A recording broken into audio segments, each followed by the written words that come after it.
Okay, now go. Alrighty. Alrighty, me mateys. Alrighty, Mr. Squidward. Mr. Squidward! I should play Iron Mario with you. Mr. Krabs, this game fucking sucks! It's crabs, Mr. Ass. Mr. Squidward! Hey, Diamond.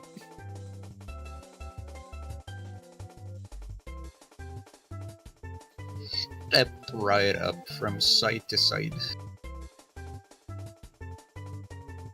Well, Braxton Johnson. Mr. Krabs' worst decision ever. Alright, so the game updated again.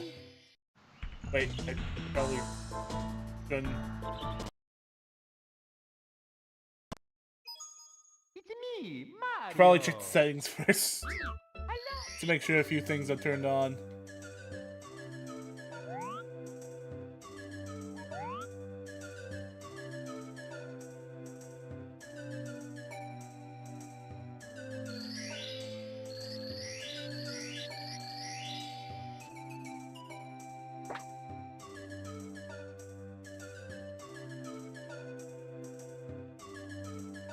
Well, it's been a while since I streamed, so you didn't miss out much.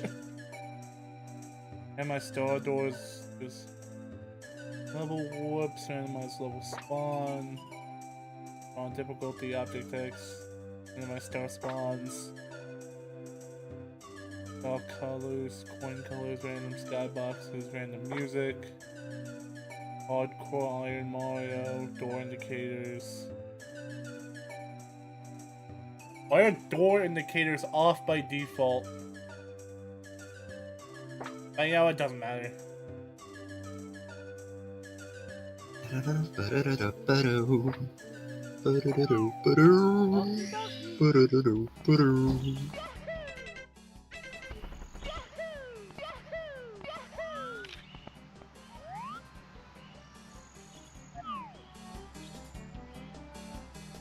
That's a very zesty Mario. Oh man, I gotta fill the run and get a better Mario color before Fabio comes in and makes a comment about him being pink again.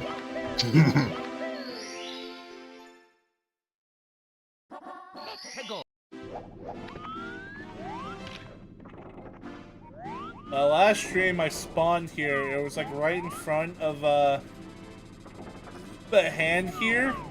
And because I was still in the middle of spawning, it ended up pushing me into the death barrier by insta-warp. So yeah, that run instantly died.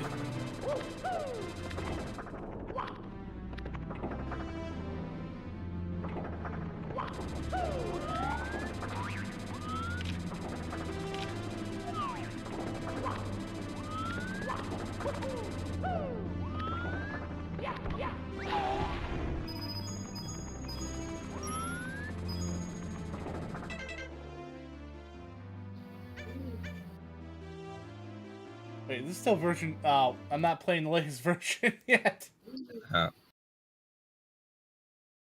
That's what I get for clicking play on Parallel Launcher itself and not ROMhacking.com. Okay, that doesn't count. That doesn't count. Hello. Technical difficulties.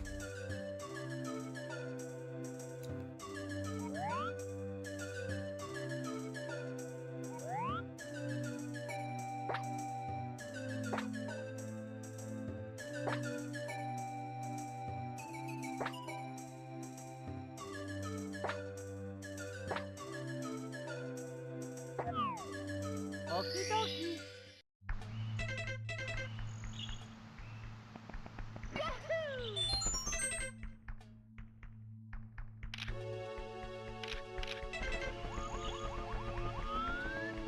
Okay, parallel cam.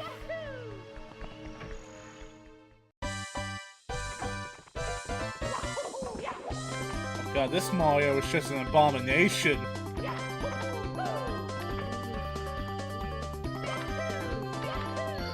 His hair is green. Like puke green.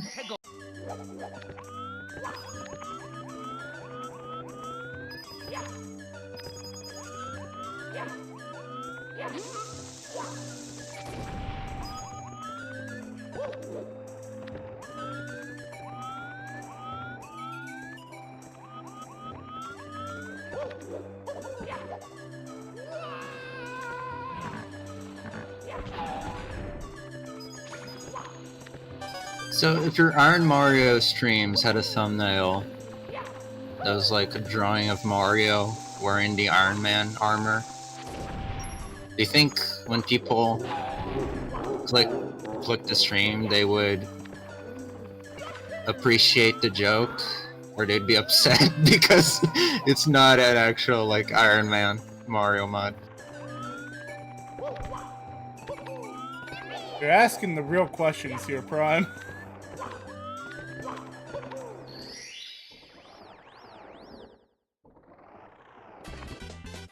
Here we go!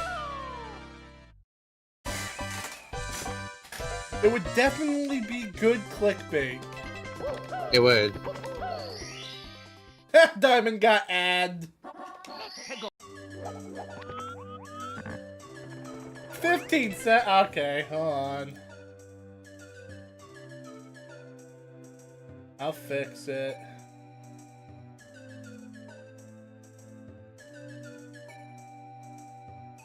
What do I get for being greedy?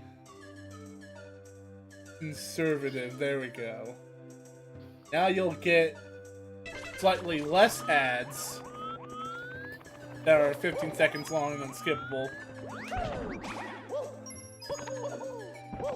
No, if you click conservative ads, you just get like ads for the Republican Party. You're just gonna get right-wing propaganda spewed in your face. Yeah, that's what I come to my Iron Mario streams for. It's just nothing but 3-hour Andrew Tate and Sneeko videos.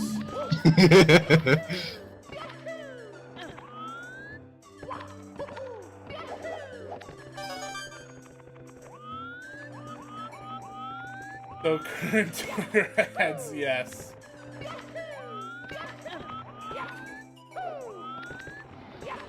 Thanks, Elon.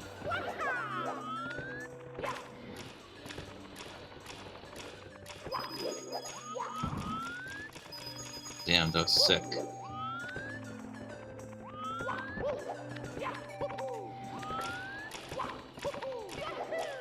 So speaking of Elon Musk, my friend Tyler the other day, well, not the other day, it was like a few days ago. I'm really bad at responding to people, man. I've left him on red for like 3 days now. I'm terrible. But anyways, he asked me if I would be interested in seeing the Minecraft movie since it's dropping next week. Wait, what? Next week? Yeah. Why does it feel like nobody's talking about it? I guess I just haven't been paying attention to any discourse about it. Yeah, he was surprised by it too. Yeah, it is almost April already. So I'll be prepared for some April Fool's shenanigans.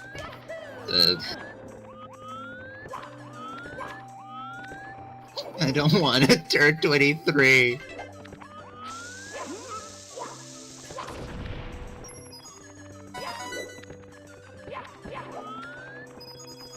So over for you, Prawn. But, I don't want to be the same age as Scott Pilgrim. Help. well, as long as you're not dating a high schooler, you should be fine. You're not dating Especially a if high her schooler, name is are his you? Knives. You're not dating a No. high schooler, are you? Okay, good. Not currently. Somewhat vanilla Bob on Buddy location. So anyways, he asked me if I wanted to see the movie with him. Like we normally like plan whenever like a new big release drops.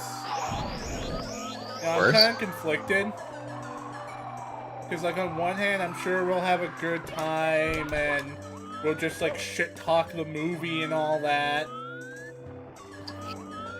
You know, just have fun having a trip.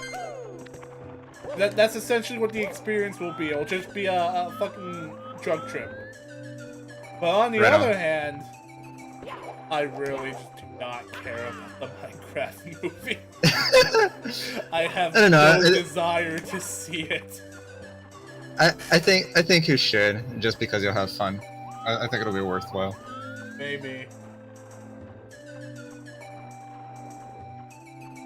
Also, what do you mean not currently? It's an objectively correct statement. I mean, he's not wrong, Diamond. Take any meaning you want from it, but he is not currently dating a minor. It's true. I mean, technically the high schooler could be 18 years old. That would still be legal.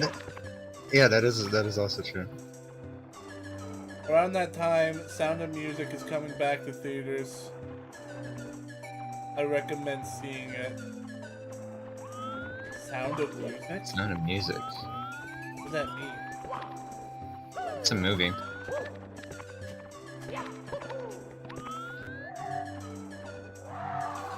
You know, I always hear people talking about it.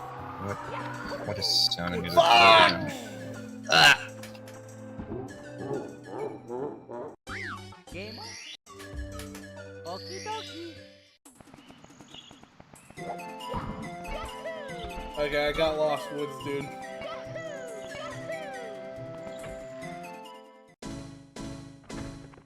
Okay, so The Sound of Music is a classic, like, 1965 movie. Oh, okay. But that's not what we're talking about. We're talking about the Minecraft movie. Yeah, he's saying you should go watch that instead of the Minecraft movie. Like, watch an actual good movie instead of, like, Minecraft slop. Yeah.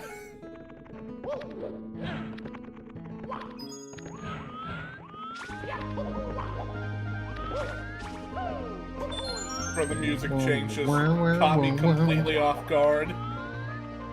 I was like, some calming, relaxing Undertale home music.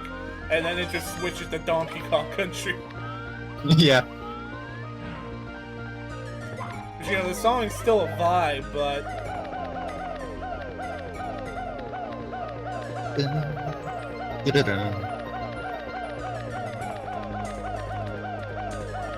So, Prime, after I rewatched that video about, like, that guy trying to, like, maximize a single cycle run of Majora's Mask. Oh, yeah. Yeah, this update does have new songs. Hey, so you know how, like, part of the idea is, like... let me start. So, that got me thinking about, like, that idea I had for, like, that scene that transitions Link into the Fierce Deity after he puts on the mask. Yeah. And part of the scene, it involves him playing a Saria song. Right on. Yeah, after, like, rewatching the game, I don't know just how much, like, significance there is to having that song be played at that moment when the game itself actually already plays the Lost Woods music in the Forest Maze area. That is true. I just completely forgot about. Yeah, that is true. I was like, well, that kind of loses some important significance because they just recycled this tune. Yeah. I honestly forgot about that as well.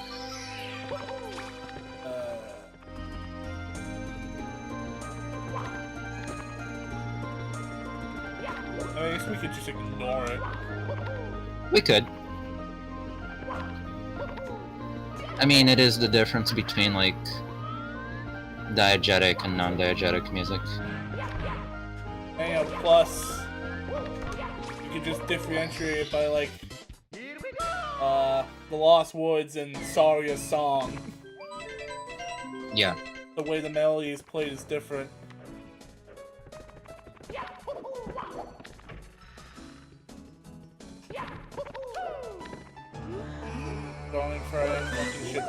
from the whole last year as I watched this LMAO.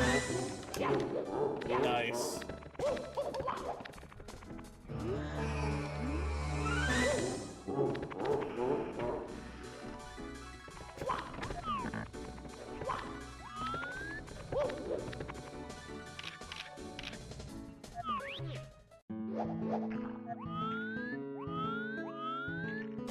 Oh right, I was like, why is the Undertale music back? Then I just realized it's probably just the wing cap just has the same music as the Vanish cap.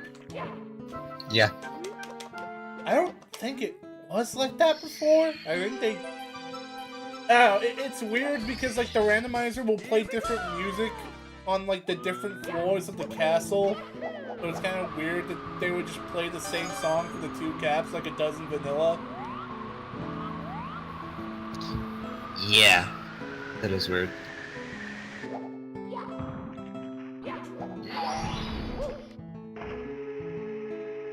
You know what's really funny, Prime? What's really funny? I started the Minecraft movie conversation with speaking of Elon Musk, and then just started talking about the Minecraft movie, not bringing him up at all. No one called me out on that.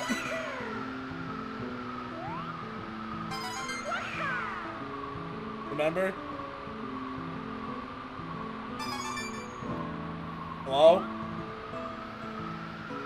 Sorry, my Discord was being weird. Yeah, I do remember.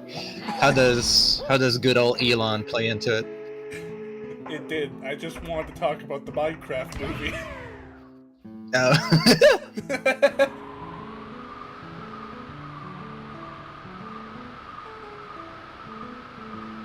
And I thought starting the conversation with Elon would be a good attention grabber. It was, not gonna lie. It really was.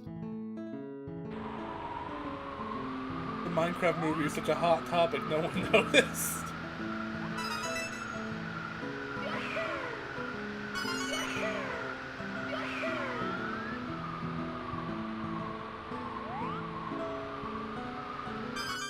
I need to play Undertale but don't want to true reset for my sister's completed save.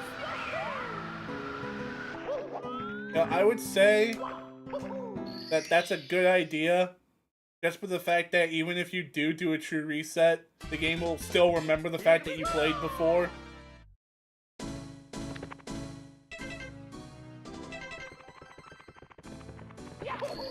I don't know how much to what extent. If you're gonna start an Undertale run, you should probably just start from a completely clean file. I think you can just, like, remove the file, right? Remove the save file on your actual, like, PC directory. Yeah, you can. And then just, like, put it somewhere else. You can definitely do that.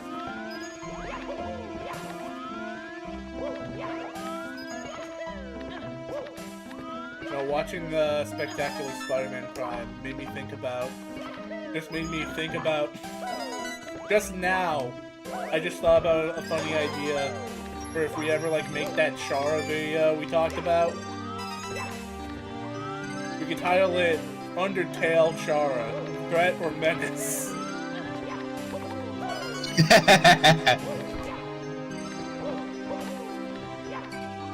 That's good. That's real good.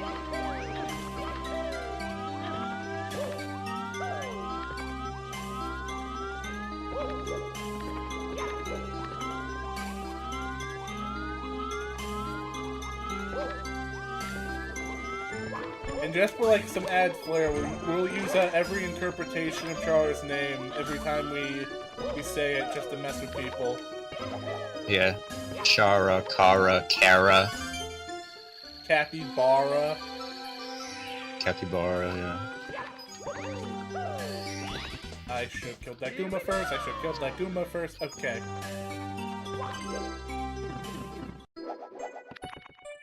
Have I gotten nothing but bonus stages so far? So it seems.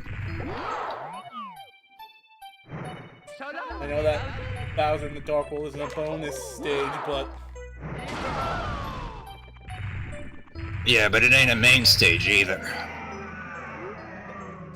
Make sure you do it without a pattern for maximum suffering. Great idea, Meddler. We need more free thinkers like you in the team.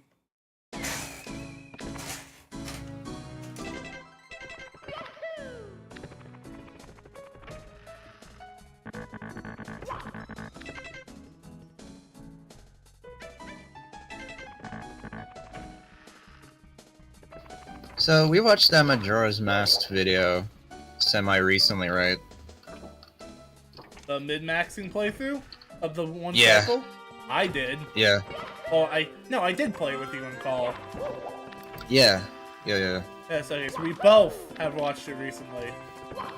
Yeah. Okay, no, it was definitely that one that I'm thinking about. Because he does, like, whenever he's fighting anything, it's just the sickest shit. Because he just fights everything, like, super optimally. Yeah, it's a very optimal playthrough. I want to make my own version of that challenge, except instead of, like, purposely going out of my way to view certain cutscenes, I just try and be as optimal as possible. Yeah. It's like, I'm sure there was just a time thing, but it bothered me that he never bothered to save any of the fairies. I don't even know if you can save all 4 in a single run, but I kind of want to try it. Yeah, it would be fun.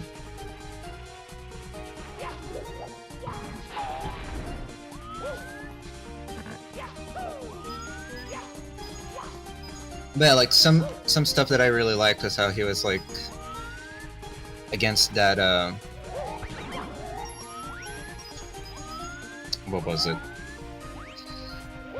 I forget the specific enemy, but, like, the way he was, like, strategically throwing the bombs, only to then, like...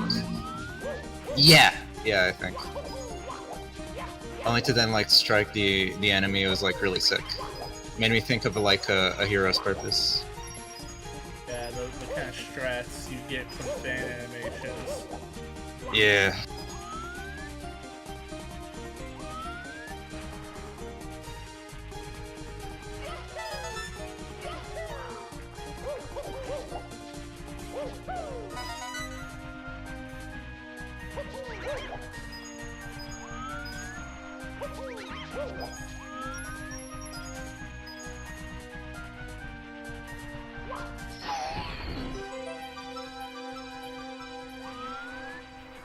I still cannot believe how hard he cooked with Hero's Purpose 6.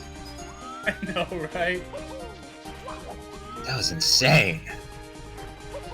I still can't believe that he actually utilized the charge spin attack and actually made it look cool. Yeah. He took the most useless move in all 3D Zeldas and made it effective. Shit! I loved the charge attack when I was a kid because it was like cool and flashy, right? Yeah, it's a cool visual. It just has like I just can it just doesn't do never anything use helpful. it. Yeah, and I can never use it against anything. Like, okay, I could use it a little bit, but never like the full charge version. It was really hard to get the full charge off on anything. At least in a way that like mattered. I was always like a really big fan of the Wind Waker variation of the charge spin attack. Yeah. Where he just like loses all control as he spins around in circles uncontrollably, and then he just ends up being dizzy. Yeah, I saw those cute. And then like I don't think I ever really see speedrunners even bother to pick up. It's so useless. It's such a cool thing, but it has no practicality in anything.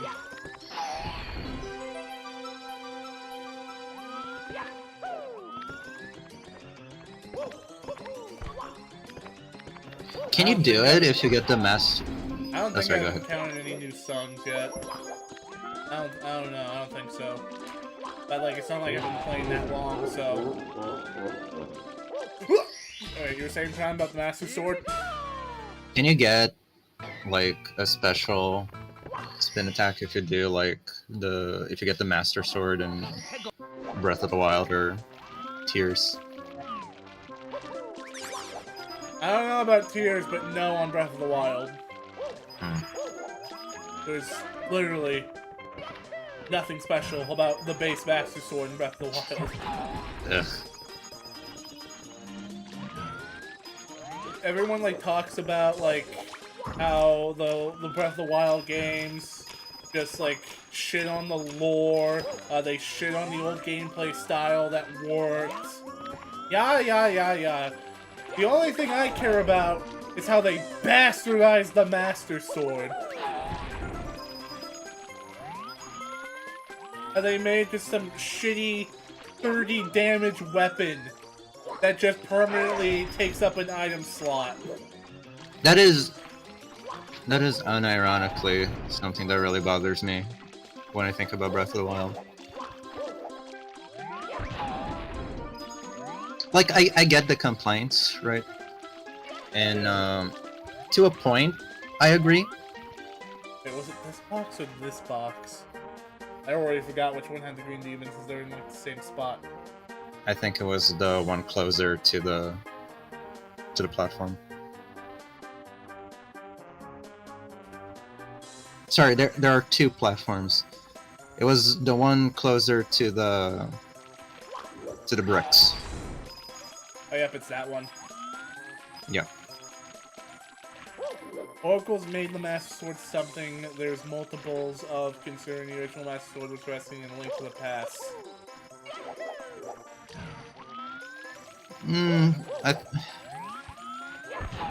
I do think I've heard people suggesting that there are multiple Master Swords before. But I don't really think that's what Nintendo is going for. Especially the whole thing with, like, fee and everything. I wouldn't really take that in consideration, since that was at a much more primitive time for Zelda's lore building. Yeah.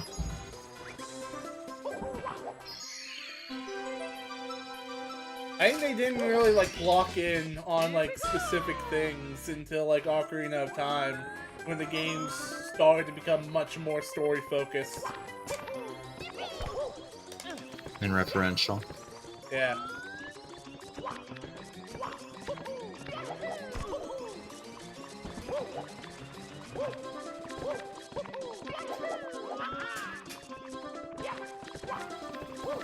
But yeah, I think Nintendo messed up in the sense that, like... Oracle was after Ocarina, true. In the sense that, like, Breath of the Wild is, I don't know, I guess they just didn't give you an option to, like, work around, or to, like, not have to engage with the game's mechanics. Because it would have been so easy for them to be like, well, if you don't like the weapons and how, like, easily they break and stuff, well, here's the Master Sword. It's pretty hard to get, but once you get it, you know, it's a pretty good weapon, and it doesn't break, ever, right? I could live with the 30 damage thing if it didn't break. Yeah. Yeah. But the fact that it does break, as well as the fact that it never gives you back that item slot.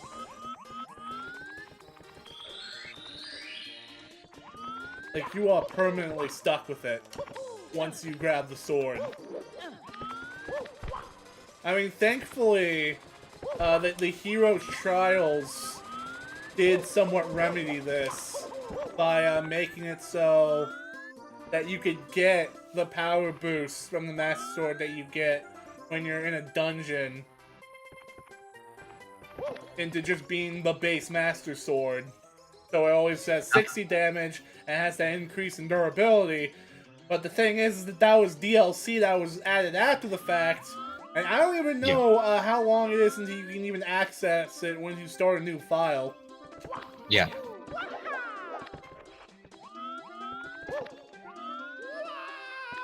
How do you survive from that fall?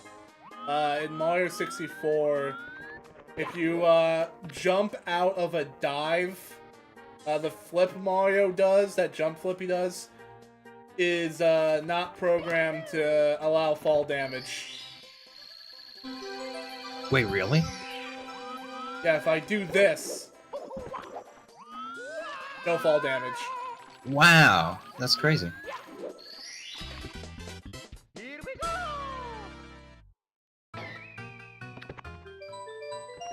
That's what I was trying to do on Rainbow Ride, but the wind pushed me off, so I was stuck in a dive. Okay. I should have just let myself fall down and dive to cancel out the fall damage. Also, speaking of Zelda, Mario has pink hair in this run. How do you know? We got any Hero of Legend fans here? Oh, I like the Hero Legends. Boy, Diamond, what do you mean Diamond. you gotta go? Fuck, dude. What do you mean? Stay. Stick around. Play. Shit! Oh, you have got to be kidding me!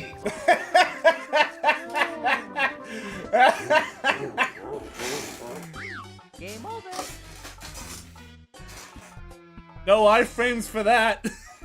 That's Iron Mario for you. Okie dokie.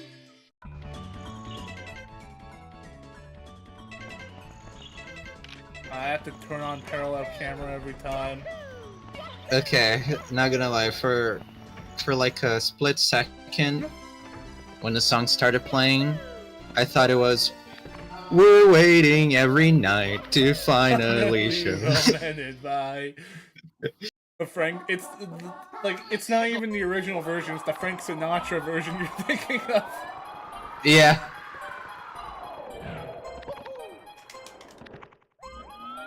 How'd that not? Whatever. No, it's early on.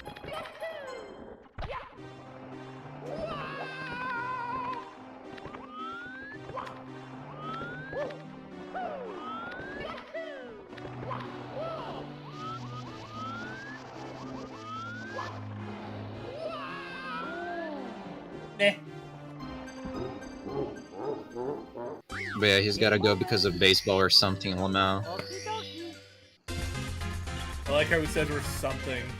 As if there's a possibility that it's something else and not baseball. Yeah. Always baseball with this guy. Well, I'll fucking challenge him to a baseball game. Put more Super Sluggers on, let's go.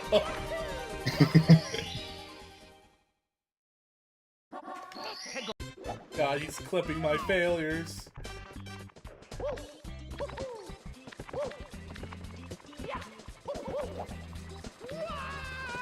Okay, here's how we'll play sluggers in real life. I'll drench a baseball in lighter fluid, and right as I'm about to pitch it to you, Diamond, I'm gonna set it on fire, and I'll call it a star pitch. Here we go.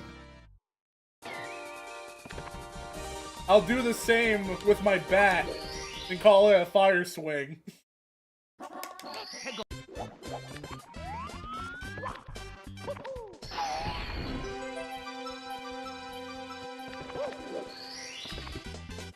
Here we go.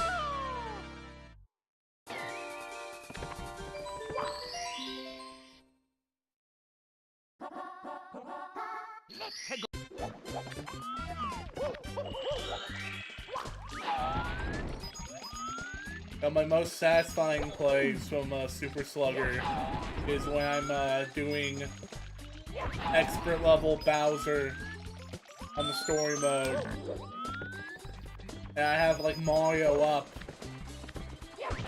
Yeah.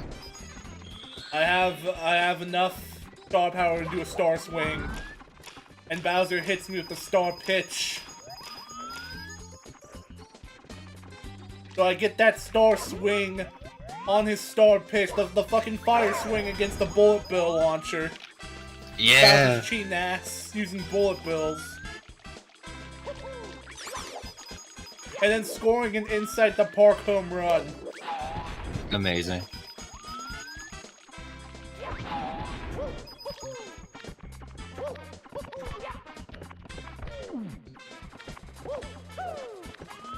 My flash before my eyes.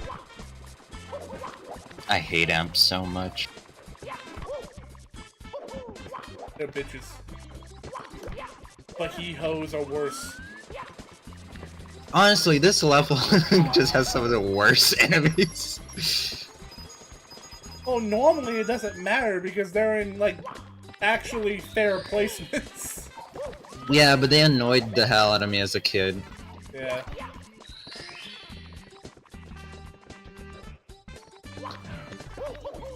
Maybe I mean, one Chuck day- is, at least you can kill them. Maybe one day we'll get another Mario Sluggers that's not just a part of a 3DS compilation. Hello, Nicole. Welcome to the stream. Howdy.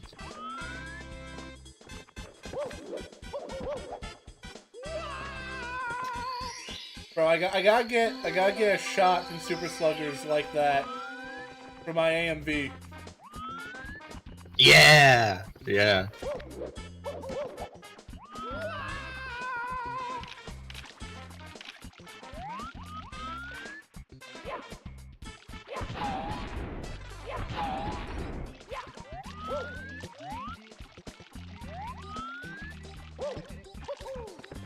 I've talked about it before on Stream Diamond.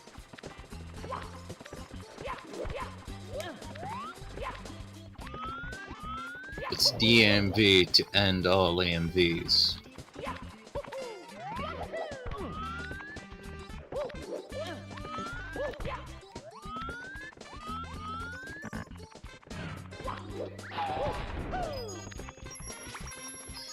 My memory is shit. Relatable. That makes it 3 of us.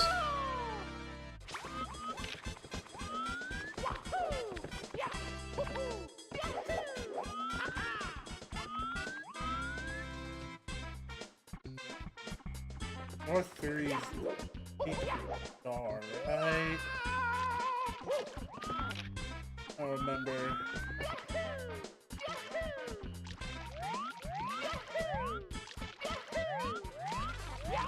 The thing about just doing shit in any order is that you forget what the actual order of stars is.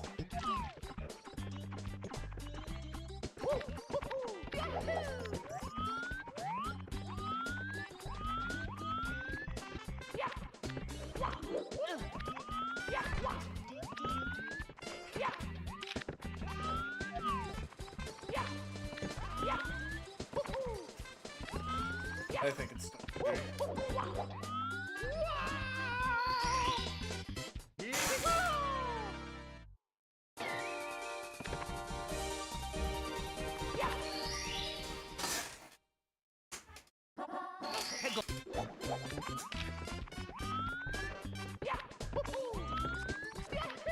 I was right.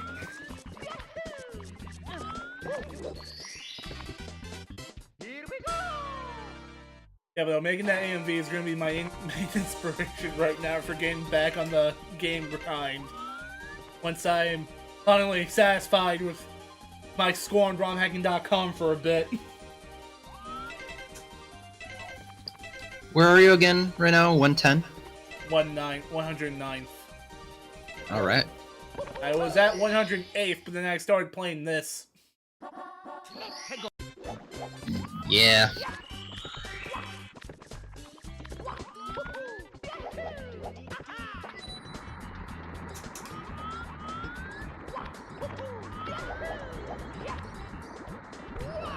Yeah, I made Prime made a comment about how I should play Brothership, so I have clips from that to use for the AMV, and you're all like, Brothership? Hell yeah!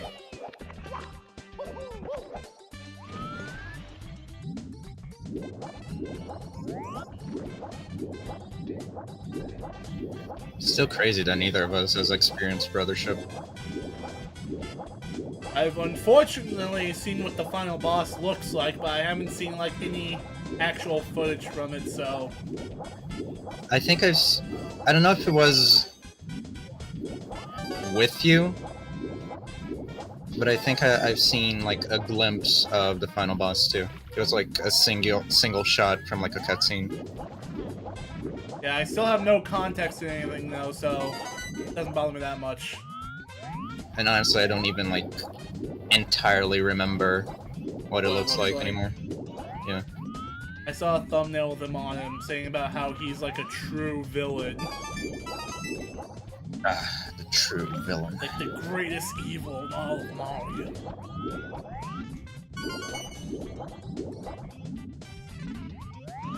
I've never encountered evil like this before, Luigi. Speaking of Mario RPGs, like Mario RPG villain.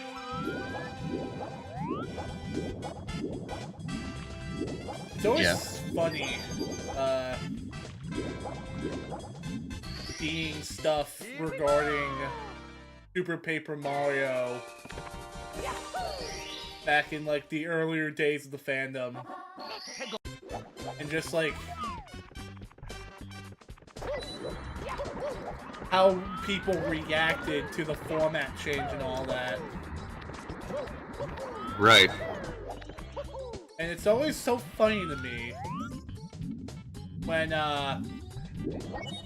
people complain about Count Bleck's motivation. Bleh. It's like, oh, he's destroying the world because of my waifu. Oh, that's a hella good motivation. Yeah. And I just think it's funny that a villain that has like some form of a motivation and like an actual reason for why he's an evil asshole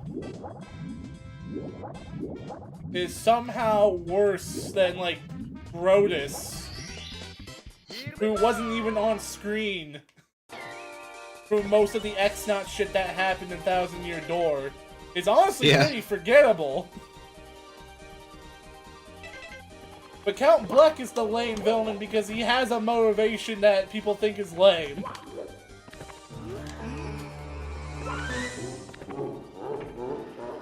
I mean, the same person who who I saw making this complaint in like a video I was watching said that they also took their copy of Super Paper Mario out of their Wii and literally tore the disc in two. A bit of an overreaction, maybe. Yeah, they admit that, but it doesn't change the fact that they still did it. I like Bleck because that feels like a pretty human motivation to do something. Like, it's pretty believable. YouTube reaction moment. You like both. I mean, the end game even had a little beefy 313 in it when going into Peach's castle. I don't know what that's in reference to, and I don't want to ask in case that's a Brothership spoiler. But anyways.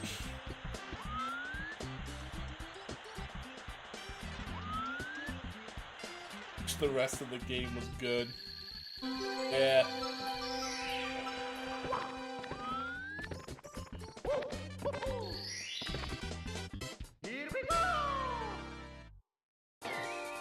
So, like, people will shit on, like, Count Bleck for, having a shitty reason for destroying literally everything.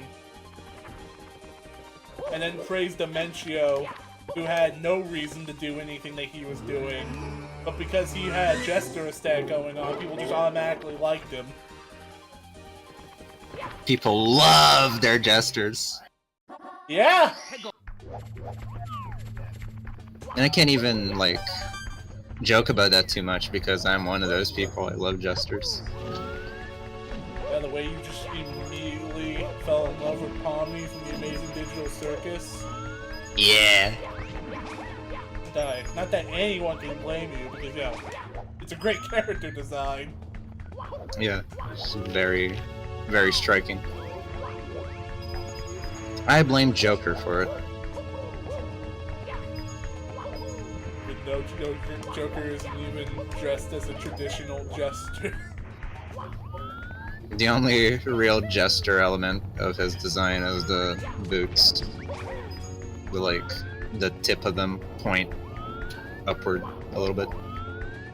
Yeah, and his arcana is not the jester, it's the trickster. The fool. Yeah. Isn't like Joker the only Persona protagonist so far to like keep his fool arcana by the end of the game? They don't like Yu and Makoto like upgrade their arcanas at the end of their adventures. Joker's the only one who doesn't have an ultimate persona with a upgraded arcana. Yeah. Apparently some people had an issue with that for some reason. Yeah, because Satan Isle is also a full arcana. Joker only gets the world after defeating Yaldabaoth in OG, and then after defeating Maruki in Royal. But damn Maruki.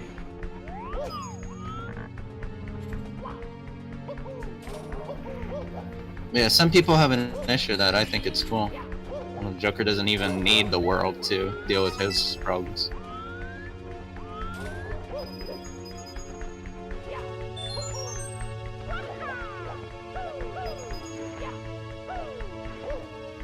I guess it goes to show, in a way, why he doesn't even need an ultimate persona to do anything after he gets the world. Yeah. Because neither Tactica nor Strikers has it. Or rather, has one. Really? There's no ultimate persona awakening for Joker in Strikers? Nope. What do you mean they didn't just repeat Persona 5 story beat for beat? Well, Strikers does thematically reuse a lot of the stuff, but it does not go there. I'm glad they never went there again. I think it would cheapen the strength of Satan Isle's moment.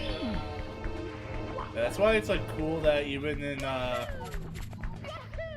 Royal they didn't have Joker just resummon Satan Isle to defeat what was his name again? Azathoth?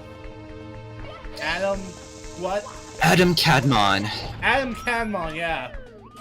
But it's cool that they didn't have Joker just summon Satan Isle again to defeat Adam Cadmon. It was just the power of friendship and a bullet. Yeah. As much as It was checkmate. as much as we have grievances with the story directions that Royal went with, that scene still goes just as hard. Oh yeah, that scene is great. I liked the climax of Royal.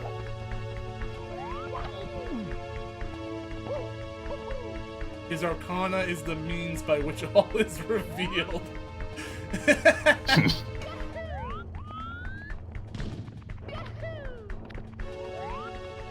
Okay, I gotta like rewind the stream. Where'd that?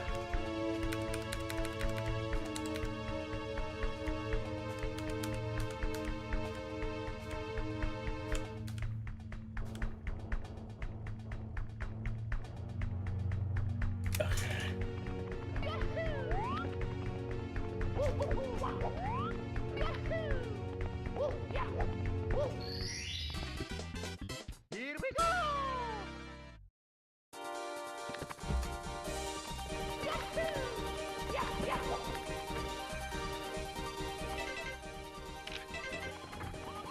Now, parallel camera hasn't really been helping me since I keep forgetting to turn it on.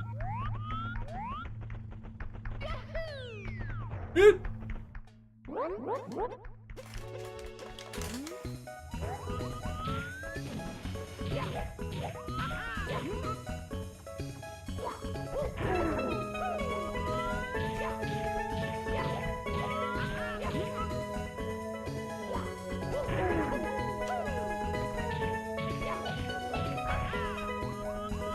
son of a bitch!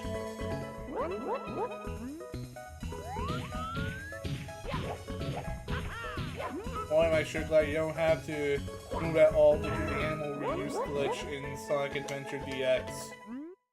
Nice.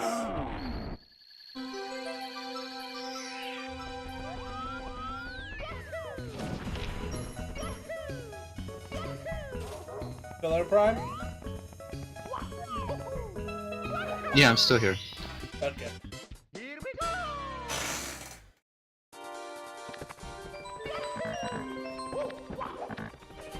Yeah, so yeah, it is nice that they don't cheapen Satin Isles' moment by just having rehashes in the sequel games.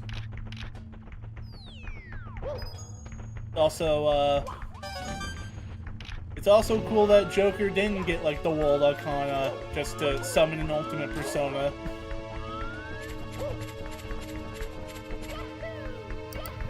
Because I think like in terms of like the themes of Persona 5, it's not supposed to be like one being rising above everyone in order to like discover the truth about like life or death, or just the truth in general about how people are. It was about like society itself needing to come together to make this great change.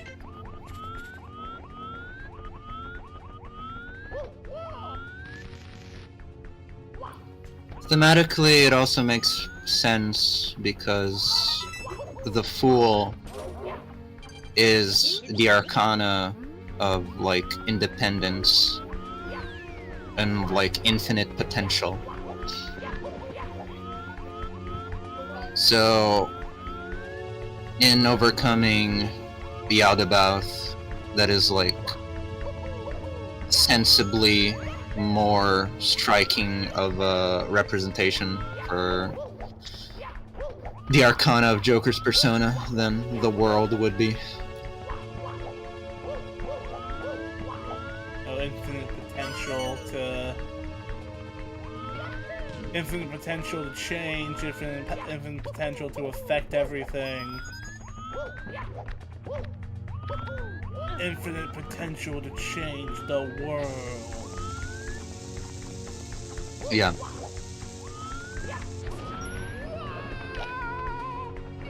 Especially since Joker is the trickster and the one who defies fate, it makes most sense that he would gain the world after conquering fate, as opposed to like before doing it.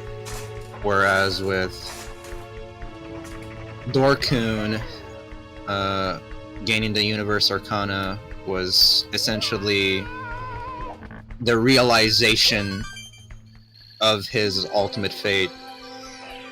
And kind of similarly with Narukami. With Narukami, it was like his ascension, his completion to like strike down Izanami.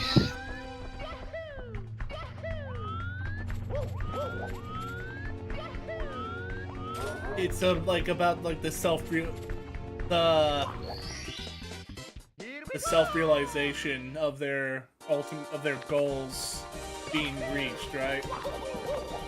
Pretty much, yeah. Like Mako found his answer for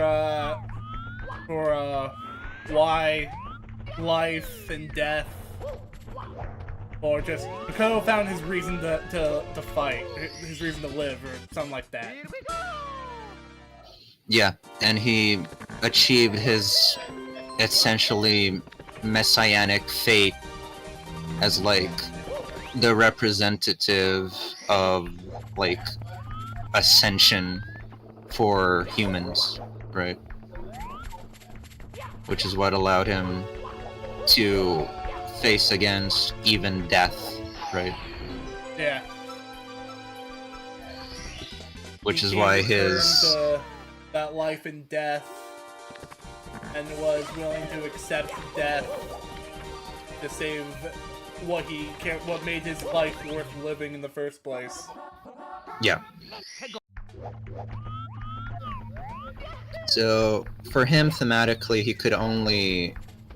It only makes sense for him to achieve the Universe Arcana, because for all intents and purposes, he like basically ascends when he goes to face Nyx directly, and upon like unlocking Messiah, right? And considering his placement as the seal, like it could literally not happen any later than it did.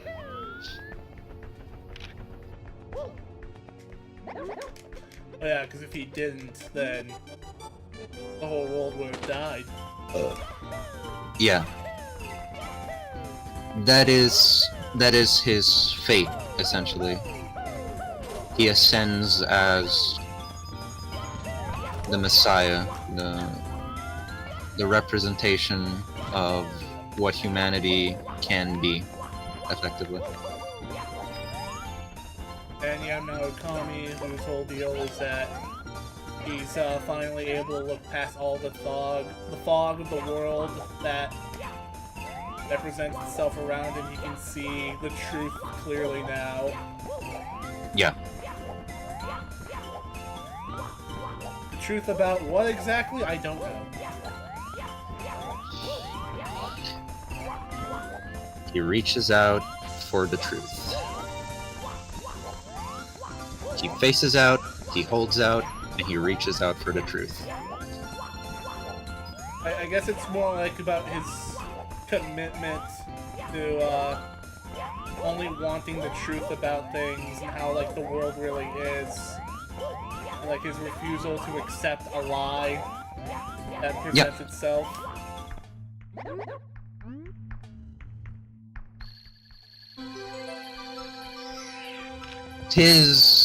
His thematic thing is like very neat and definitive. So he would also like gain the world in that moment. Like representatively, like the completion of his journey comes there at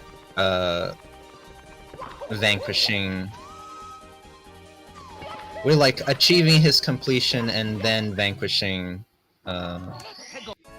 Izanami.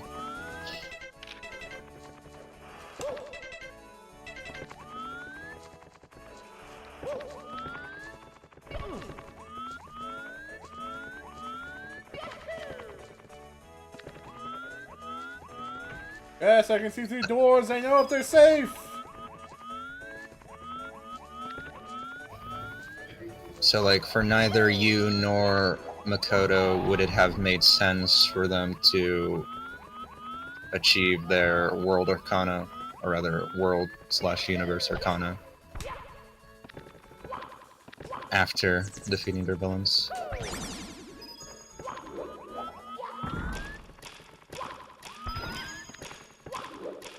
Fucking Monty Ball!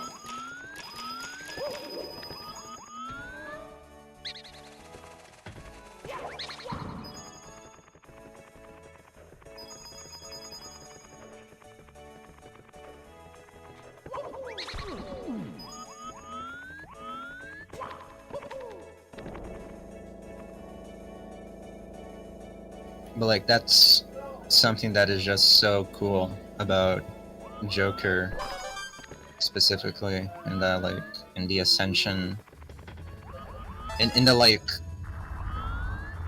in the peak of his narrative, at the peak of his story, he fully embodies like limitless potential, right? And that's what allows him to overcome like a force that embodies fate itself in the same way to where like with the other protagonists, when they win, they're realizing their fate. Joker, his fate was to lose, and he is overcoming it when he uses the power of humanity to summon Satan Isle and caps the Outabouth in the head. Only then he gains the world. Only after that can he gain the world, because it is at that point that he has triumphed over fate. And in future attempts, right, when you have other high-level beings in the collective unconsciousness that, well, okay, for Tactica,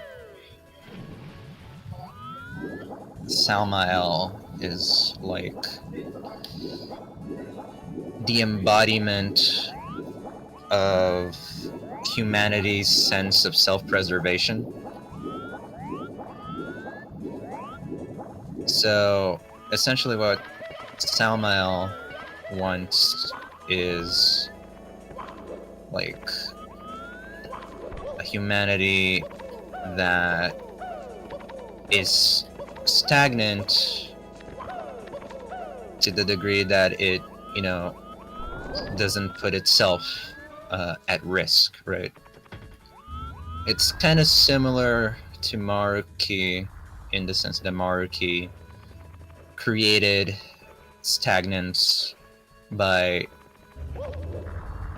essentially contriving a reality where everyone is satisfied, right? But coming at the cost of stripping down or changing various things about people and the world itself to essentially ensure that what he considers to be this ideal reality can actually function, right? Yeah. With Samael, it's kind of similar to that, but it's more about like essentially realizing humanity's baseline desire to like not want to die.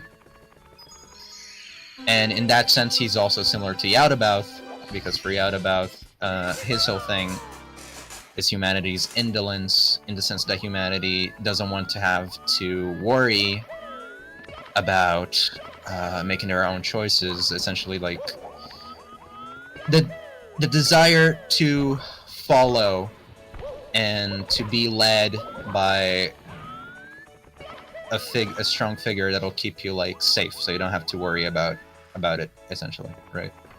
Yeah. That's why Outabouth represents the ultimate idea of order, right? And it's essentially about humans giving up autonomy for the sake of not having to worry, because life is too damn hard, you know? So Samael is kind of like thematically a mixture of these two, I'd say. Ah! For Game over. Emma, Okie dokie. Emma is like a secondary demiurge. So Emma functions more or less to the degree they Outabouth did, right? In a sense, it's like a second manifestation of the general concepts that brought about Outabouth, so much so that they're both demiurges, right? Meaning that Outabouth is just a different name for that entity, the demiurge. Essentially does the same thing. Yeah, it's like a different manifestation of the same thing. But Yeah, it's like Yalaboth is just like a weed that Joker has to keep pulling out. yeah, that is like an idea that they touch upon. Like Lavenza is regretful that even after what they did, humanity has put them in this situation again.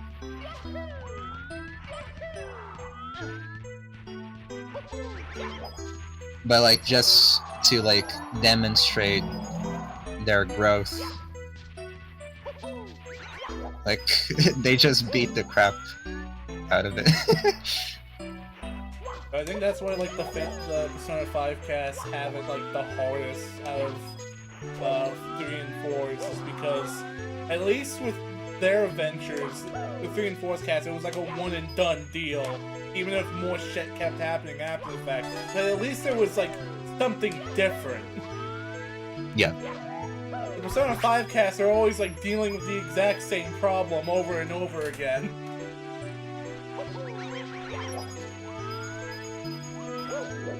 Because it's not like you can just put a seal on humanity's desire to be controlled. Yeah, no.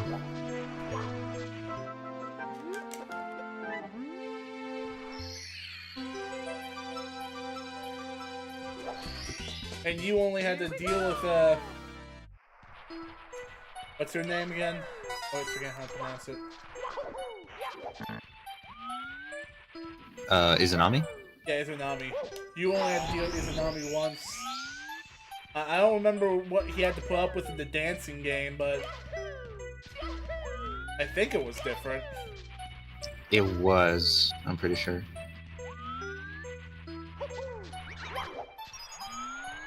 And there was the shit with Arena Ultimax, which is just part 2 of Arena. But like the point is that they're separate conflicts. Yeah.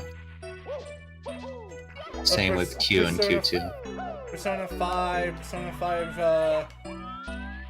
the Strikers, Persona 5 Tactica, they're just tackling the same problem all over again.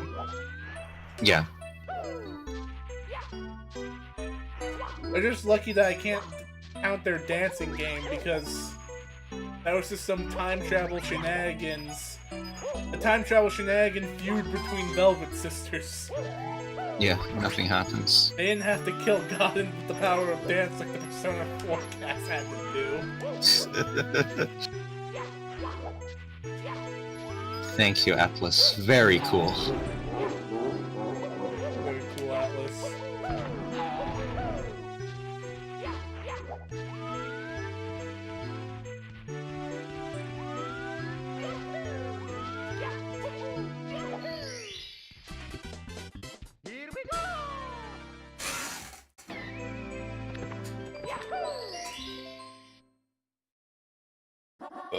Excuse me. Yeah, and my thing, you know, is that I love Persona 5, and in theory, I want more Persona 5 stuff, right? In theory. But the issue too is it's gotta have vision. Because otherwise you just risk cheapening the source material. Yeah, you cheapen it when they're just always doing the same thing over and over again. I'd say thematically, if that ties into something more, which it is kind of an idea, that is fine. But I think like there's a lot of strength to what Persona 5 conveyed, and like the more you iterate upon it, and if you're not like careful, it can like diminish the presence of like the characters, essentially. What do you Like, think? Oh, you go. like for example, dancing, right, is neat, but like, it doesn't really need to exist, right? No, that game has no reason to exist other than the fact that they made one for Persona 4. Yeah, and it's just like And then easy they to had do to it. rope And, like, in Persona 3 into it too. like, I guess if it's like so trivial, it's like whatever. It's just kind of like a silly thing. And they're like the lowest rated Persona games ever. And they're Yeah. known for having shitty remixes of highly acclaimed music. Yeah, like, you don't want to have too much of that because it like takes away from the, what would be the term, like the spark, I guess, of Persona 5. And I like Strikers. I think Strikers has good ideas, and I think it does a lot of cool stuff. And I think that in terms of being a game, like, its reason to exist is like cool because it does genuinely do something that's like never been done for Persona, right? With the Musou Dynasty Warriors style gameplay being mixed with like Persona mechanics, and it's really neat, right? It's Persona Warriors, but they go out of their way to like give it a story that feels very in line with Persona 5's.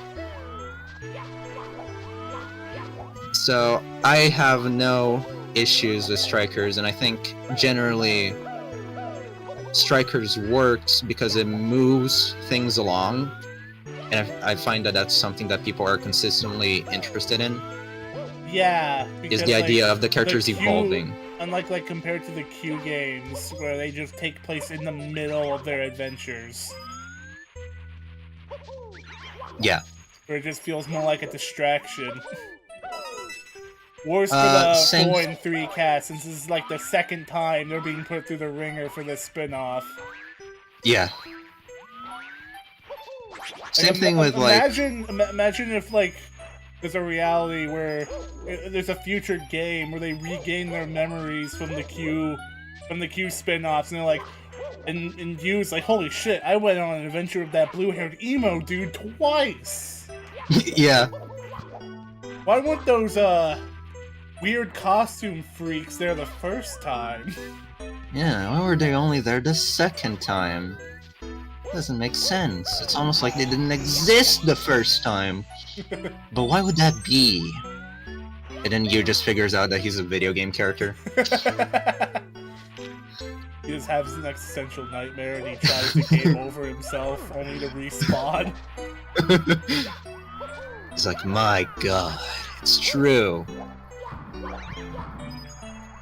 I'm nothing but a corporate puppet meant to make a company money. Made to be milked. I mean, considering the fact that we're getting a Persona 4 remake soon, the statement "Persona 4 never dies" still rings true. Yep. But yeah, like, I feel like the luster of the original material, it's like that video from Plague we watched, right? Can it ruin the original? Ruin the original. Can Royal ruin the vanilla game? In terms of gameplay mechanics, yes. So out of Once you play Royal, you never want to play the original. out of Royal, Royal Strikers and Tactica, I'd say I like Strikers the most in terms of what it does, in the sense that it just takes what Persona 5 did and just like shows, okay, this is what the characters are doing 6 months later, right? And it has a cool gimmick to it with them having the field trip and everything, gameplay wise. it has like a good reason to exist. It sort of iterates upon the core points of the original game. It is not as strong, definitely, but it still has an idea of what it wants to be, and I think people just in what got it and know why they're staying. Yeah, and I think that like generally, the things that Striker does, like justify it existing. Tactica is an interesting case. My main issue with Tactica is that it doesn't move anything forward, right? Yeah, since it's like another in-between adventure. Yeah, it's set in a very weird spot of being like after the main story is over, but before the game is over, right? Isn't that what Arena did with Golden? Like Arena takes place Arena takes place after Persona 4's ending, but like, it takes place after. Arena takes place after Persona 4's ending, but before Golden's ending. Yes. That's not even the first time they've done this shit. Yeah. Now, granted, with Golden, it's more excusable because Golden does the time skip. By the time they made it. Yeah, and it had the whole like time skip ending anyway. There's like a longer gap. With Persona 5, it's like, yeah, it's after they beat Yaldabaoth and like everything is done, but it's before Joker leaves. It's right? like 5 days before Joker leaves to go home. Yeah. So, because of that, it can't really move the plot forward. Now, I do like the gameplay style. I don't know, it kind of like... It kind of cheapens it a bit for me, because like the whole like big thing about destroying Yaldabaoth and then like defeating Adam was that doing so would erase mementos, which means that that would like make them lose their Phantom Thief powers, only for like some other dipshit to come around and just like, hey, you guys are Phantom Thieves again. Yeah, right a lot after you just lost the powers. A lot of beings, like pretty much any being that generates a spiritual world will inevitably lead to the Phantom Thieves being able to like regain their powers.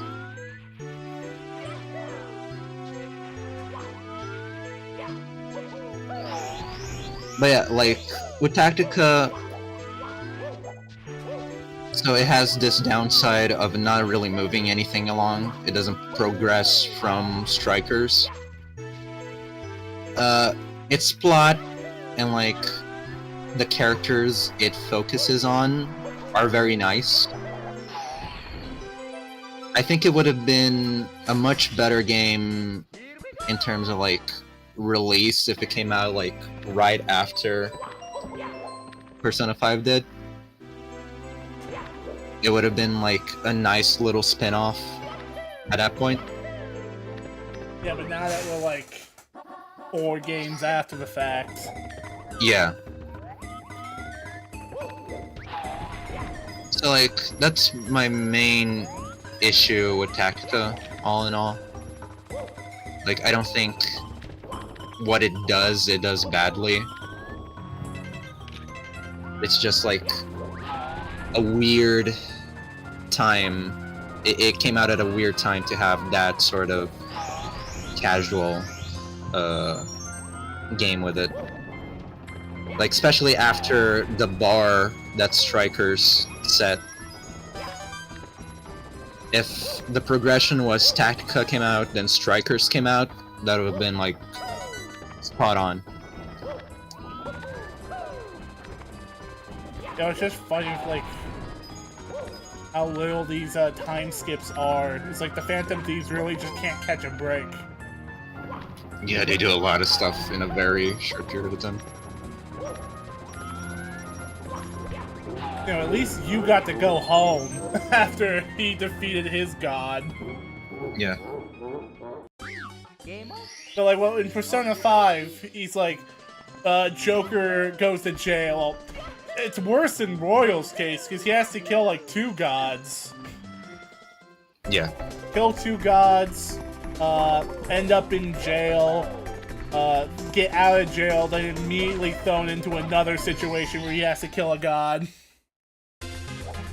Then he gets to go home, meet his dickhead parents. Yeah, but then like 6 months later, he has to kill another god anyway. Like, give our cast a fucking break.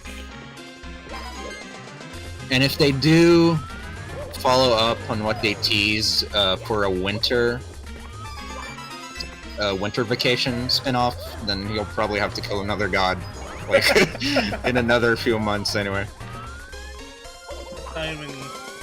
You haven't even brought up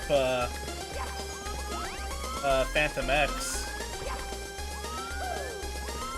Phantom X is weird Because it's supposed to like take place during the main game, while also in being an alternate its own universe. Yeah. Where like 2 Phantom Thieves groups are colliding for some random ass reason. It's very bizarre.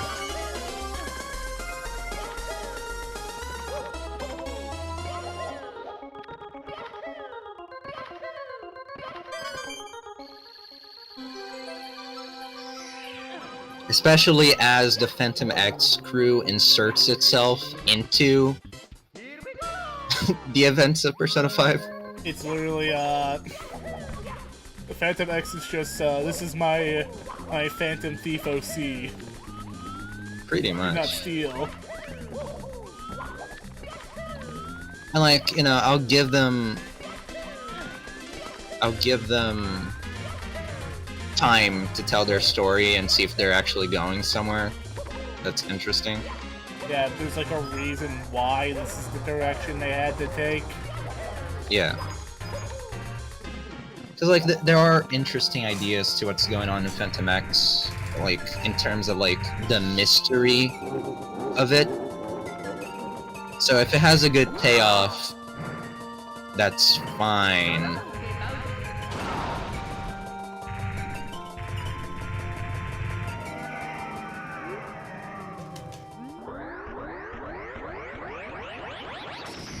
But yeah, Royal, interestingly, is probably the one that if I had to sit down and complain about stuff, it would be the one I have the most to say.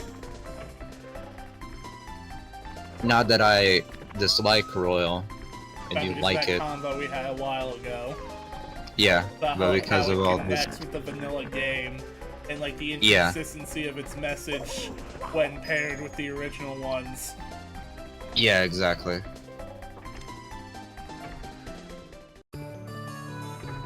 Yeah, I like to think that that like when the Persona 3 cast was like spat back out to Tartarus after the events of the first Q game, it was like the very next day they were pulled right back in for Q2. For Q2, yeah.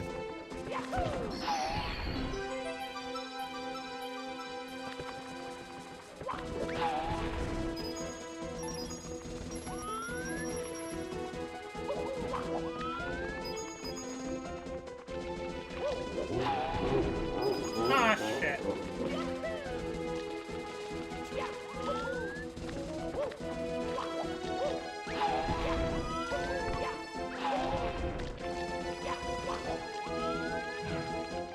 Wow, Squiddy. It looks like you're about to be Green Demon.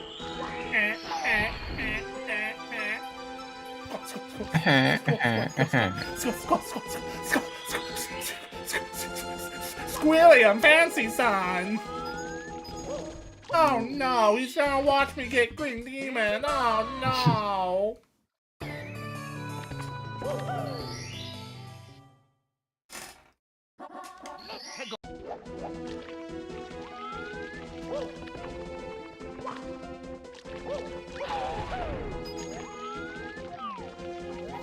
But yeah, with me and Persona 5, I'm like in a weird spot in the sense that like, if you ask me if I want more stuff, I'll always say yes, right? But it's always yes with an asterisk, in that, you know, I Like, want it to what are be... you actually going to do? Yeah, like... Yes, I want stuff, but I want it to be, like, as good as it possibly can be.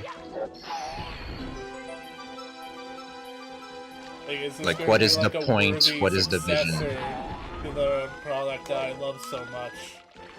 Yeah.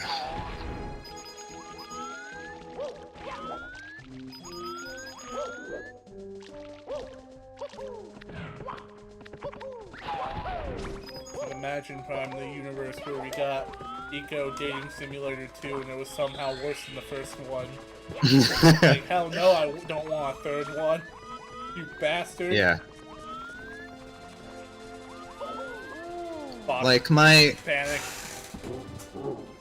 dream, right, Persona 5 thing would be like... How would I even describe it? Okay, I guess this is a good way to describe it. The Majora's Mask to Persona 5's Ocarina of Time. So essentially what Persona 4 is to Persona 3? Yeah, kinda.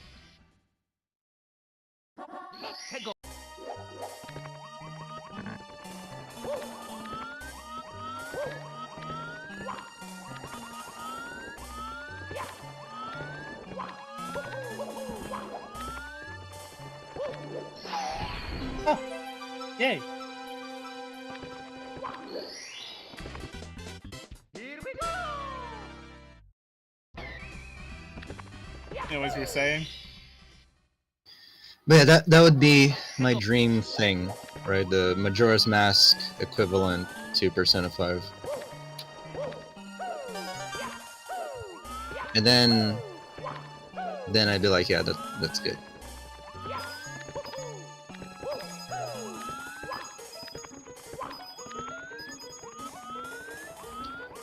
But like, that's tricky. That's a tricky thing to ask for, considering that like Persona 5 as like Hashino's like brainchild isn't even like a thing anymore. Yeah, now that he made Because- Metaphor, which is just Persona Yeah. 5, but good. Yeah, pretty much. And the cool thing about Metaphor, and what like had me very interested in it from the start, is that like I'm basically 100% sure that between it and Persona 6, whatever Persona 6 ends up being, Metaphor will feel more like the spiritual successor to Persona 5 than Persona 6 will. Oh, just by the fact that one was made by the same director. Same director, and a lot of ideas that they didn't or couldn't put in Persona 5, they ended up using for Metaphor, right? Metaphor is essentially kind of the result of all the things that got left out of Persona 5 in All a the certain things way. they had to cut for time. Yeah. And I hate deadlines. They had to cut for time, or that ended up not like fitting with the direction they were going, etc., etc. Like, that's what really like captures me about Metaphor. So you got to And- get a look at what was supposed to be. Yeah. Like, it has that sort of DNA to it. Which is why when it comes to like stuff that... of unused content. Yeah, exactly. Which is why when it comes to like stuff that I find interesting in terms of like stuff that I think can influence me and my own ideas about Persona 5 stuff, Metaphor is like really good. Because Metaphor has that same spirit as Persona 5, essentially. That's insane. Oh, Yeah. So if like whatever soul slop that they're gonna be making from now on.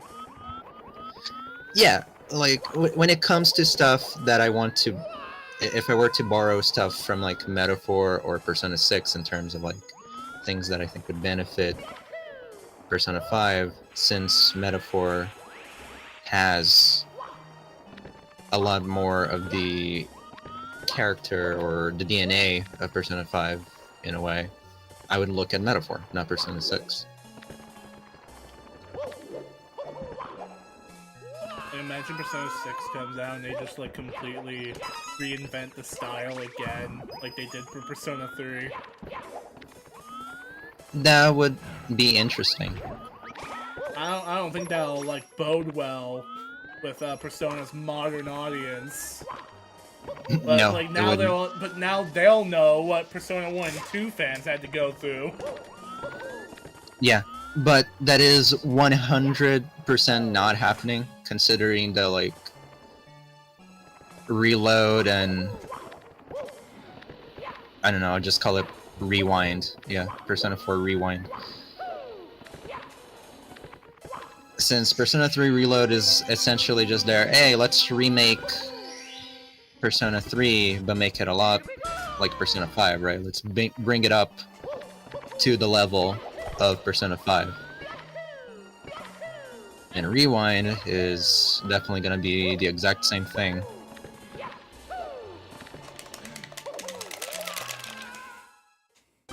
Game over. Okie dokie. Tiny So like it would be very yeah. very weird for them to be like, hey, look at the previous 2 games now remade in the 5 style. But yeah, for 6 we'll just do something completely different. Yeah. Would you say that Reload is aesthetically on the same level as Persona 5 Royal? Aesthetically, Oh yeah, Like, like that was one of the main things, right? like graphically, Yeah, because you know everything in Persona 5 was like very stylized. oh yeah, sure, yeah. Well, Persona 3 was a very stylized game as For well. its time, yeah. In terms of like the menus and everything, it's like very, very cool. But yeah, they definitely do like try to just be on the same level as Persona 5, so much so that they have the splash screens and everything. Yeah, that's what I mean. Like, is it more artistically in line with 5? Yeah, definitely. Specifically Royal.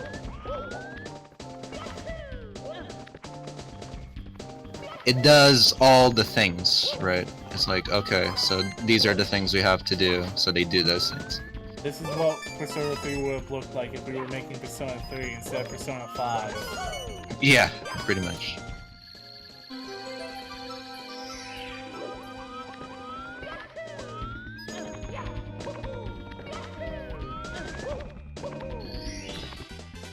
Here we go.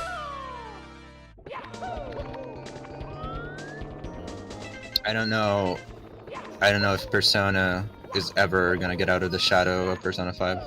Honestly. It'd be hard to. I mean, like, Persona 5 is what made Persona mainstream, finally. Yeah.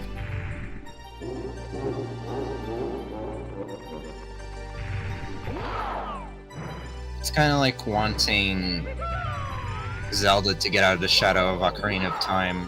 I guess you could argue that did happen with Breath of the Wild in Tears of the Kingdom. Breath of the Wild is, like, considered, like, the grandiose Zelda game that changed everything. Yeah. But, like, even then, you still have, like, people say it's the Ocarina of Time of today. Yeah. Because, like, in that sense, it's still... It's, like, being held to the same pedestal that people held Ocarina of Time at way back in the day, so... In a way, Ocarina of Time's presence is still very much felt. But yeah, it's... Persona 5 is a lot like Ocarina of Time, or like Final Fantasy 7.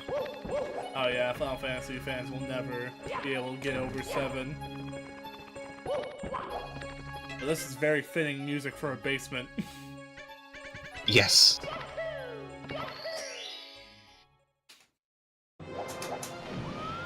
I have not been here in a hot minute. True. Quite surprising because you're usually here quite often. Yeah, and earlier I would get this place all the fucking time.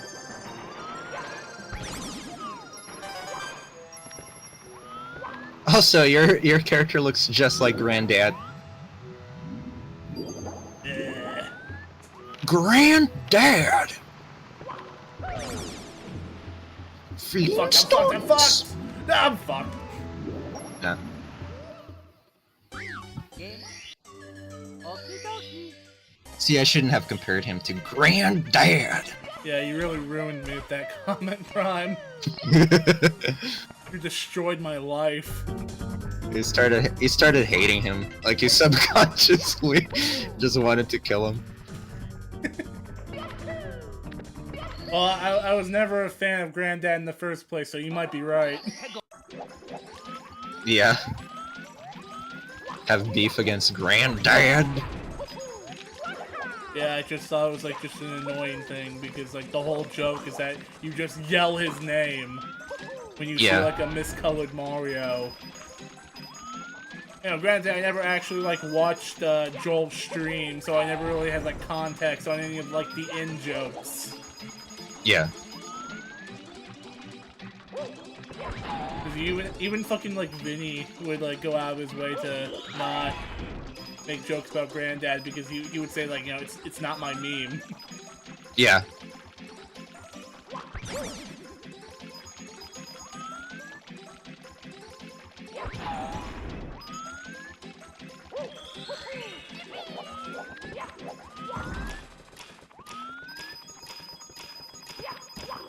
I don't really care about it anymore. It's just back in the day when it was like the hit meme, the hit Mario meme everyone was talking about. I found it annoying. Yeah. Like I saw the clip, and then because I watched like both Vinny and Joel at the time, I was like, oh, I'll like look around for the stream, right? And like the funny thing really is that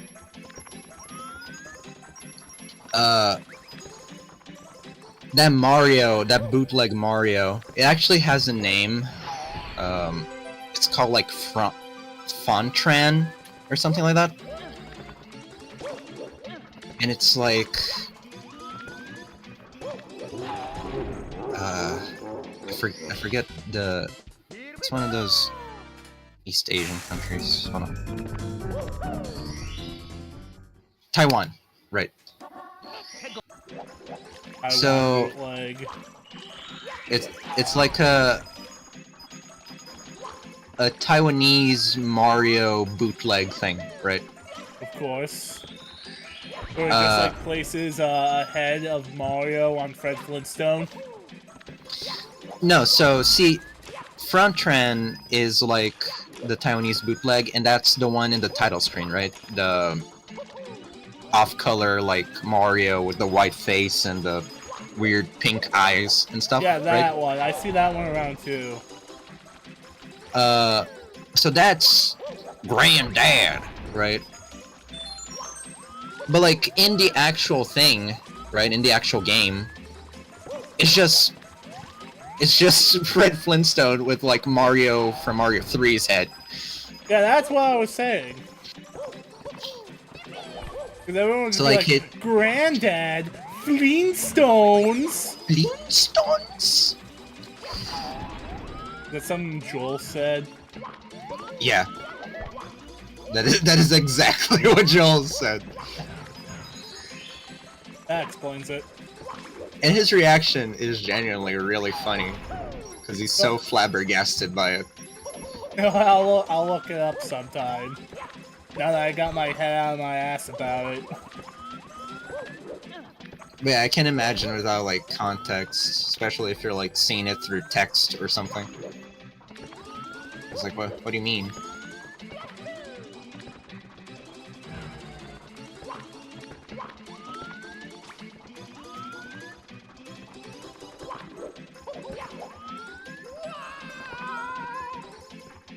I remember in one of Kaze's F3 things, there was Granddad Mania. Oh yeah. Where they just played It a became a- Flintstones remix of the Mania theme. It also became like a really big Silvagana thing. Yeah, I think he was a big contributor in it getting spread.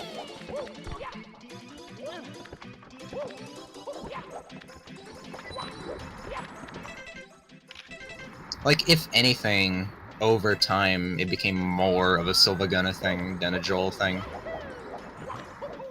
People were more associating him with the remixes than they were with the guy who actually told the joke. Yeah. Sounds about right. No, if you say Plus, the joke, if you say the joke louder. Yeah. Plus, Joel, just like Vinny, I noticed that with certain memes of theirs, that the audience is like very eager about, they start being more like reserved about it. Because it's probably like, it probably starts feeling like, say the line, Bart, at some point. Flintstones, Granddad. Yeah!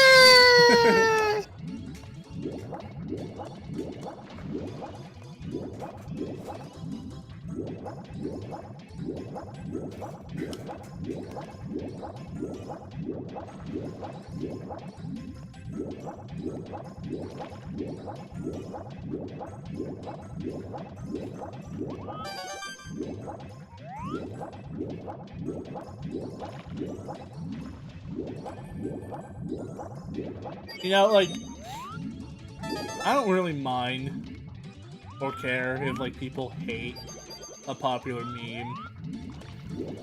Yeah, if shit gets spread and it's just something that you didn't really think it was that funny to begin with, and you're just seeing it everywhere now, you know, like, I get it. Amogus. And then there's, like, people who have to be, like, dickheads about it and just, like, go on tirades whenever, like, someone else makes the joke. Stop talking about Among Us! Which became just as popular as the Among Us meme itself. He became one with the hive mind. Yeah. Was that video even serious when he first uploaded it? I think it was a joke. Especially how he screams at the end. It's too over the top. No, his penis and said "Peen sauce." Bean sauce. Ding ding ding ding ding ding ding ding ding Ding ding. ding ding ding ding ding ding ding ding ding ding. Yeah, we're like in a weird era of memes. We're like, because of brain rot culture or whatever, right? Yeah. Memes being stupid. It's just like, yeah, it's stupid. That's the point.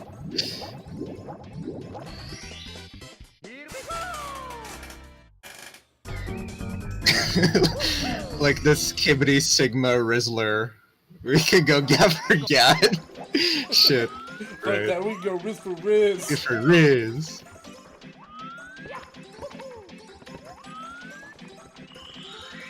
It's like that's the kind of dumb shit that's just always existed, though. Like, Oh yeah, like back in MLG wasn't any better. 2014, you couldn't go anywhere without seeing the MLG symbol. Yeah. And it was all part of like the zeitgeist, because all the memes would just cross over with each other. Like if you saw a Baba Shrek Booey. meme, you would probably hear some sound clip of some guy saying, "Ooh, baby, a triple!" with some Illuminati triangle scattered everywhere, and there would just be a freeze frame to zoom in on it. Then X-Files music. Like no matter John Cena. You know, that's when they really should have released Fred 4. Yeah. Revenge of the Figglehorn.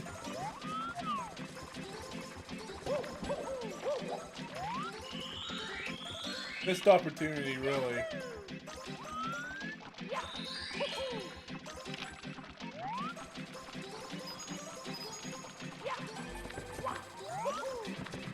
So, like, when people say that, like, memes today are garbage, I raise you the question, when were they good?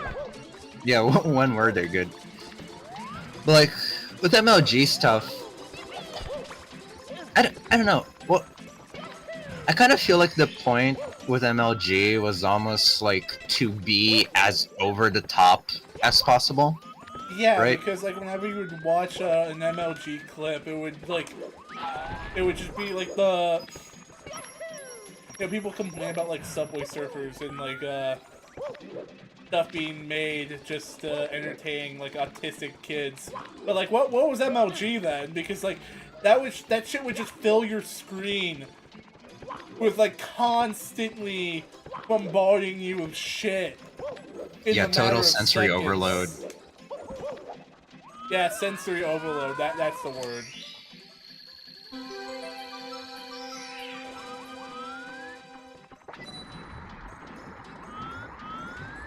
The MLG was just as, like, sensory overload as anything Skibbity Toilet. Yeah. It's like, with MLG, the point is to be over the top. With, like, brain rot, the point is just to be, like, stupid. Yeah, and, like, it's just the nonsensical. term brain rot wasn't coined yet. That's why we didn't call it that. Yeah. But it's like, in the same vein as brain rot. It's really, like, no better. Yeah, but it's the brain rot that we grew up with, so it's good. Yeah. Smoke weed every day.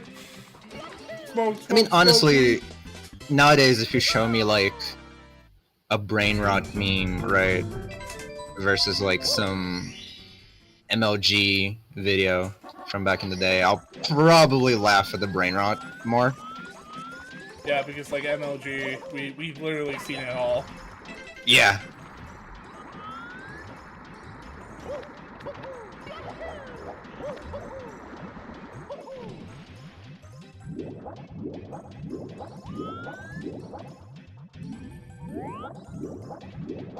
I still remember that meme run game that Nintendo actually let someone upload onto the Wii U eShop. Oh.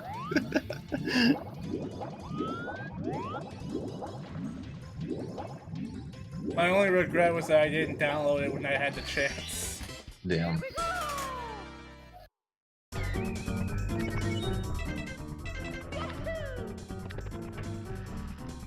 It's so funny thinking about how, like, the big selling point Nintendo had, like, the big appeal Nintendo had back in the 90s, was that they had the Nintendo seal of approval, which was, like, supposed to be, like, a promise of quality. Yeah. But I'd argue back then that didn't mean anything. Nintendo just had good first-party titles. Oh yeah, it didn't really mean much. There were so many shitty games, you could make a YouTube series about it. Yeah, but who would do that? Make a YouTube series about shitty games?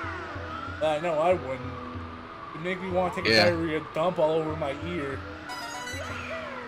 It's just like, there's so many shitty games! Shitty games! I imagine I'd become really angry at them. Having to play shit for over, what, 30 years now? 20 years, yeah. It's not 30, like 25 years. I mean, you're literally showing the evolution of your head balding at that point. He needed a Keep sponsorship.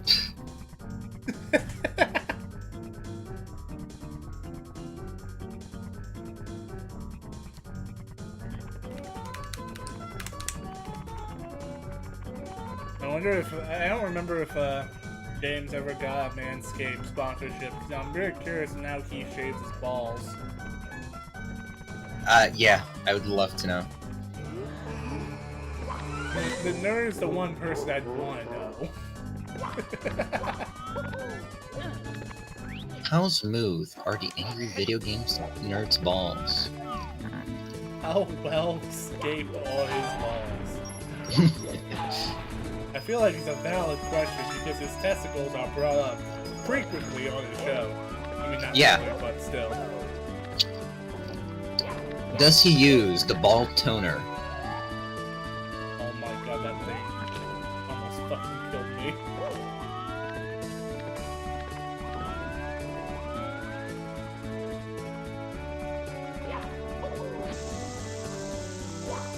Alright, so, to pivot the conversation back to Persona, I believe I have, like, asked you about this before, but I don't really remember what your thoughts are, if your thoughts have changed on the subject, but, like, what do you think about, like, the idea that, like, Persona 5 is, like, going to be used to build up to, Makoto Yuki's eventual return?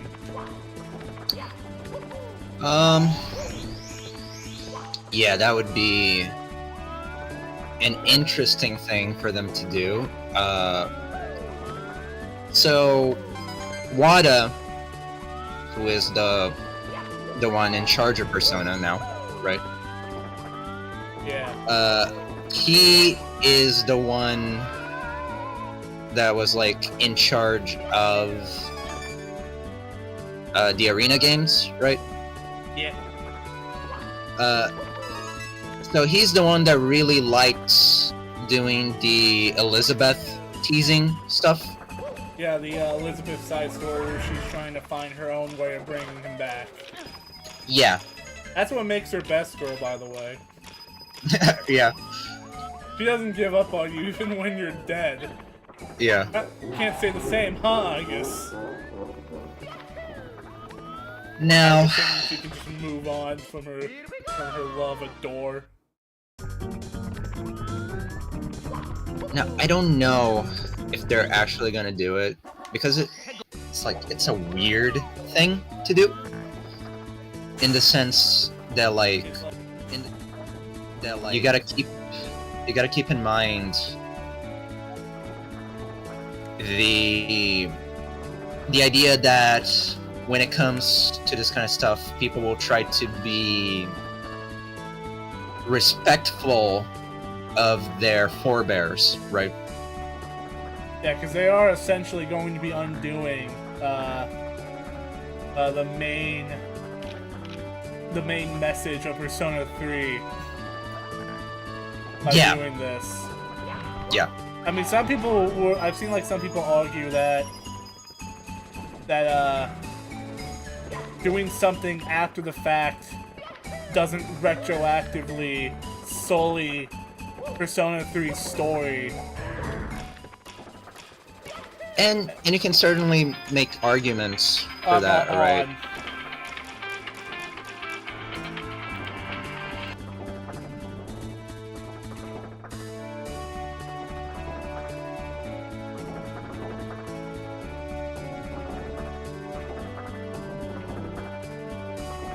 And I'm tired of my brother exposing the fact that I use an Android.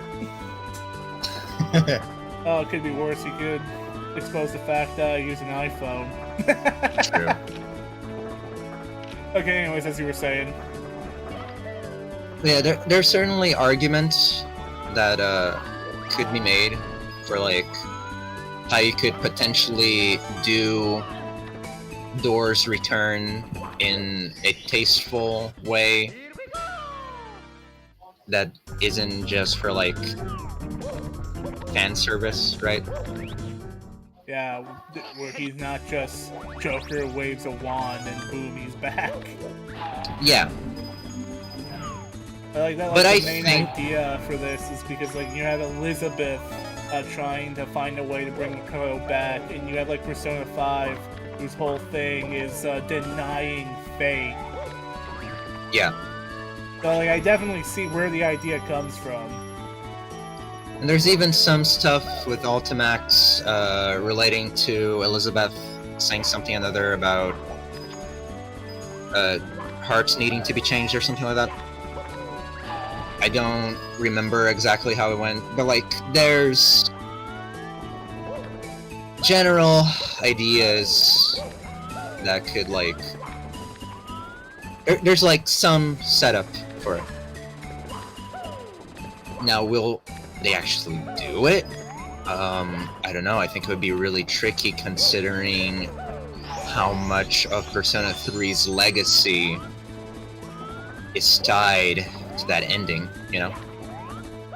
Especially with Hashino not being around anymore, and moving over to Studio Zero. Not every day a game allows you to have your protagonist die at the end. Yeah. Like, I would be very surprised if Door just, like, full-blown actually came back, right? I like that you just keep calling him Door. Just used to it. You know, I'll do that too, instead of calling him Makoto.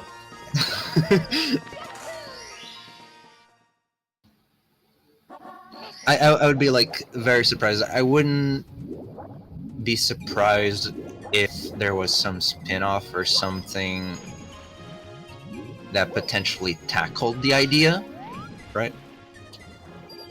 Them definitively bringing him back, though, I find that less likely.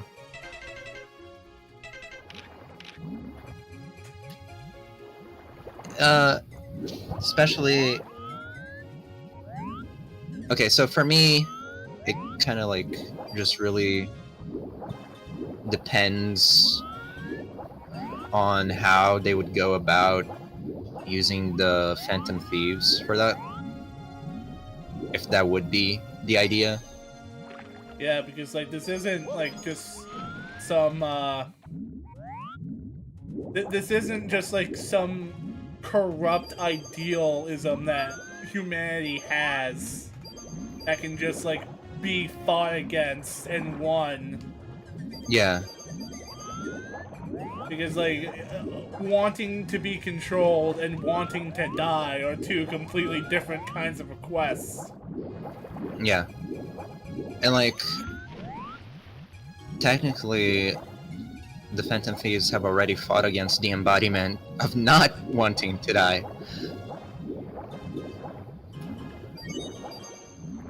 So it would be...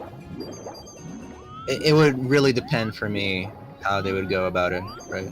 Specifically with the handling of the Phantom Thieves, if they would be like very important for it. Because I don't want like a situation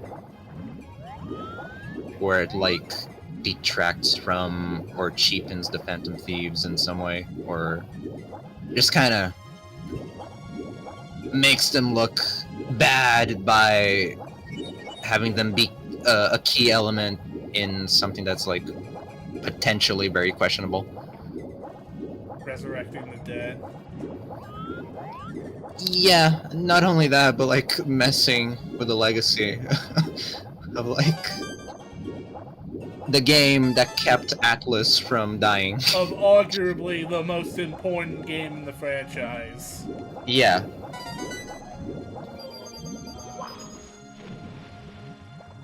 And like I like Persona 3 quite a bit too, right? So like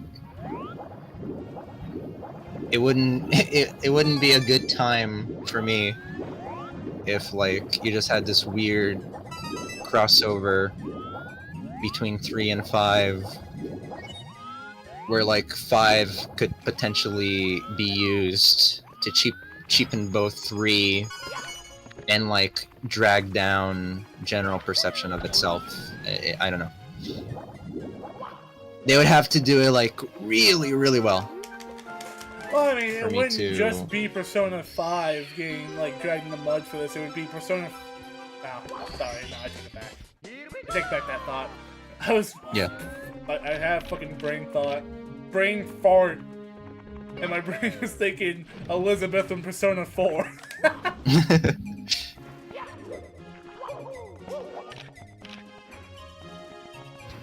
I mean, I'm sure the investigation team would be there too, for whatever reason. They just get roped into it just because. Just because, yeah. even though their game literally has like nothing to do with anything Seas or the Phantom Thieves went through. Yeah.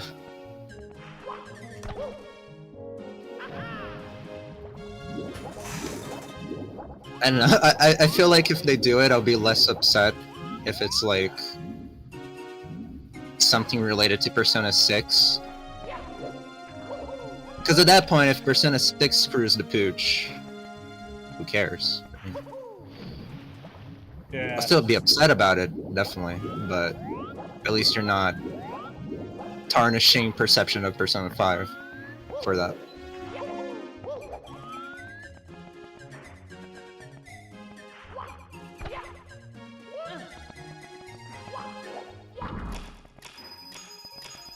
And it's like not to say that I solely care about how others perceive it, right? Because this would be extremely controversial regardless of if they did it well or not. Yeah, because, you know, like I said, the whole aspect of essentially undoing 3's ending, which is, like, the most impactful part of the game story. Yeah. Like, even if they didn't bring him back all together, even if it was just, like, a more conservative thing where, like, maybe they try to save him but decide not to do it, like it's still gonna be something that is like very controversial regardless, just from like beating down on that drum at all, right? So like in a sense, yes, it would be annoying if it became like a gripe that people have just because, you know, people having annoying takes generates annoyance, right? It's kind of it's like Sonic discourse. Yeah. Like I can just imagine the Twitter discourse and it makes my head hurt as much as I hate to admit it. All the discourse from people that didn't play the games. Yeah.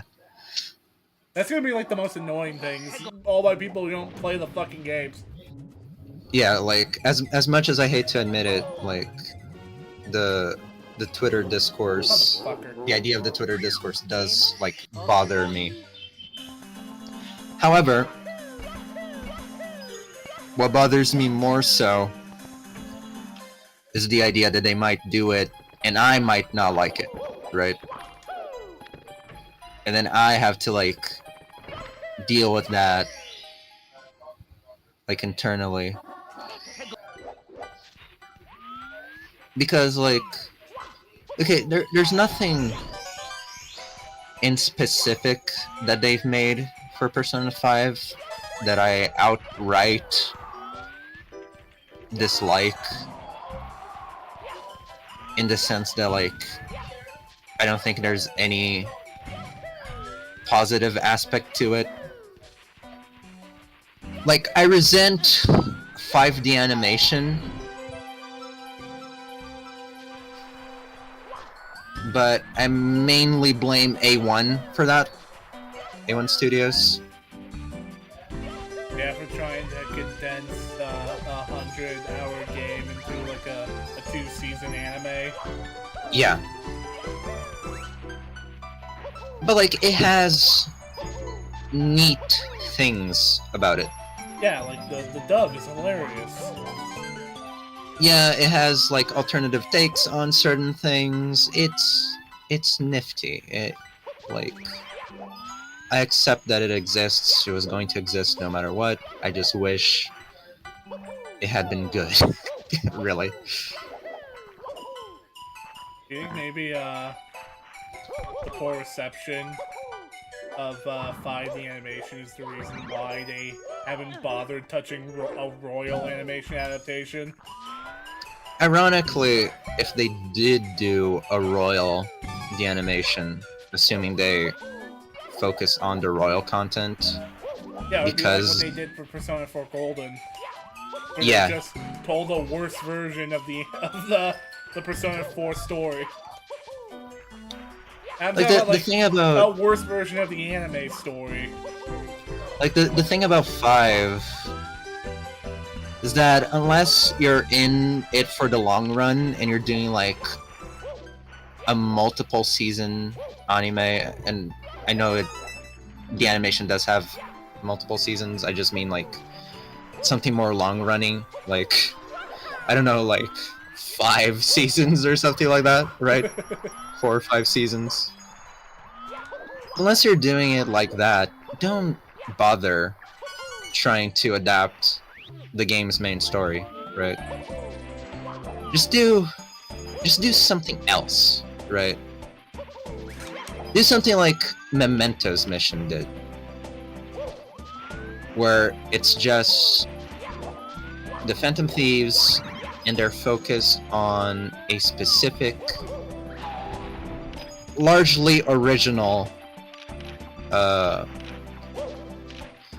okay, it's not entirely original in the sense it takes a specific side quest from Persona 5, but it like completely reworks it, right? To the point where it's basically an entirely original story, right? Just from taking from a relatively insignificant Memento's request.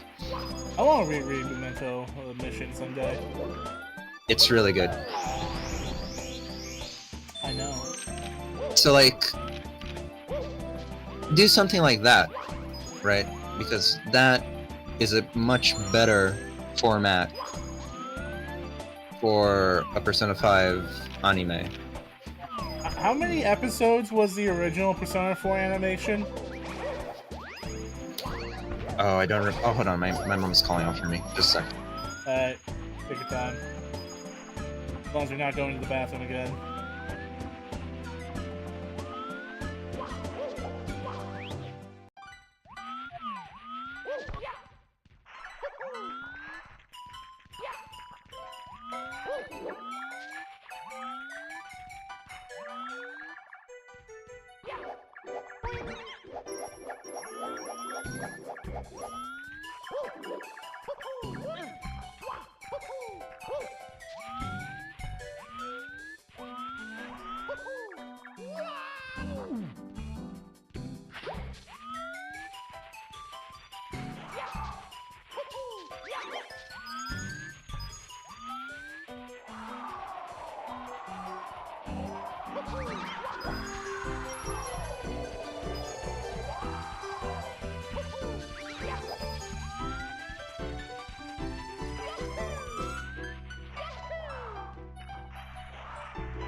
I didn't like this scene anyways.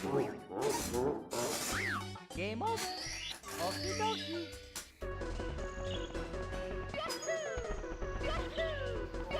Okay, so Persona 4 the animation is 25 episodes long. How long is Persona 5 the animation?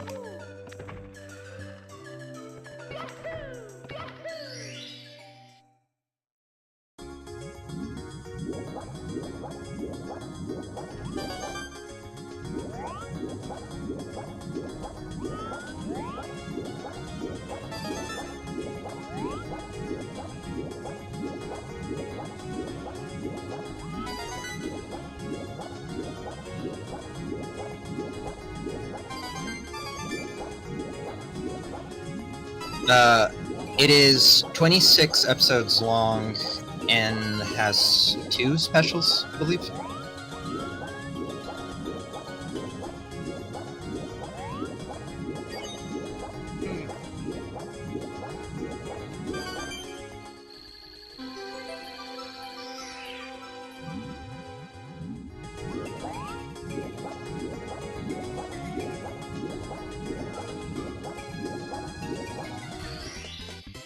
It's funny because, by like being an extra episode longer, Persona 4 did a better job at presenting the game's story through its limited time format.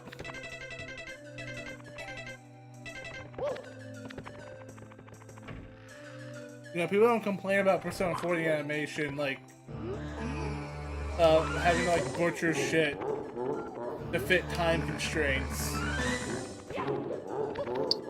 Persona 4 is a more compact story. Yeah.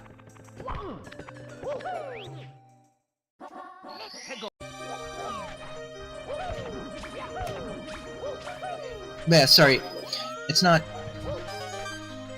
Yeah, it's not exactly 2 seasons long. It's like, I guess, a season and 2 specials.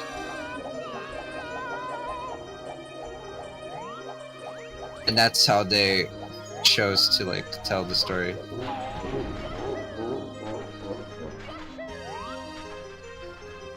And Persona 3 got the story of movies. Persona 5 was too grandiose for a simple 1-season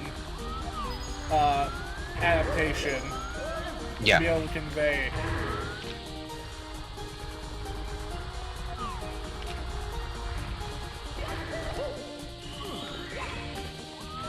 It's like a lot of Persona 4 is just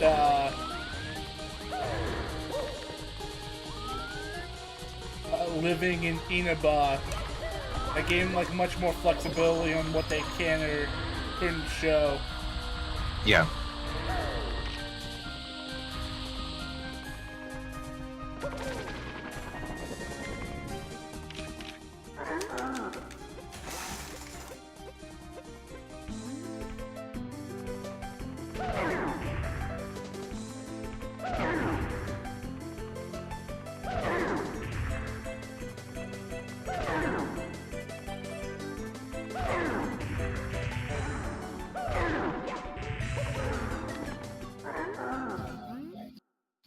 And the sad thing is that Persona 5 did have a good anime adaptation in the Daybreakers special. That was quite good. Yeah, it's just when they did anything beyond that. Yeah. Like when it was just one-off specials, the format worked, as opposed to like adapting the story itself. It fell flat. Yeah, and the thing about Daybreakers, right, and why it's like, I'm pretty sure a different production altogether, is because Daybreakers was promotional material, right? Yeah. It came out before the game. It was made to advertise, so obviously they have to put their best foot forward, otherwise, why would anyone buy this shit? Yeah, what's the point at that point?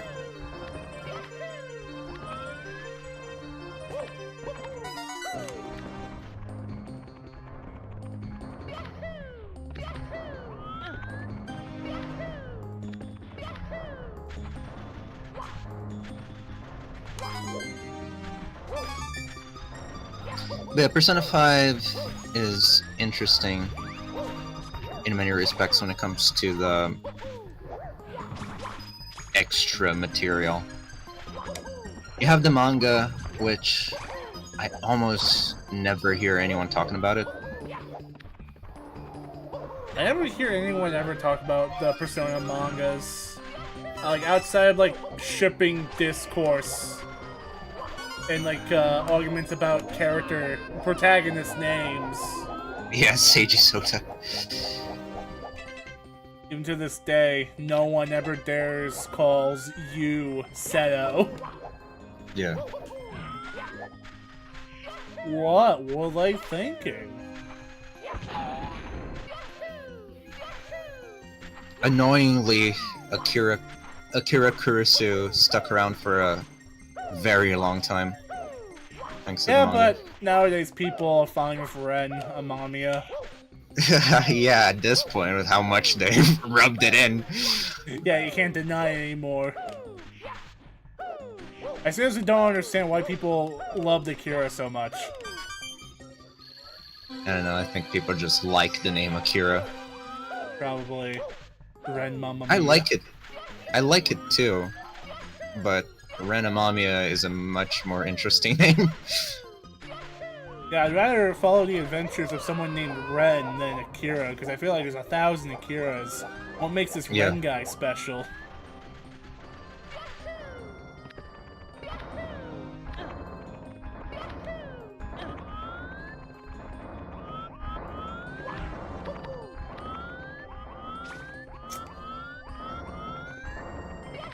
Okay, let's do this. Actually.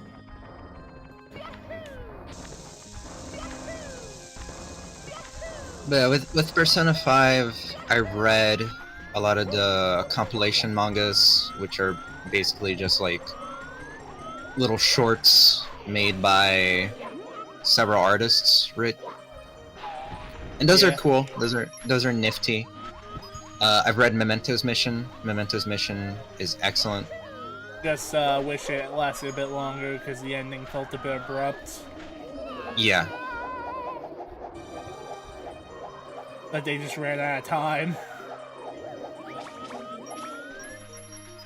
Yeah, unfortunately, like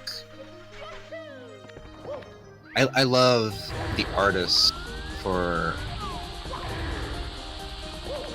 Memento's Mission, Rokuro Saito. I really like his art style.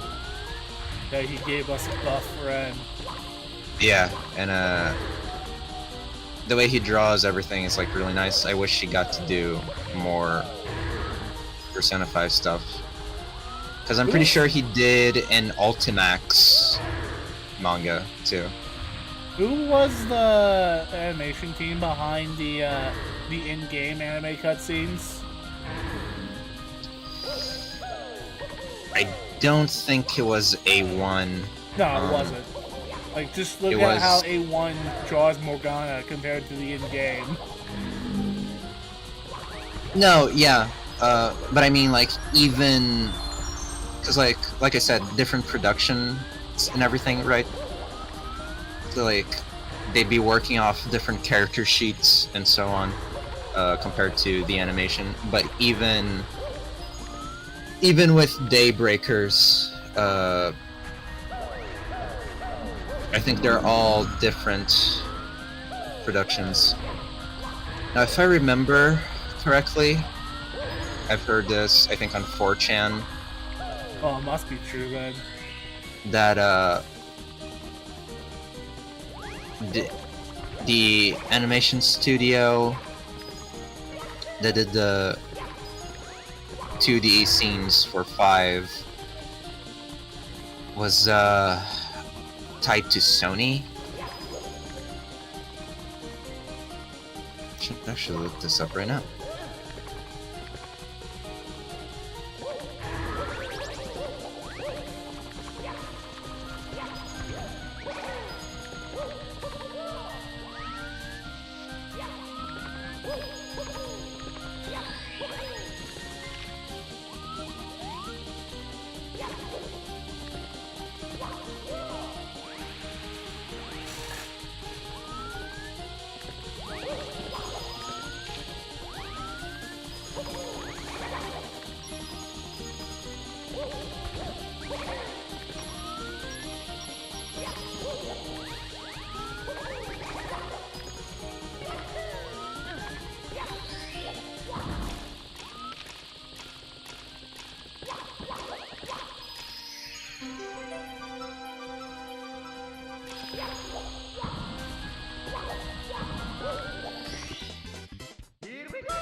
Okay, I think Production IG did Vanilla, and A1 did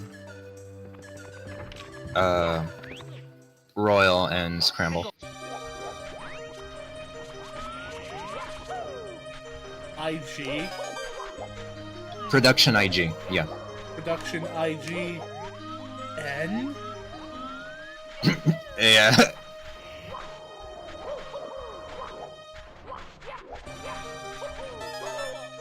Damn it!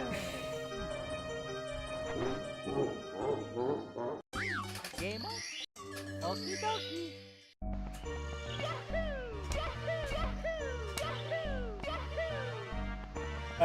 Were they too expensive to come back for Royal?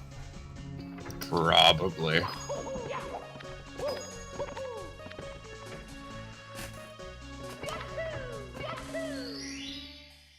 They probably could afford them again now that they have that Royal money.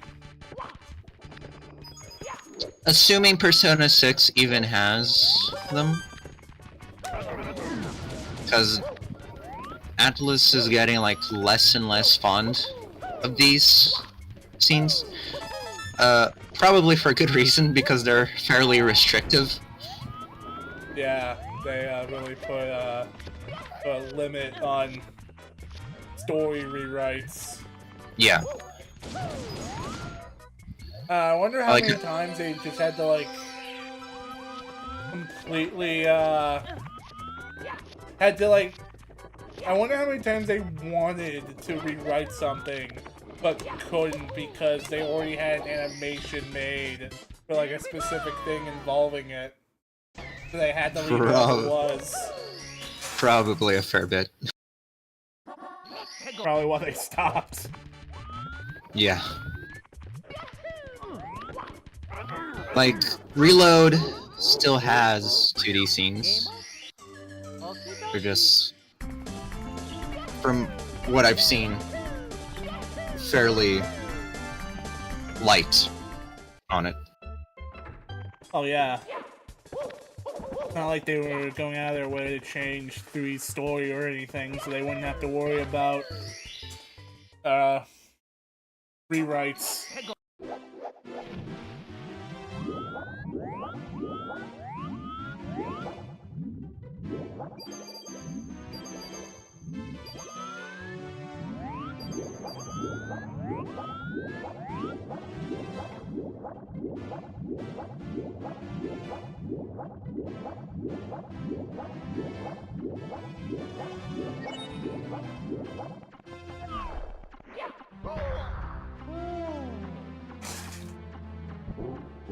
I'm getting worse. Okie dokie.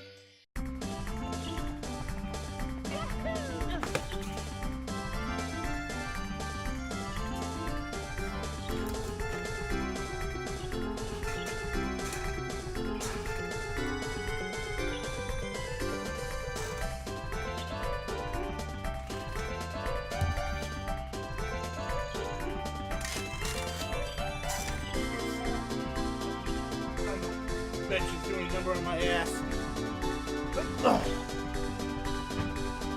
Couch. But anyways, to rewind the conversation back to reviving Makoto, or reviving Dorkun. Yeah. The thing is, like, that would be, like, really awkward for him to come back. Because if he did come back, he'd probably be back in his teenager body while all his friends are now fully grown adults. Yeah.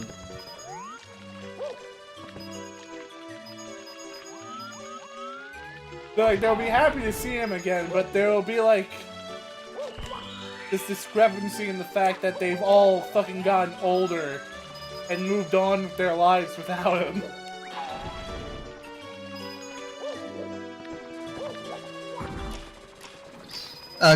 This makes me think of something that I heard before Shadow Generations came out.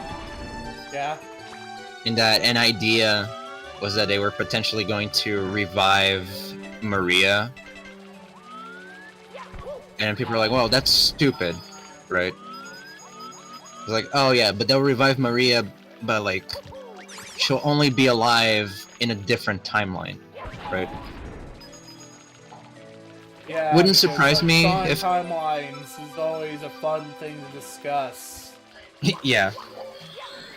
Wouldn't surprise me though if they wanted to do something like that for Persona, if they did something like that, because alternate timelines are an established thing within the general Persona cosmology, I guess.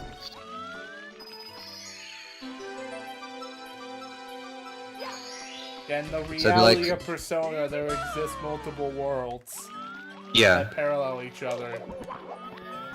So it could be like, yeah, we can revive Dorkun, but we can't revive our Dorkun or something like that.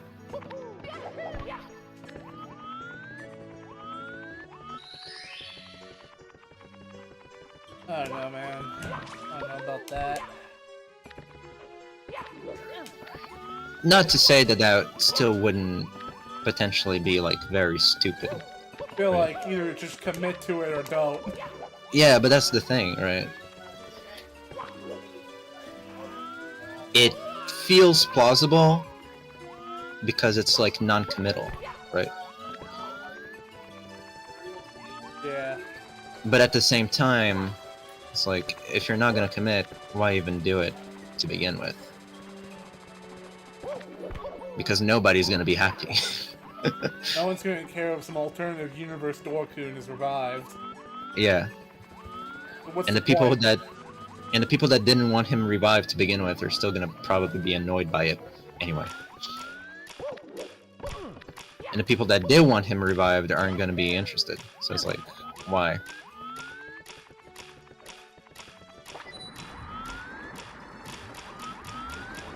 If he's not alive in the main timeline, who cares? Yeah. Who cares about this nobody timeline that's gonna be forgotten about? Another thing. So, I don't know if you know this, but Igor's Seiyu, his voice actor, right, in Japan, Game over. he passed away before Persona 5 came out, right? As Persona 5 was in development. And that sort of plays into why Igor says very little in Persona 5, like actual Igor. Even when you free him, to my understanding, his lines are sort of like cut up and mashed together from previous things he said, right? And so much so that in Strikers, Igor didn't show up. In Tactica, Igor didn't show up. That's weird. Uh, Like Igor just to go on vacation when there's a giant threat that a protagonist needs help dealing with. Yeah. And until 5X, we didn't have a new Igor, right? A new person voicing Igor. Now, some people are questioning if the Igor that Wander interacts with in 5X is also a fake Igor. Because there's some weird stuff relating to the Velvet Attendant from 5X, Merope. Mainly... I feel like she's the apology for making the attendants in 5 lollies. yeah.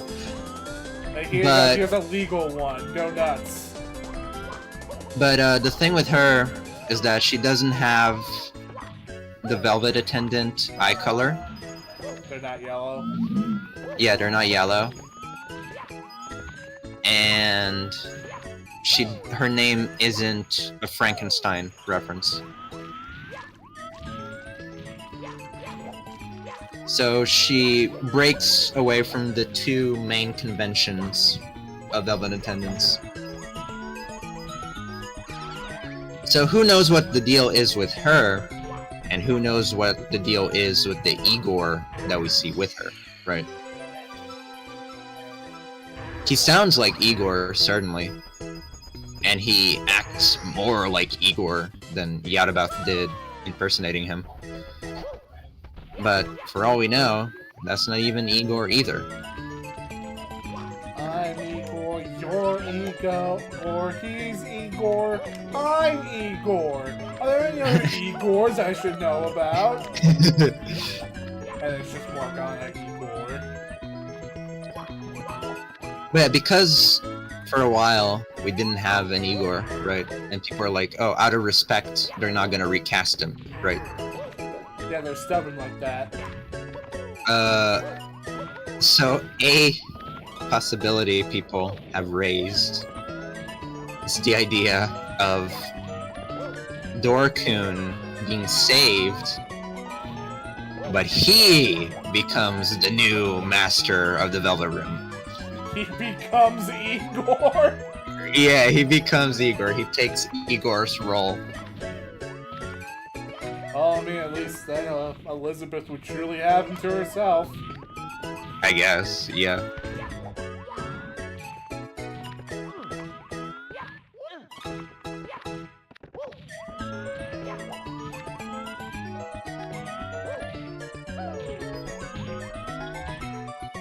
So that is sort of something I can also potentially see them doing.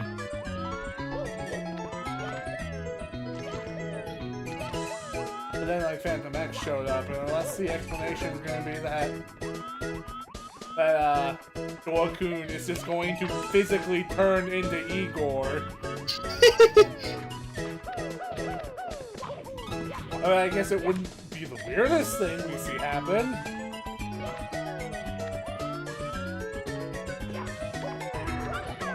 But they would have to explain where the actual Igor went. Yeah. No, I doubt this is just like a job you can get too old to do. Yeah, not when you're like a timeless being that, well, doesn't abide by the laws of time.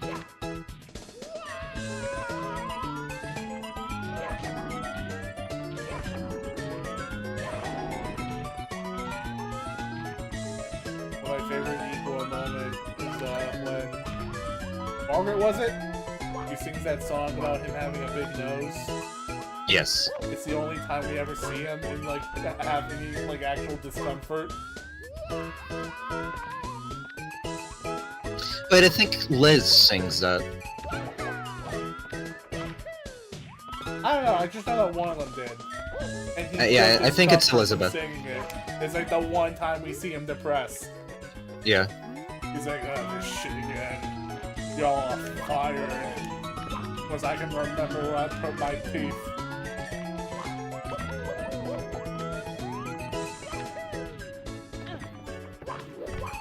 But yeah, generally speaking, I wouldn't want them to revive Dor.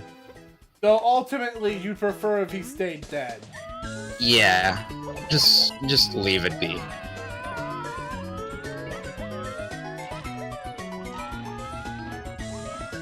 Like, literally everyone's moved on at this point, except Elizabeth.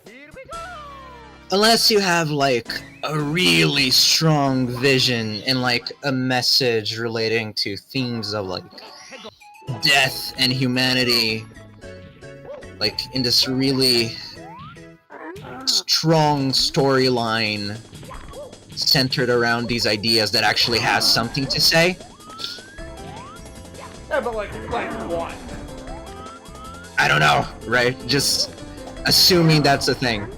I mean, if anything, the answer doubled down on it. Like, no, this is not happening. He died for a reason. But unless, like, you had something, like, truly had something to say. in doing so. I would not want it.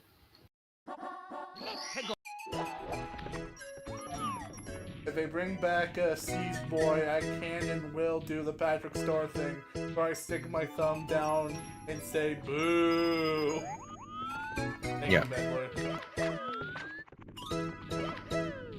Your contributions are gifts that I treasure every day. Because like if it's for fan service, or if it's That's trifling, not or if it's just because the setup for it is there, or it's just to like have a happy ending, like all those reasons suck, right? Yeah.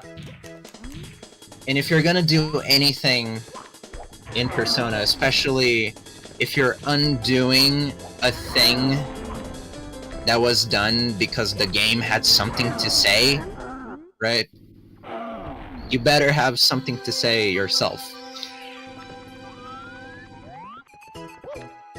And what message are you leaving about death and like the mortality of mankind and all that if you revive someone? Yeah, Like the closest like it would be. Persona ever did anything like that was Shinji's ghost giving you a boost during the final confrontation against Nyx. And a lot of people don't even like that. Yeah, because, you know, in a world of shadows, the idea of a ghost existing is too far-fetched.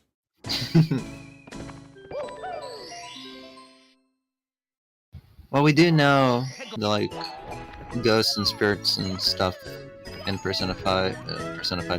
In Persona,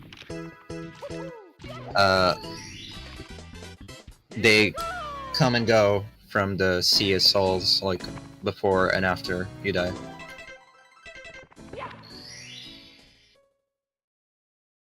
I mean, at least according to Persona 1 and 2.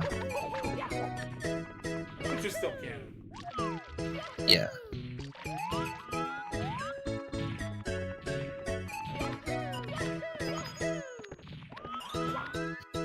But yeah, like, especially if you're going to involve the Persona 5 characters and the Persona 4 characters, like how do they thematically tie into everything?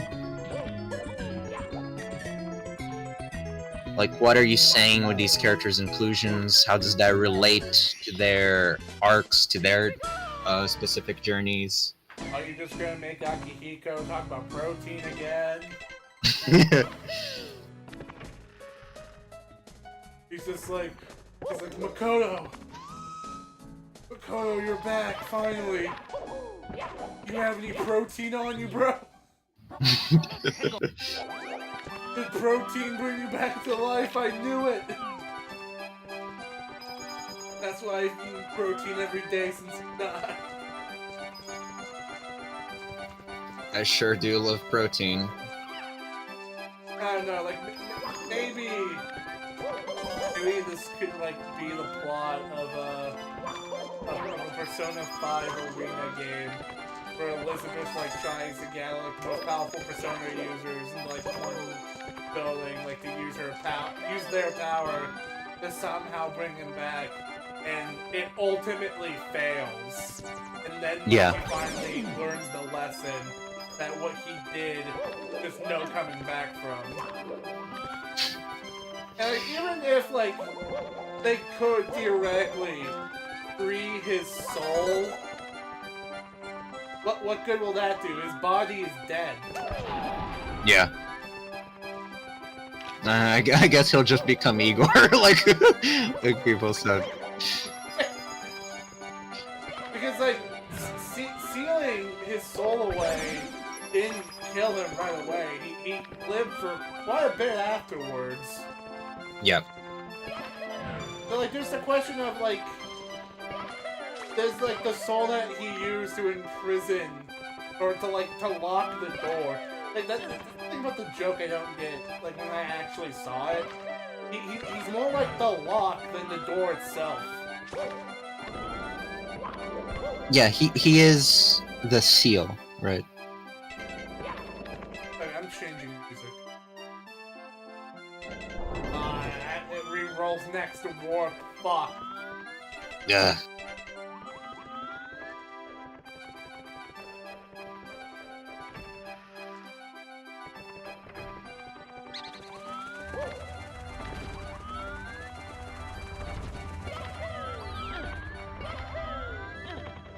So, like, yeah, even if they were to free his soul without, like, a body or a host for it to go to, like, what? I guess, like, the soul can just move on and, like, be in peace, but, like, the big thing about the sacrifice itself is that he did it because he found his peace. Yeah. So, like, does the soul have Makoto's conscience in it? Like, is it Makoto himself that's there? Like, did his consciousness transfer after his body died? Yeah, so generally with Persona, yeah, the soul would be tied with, like, the mind and so on, like, the essence of him as he used to be, his experiences and everything should still be there. Even if his physical brain is, like, gone.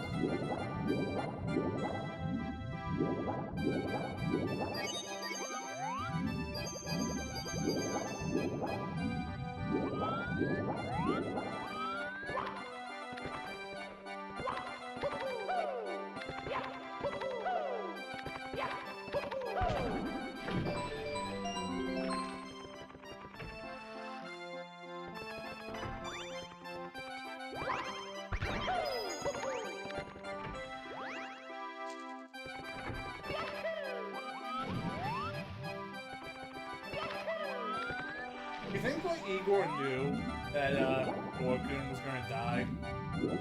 Yes. Did? Yeah, he knew. Imagine,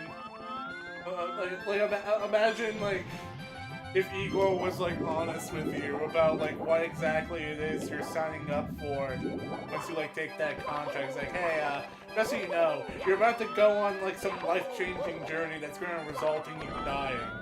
But don't worry, if you don't do it, then everyone else will die with you, so you might as well. Unless you want to be a selfish prick. That'd be my guess. I can't force you to do anything. It's kind of like what Super Paper Mario does with its opening, where you can just say no to saving the world at the very start. Yeah. Granted, you shouldn't do that, because if you do, then you have to rewatch the 4-minute unskippable opening again.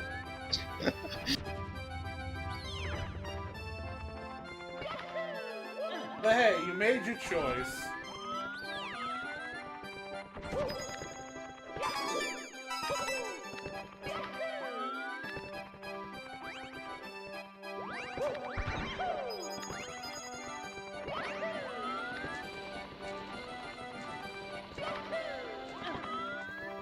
But, like, generally, when it comes to, like, Persona stuff, my mindset will often be that, in the sense that, like, I want Persona content, but I don't want it to be trifling, right? You want there to be a point. I want there to be a point, yeah. You don't want Persona for the sake of Persona. Yeah. Because Persona is as good as it is because there's a point to it. The games all have something to say. There's, like, a reason to it all. Now, you know, I'd love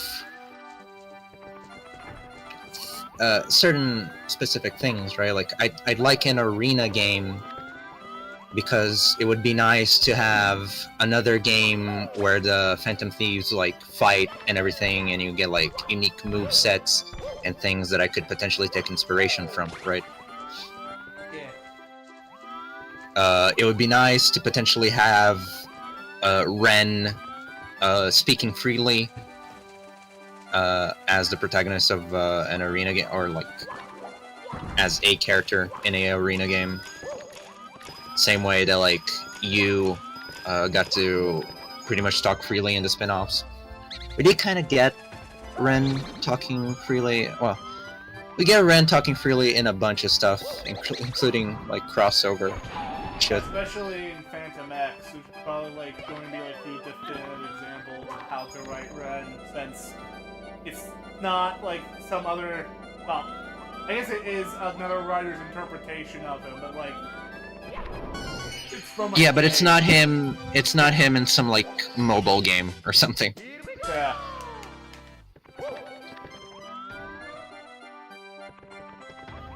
But yeah, so like that's something neat about 5X.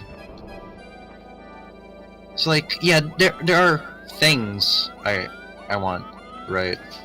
But though these things on their own aren't like anything meaningful, right? I still want them, but like I don't want them to the point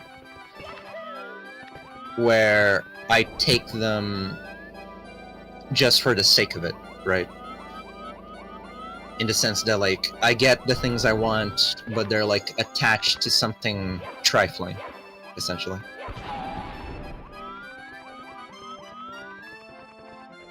Like I want all these things, and I want them in something like good that has a reason to exist, pretty much.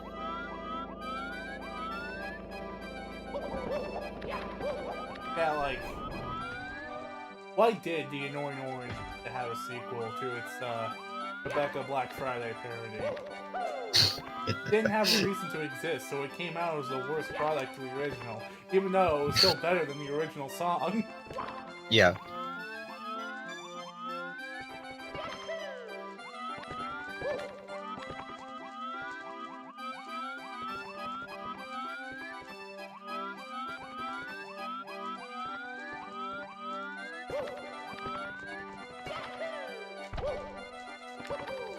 Okay. Damn it. Game up.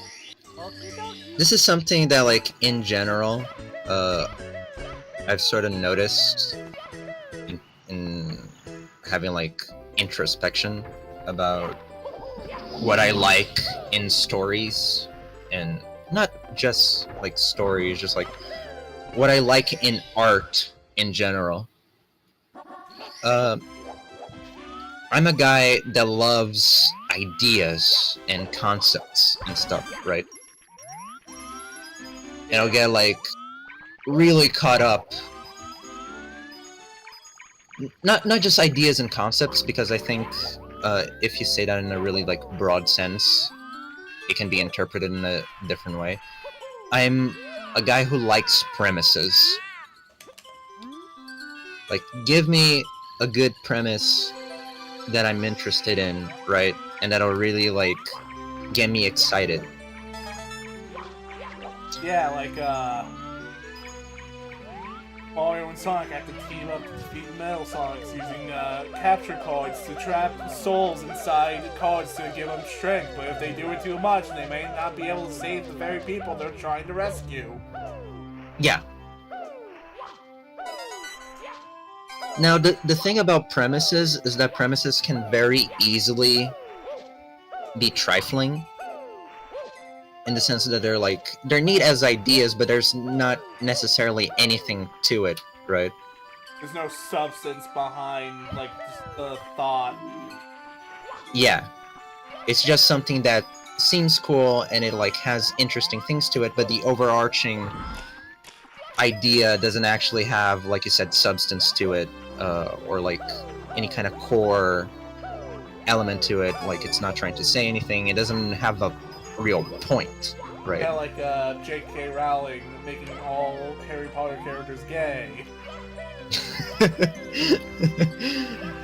That does have a point. It's her trying to gain brownie points and promote her political ideology, even though she's just kind of like grifting, because if she really cared about that stuff, she would either have included it in her original works or make new works that do include these ideas.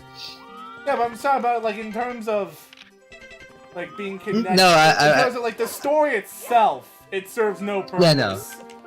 Yeah, I'm just kidding. Right. I'm in just a meta making context, fun of yes, Joker. there was a point.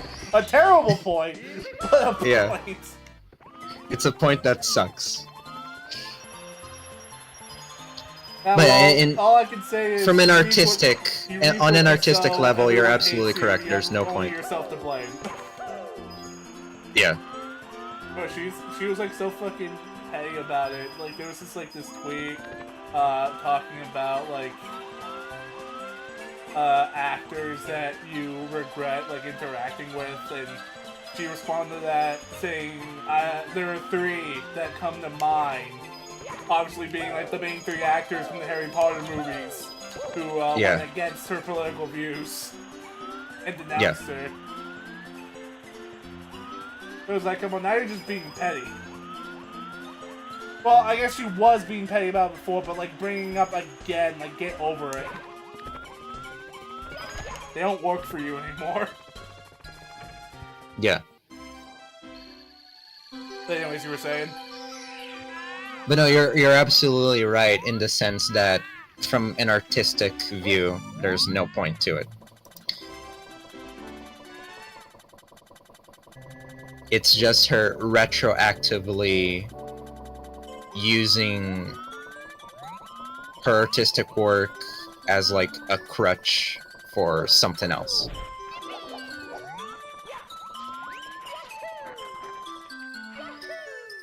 But yeah, like premises excite me, right? I rarely get caught up in premises. Hell, you've been there to experience this quite a few times. Yeah, what if Mario and Joker teamed up to defeat Will Smith? Yeah, what if Mario and Joker defeated Will Smith, right? Fought Will Smith in like a Call of Cthulhu adaptation? Or what if Joker and Oracle had to fight Tatanga? Like, it's those are premises, right? And like, I like the premise, but what's the point, right? Like, what is the story? What is it trying to say? And I think that's probably why a lot of my ideas in the past haven't really gone anywhere. Yeah, because Just you like- just thought about the idea, not if there was like anything you could actually do with that story. So like when you would, and then you would try to actually turn it into a story, and you would always get stumped because there was never like any actual idea behind it in the first place, other than the meme. Yeah, like there wasn't a cohesive through line to it. I wasn't trying to say anything, I wasn't trying to convey anything, I wasn't trying to create any sort of feeling or sensation beyond just, oh, this thing is neat and cool. Like, why Will Smith? Why are Mario and Joker fighting Will Smith? Now, granted, that could be a story, right? Like, there's no problem with the premise. There was just no greater picture with it.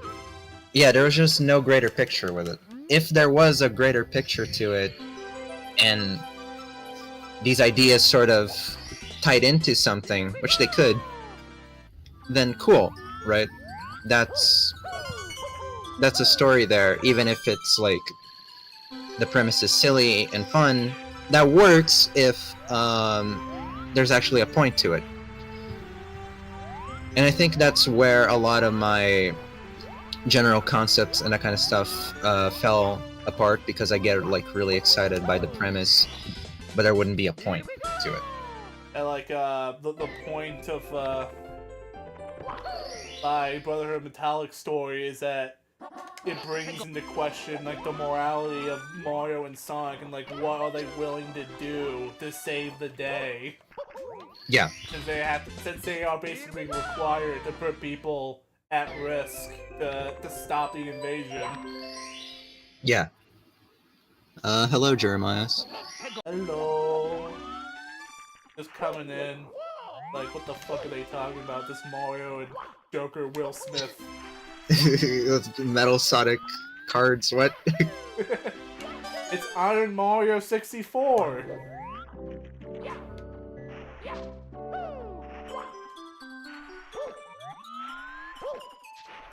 Rules are Basically, in the description. A currently... Well, I don't want to say impossible. A currently unbeaten Mario challenge.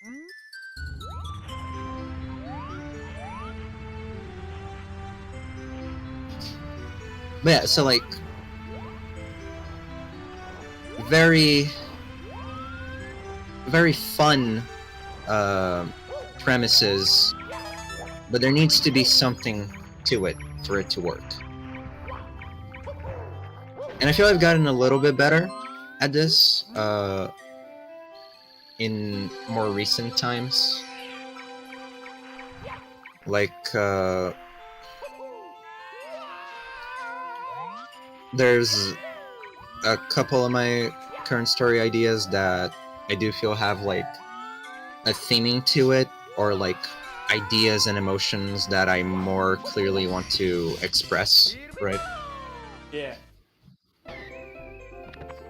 That's not to say that previous stories of mine haven't had themes or stuff like that, or just kind of like references to certain ideas and concepts and that kind of stuff. They just But weren't strong.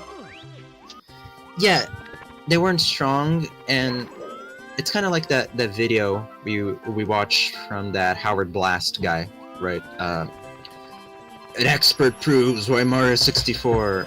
Oh, hold on, just a sec.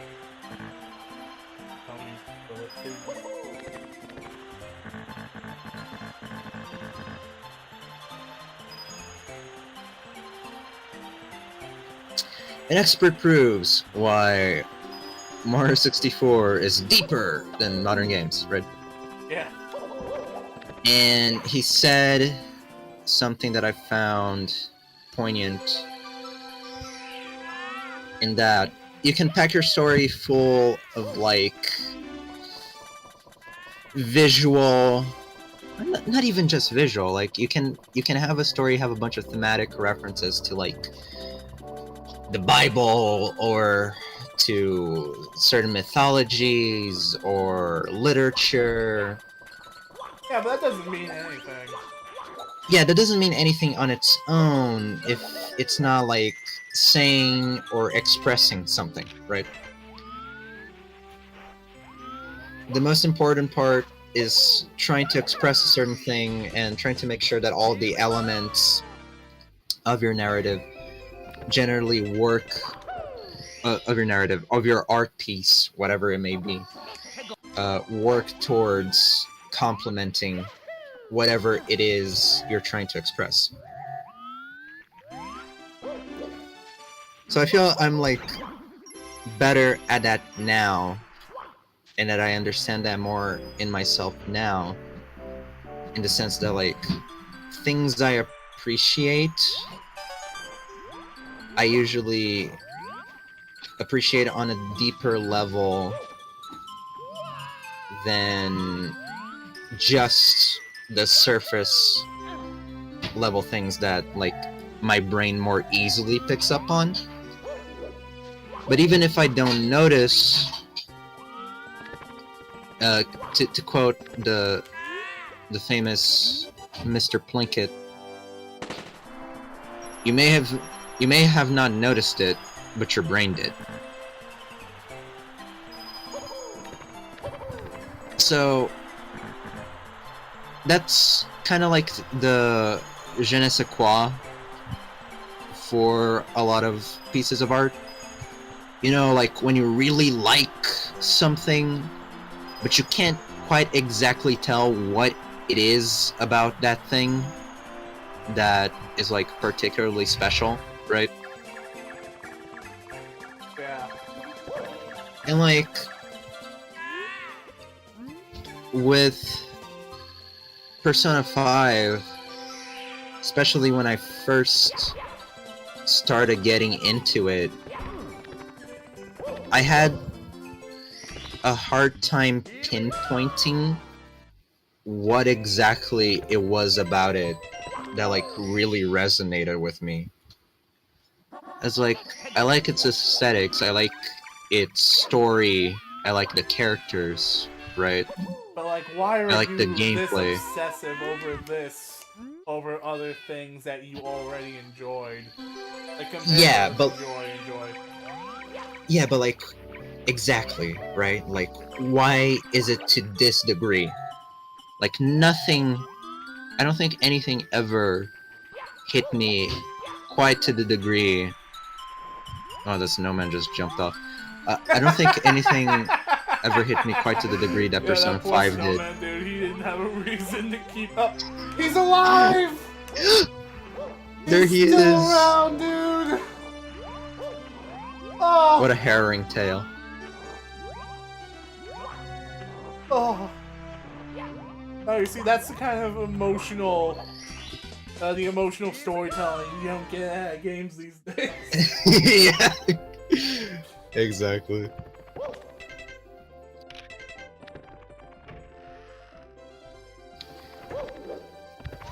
So I've had, you know, my obsessions over the years, right?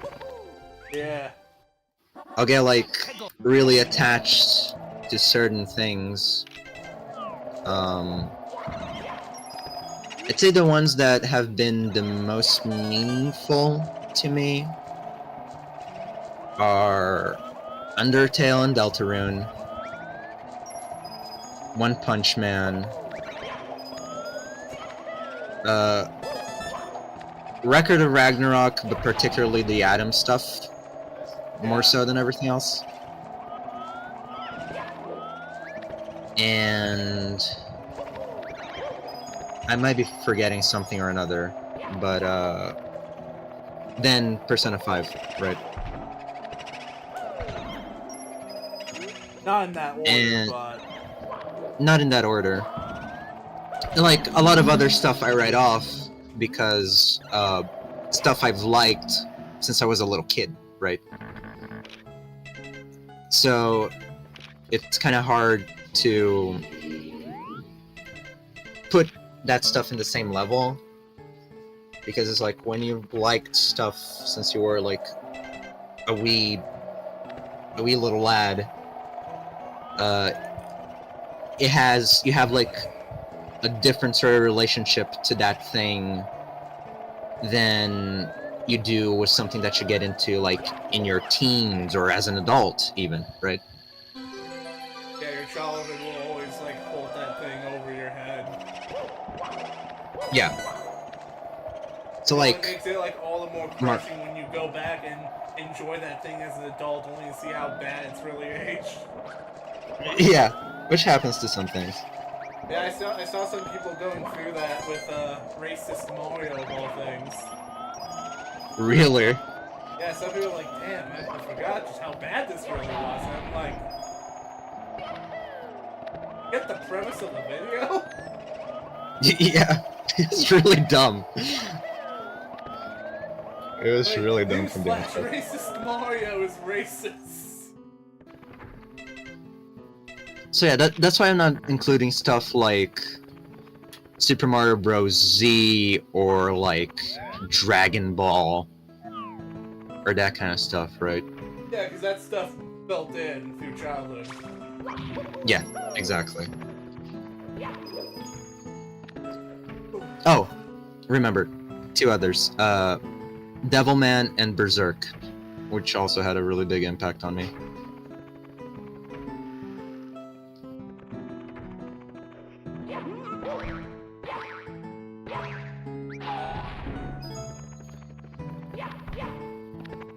But yeah, like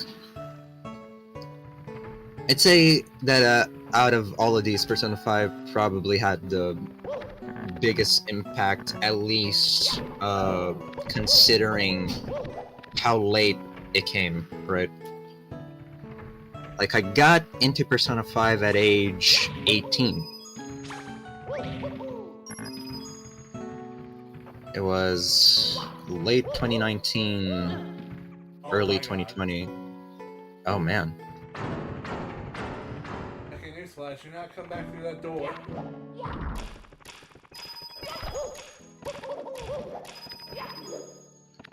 So like, just to kind of put it into perspective in the grand scheme, right? We became friends before I even liked Persona 5. Yeah.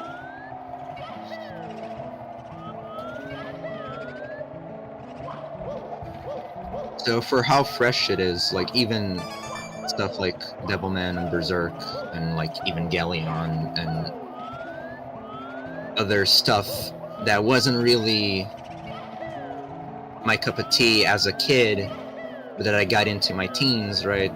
That And when you start developing pace. yeah. All that stuff was like into my earlier teens. Like with Persona 5, I was an adult, and like I've had 5 years to get out of the phase, quote unquote. Right? It hasn't happened. Yeah. So like thinking about all the stuff that I like, and like I'm a guy who is really easily swayed by like aesthetics and that kind of stuff, right? If something has aesthetics that I like or something that I can get like caught up in, I'll really enjoy it, right? Here's an example, right? Dragon Ball Super Broly. I'd say Go from not caring about blue to actually liking it.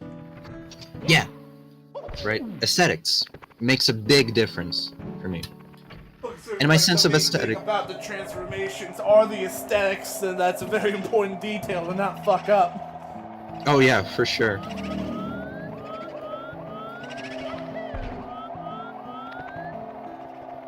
But like, that is just to say that like I appreciate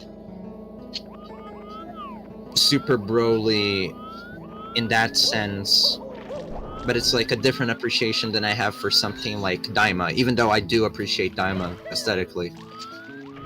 But like with Daima, I appreciate like a bunch of other stuff about it even more so than the aesthetics, right? With Broly, that's not to say that I dislike the story or anything, right? It's just a very simple story, right? Yeah, And there are things to criticize about the writing. Yeah, the story is not what you came here for. Yeah, it's like the flashiness and the aesthetics. I think like, but Broly can work with it, unlike like Dragon Ball Heroes and shit. It's because like Broly knows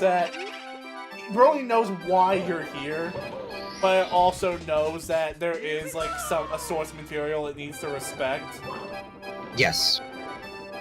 Whereas Heroes is entirely made just to be flashy. It doesn't really care about anything because yeah, that's not why it's here. Yeah. Let's see. So like aesthetics really get to me, concepts really get to me. If I find the concept of something like really cool, even if the execution isn't perfect, I'll probably still like it.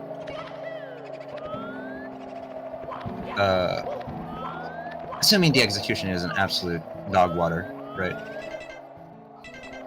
But like if I see, it's the potential man meme, right? I see the potential in this thing. Kind of like So- most Dragon Ball fans in general, because like we're always constantly trying to rewrite the story. Yeah. So love me like concepts, even if I don't love everything about the execution. If a concept really grips me, or just in general, if the concept is really interesting and the execution is good on top of that, that goes a long way. Like, I'd say that, like, on a conceptual level, a story I really love is Dark Souls, right? Dark Souls is super cool in terms of what it is conceptually. Oh, just a second.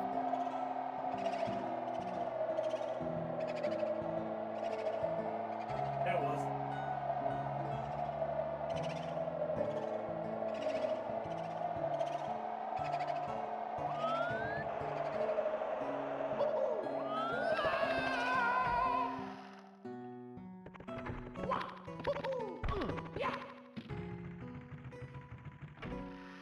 Alright. Where's it?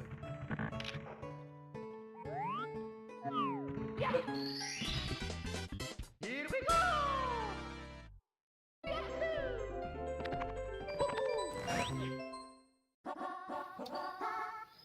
But yeah, Dark Souls really love concepts in Dark Souls. Honestly, Dark Souls is one that I'd say, like, I really love the concepts in it. I think aesthetically it's really great. And generally in execution, I like it too. Particularly 1.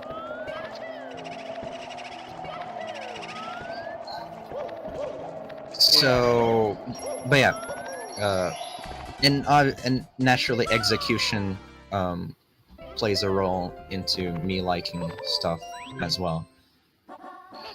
And I feel that's like where you sort of get into that level that is kind of harder for you to grasp, or not necessarily grasp, but like immediately recognize.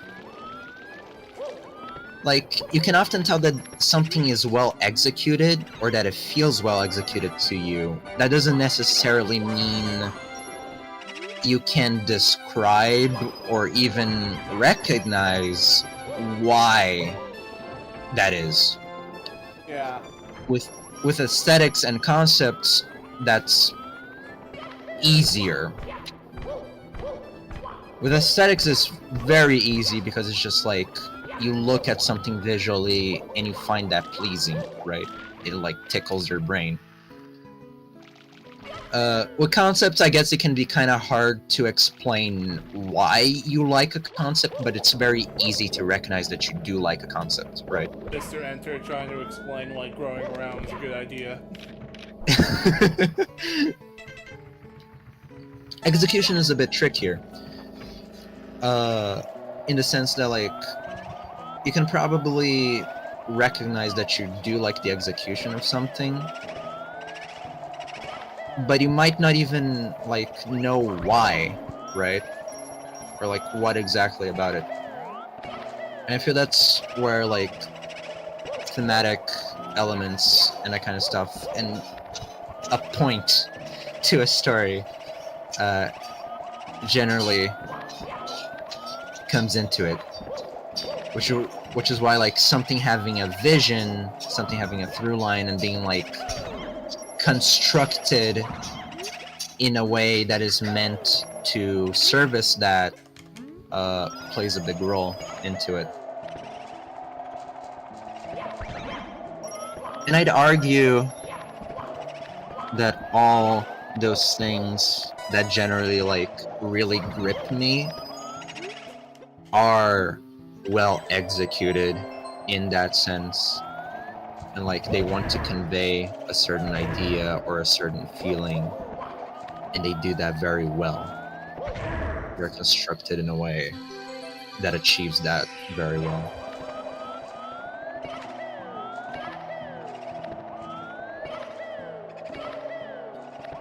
Which is why nowadays I'm a bit more focused on having a point or something to convey, feelings to bring about, as opposed to, like, just ideas, right, or premises, that kind of stuff. You know, Prime? I'm Yeah. being reminded of something. So, like, we were on the conversation about, like, the whole thing about, like, Mario 64 being deeper than a lot of, like, modern day games.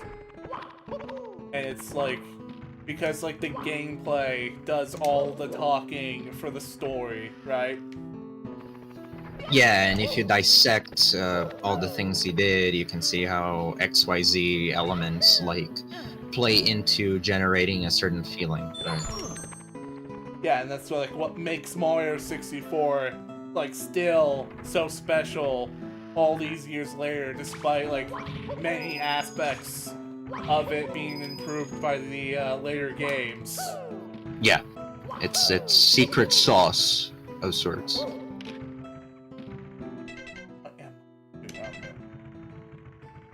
So like the video reminds me, funny enough, it reminds me of a Donkey's Super Mario Bros. Wonder review. Where he makes the claim about like Mario plot versus Mario's story. Where like the plot is simple, it's Bowser taking over, you gotta go stop him. But like the story itself is Mario going through all these worlds to get to that point. Sure, yeah.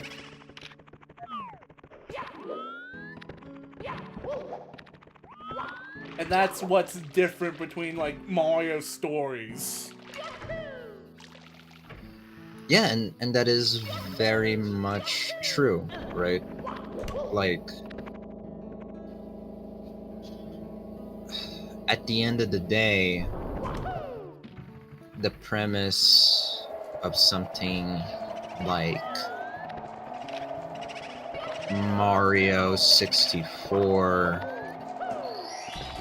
and I guess we can say Mario Galaxy, right? They're not that drastically different. I'd say more Galaxy 2. Yeah, Galaxy 2. But like, they feel completely different, and I think that goes beyond just setting, right? Yeah.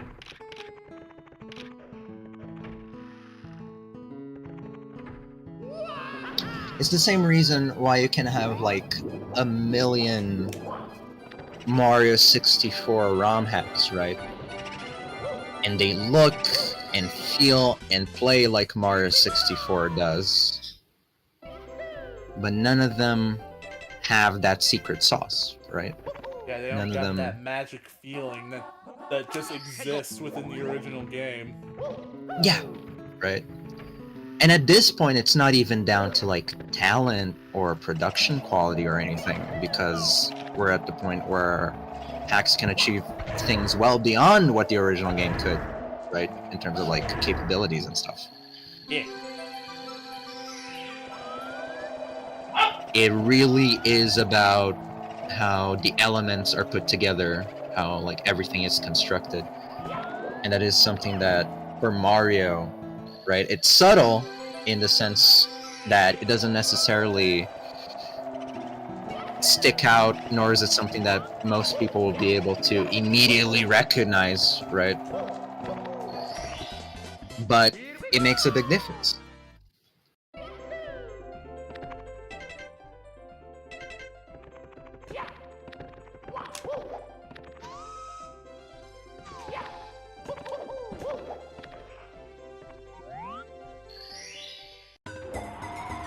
Because when you're thinking...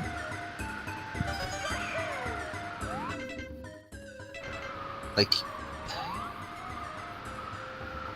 I don't know, I think it's very easy to like conflate certain ideas, right? For example, you can... I've probably been guilty of this myself before when it comes to like past ideas I've had relating to Mario stuff specifically, right? Yeah. Which is the idea of like wanting to overcomplicate things or just make like some really intricate story, right? And I feel you can do that with Mario, and sure, it can potentially be good. Yeah, like Mario RPG. That's what like Mario RPGs focus on. Yeah. However, right? Even then, there's still a simplicity to Mario RPG stories that like makes it fall in line. That still makes it Mario. Yeah.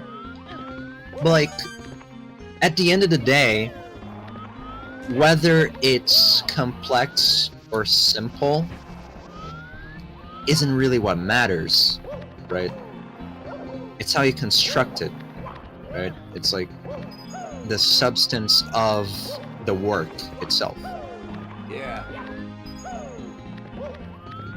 It can be a simple premise and still be full of substance, and it can be a complicated premise, and if it's not well executed, it can be fairly devoid of substance.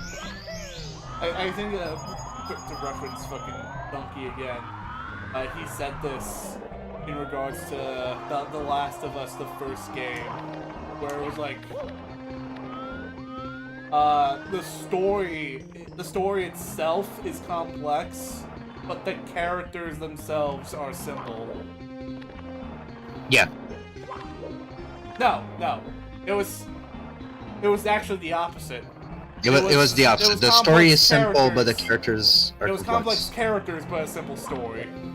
Yeah, I was about to say, because that's usually like the opposite of what I hear people bringing up about the original Last of Us. Yeah, sorry, I got mixed up. That's what simple characters, complex stories, what he said about Kingdom Hearts. Right. I was just getting shit mixed up, but yeah, it was, what made The Last of Us work was the fact that the characters were complex, but the plot was simple, so that the story could be, like, more focused on the characters than just what was happening. Yeah.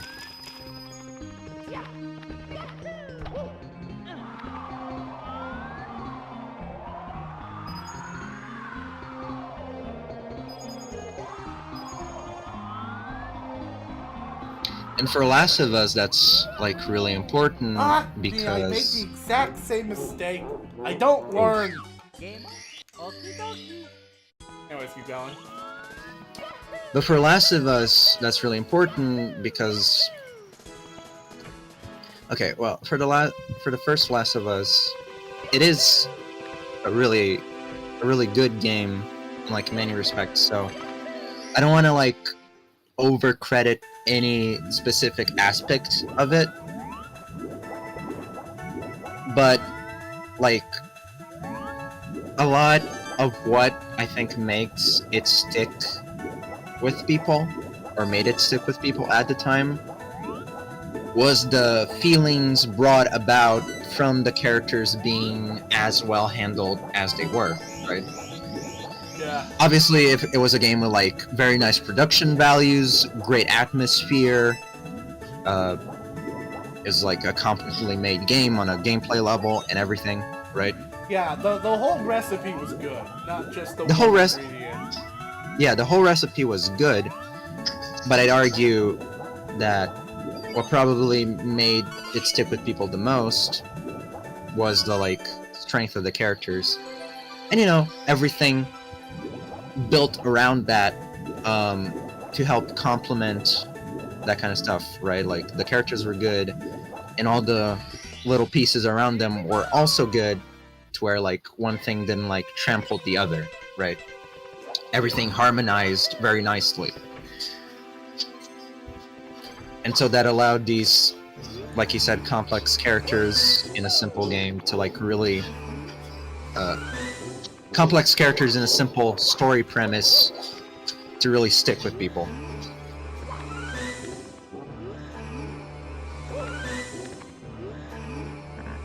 Now, as much as we give Donkey shit for some mistakes, guy sometimes knows his stuff. Rare occasions. No, yeah, he does. He does say some smart stuff sometimes. Only sometimes, though. We're Donkey's biggest critics, in case you didn't know. Yeah. Well, not just an inside joke thing or whatever.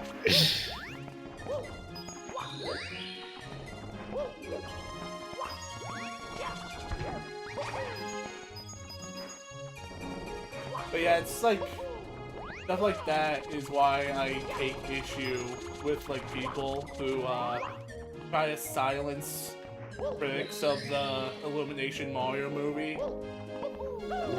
Because like, Yeah.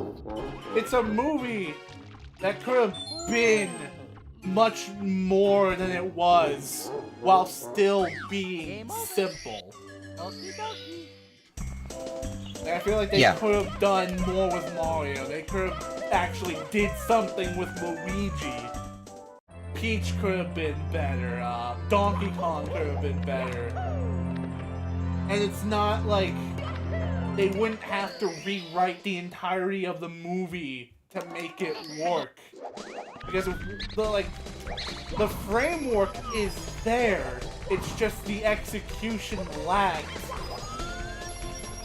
And like, I have ideas that would just, and I'm like tooting my own horn here, saying that I could definitely write a better movie. No. Like, I have ideas on how like they could like expand upon the characters in simple ways that work to the movie's strengths without like overcomplicating it, because like that's the number one thing I hear whenever anyone talks about complains about how like overly simple the movie was. It's like, oh my god guys, this is Mario, okay? Mario's not supposed to be like this complicated thing. Like, I'm not asking for complicated, I'm asking for good. Yeah. Because, like, things can be simple and, like, bring about certain feelings, right? Yeah. Or, like, simple things can have complex building blocks to them that you don't even, like, realize necessarily, right?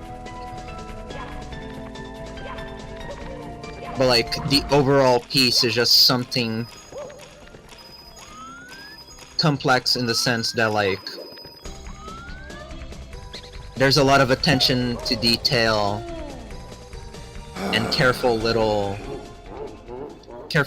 bits and pieces that are all made to like support the whatever main simple thing is trying to, the art piece is trying to get across, right? Yeah. So I feel that is something that would be very easy to do with the Mario Illumination movie. You don't need to make it like something it isn't. You can just like alter things about it to where like better achieves what already exists there within the simple framework that the movie establishes. So like, just to name like my biggest change movie, like my biggest complaint with the Mario movie, like I could forgive everything. Like, I feel like they could have done better with Mario himself. But like, the one thing that I could just never overlook, something that will just bother me to this day, is how absolutely shafted Luigi got. Yeah. And I was a defender of the idea of him being the one who gets kidnapped instead of Peach. Because I felt like this would open up the opportunity to have Mario go on an adventure with Peach instead, where they like actually get a bond and like become friends. So when eventually they get to the third act where Peach does get kidnapped, which I absolutely called. Yeah. Obviously Peach was going to end up being in distress. They weren't gonna like go that far. Yeah. She's still our damsel after all. Even if they were trying to go like out of their way to show her that she's not just a damsel. She's also this and that, and well, she ultimately still needed Mario's help in the end, so. Yeah, she's very cool. For sure.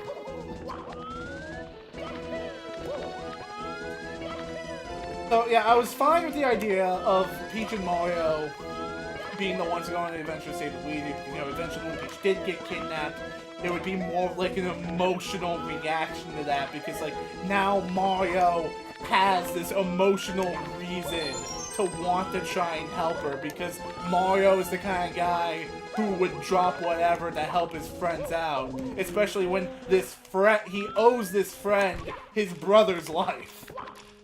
Yeah, like he actually knows her by now, right? Yeah, and you know, for the games, the premise is fine because of like simplicity, the simplicity of Mario's game, but for a movie, there needs to be more meat. And really, by now, Mario is really good friends with Peach, right? Yeah. Like it worked in the game. It worked for the OVA, because it was like the simple hero story and all that. But like an actual movie, the extra meat on the bones, I was fine with.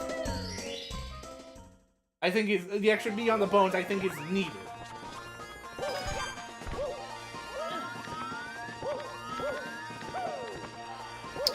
I should probably not get into it, because like we'll get into a whole thing about the the original movie. The original movie. No, what, Brian? Fuck it. No one's gonna watch this anyway, so why not?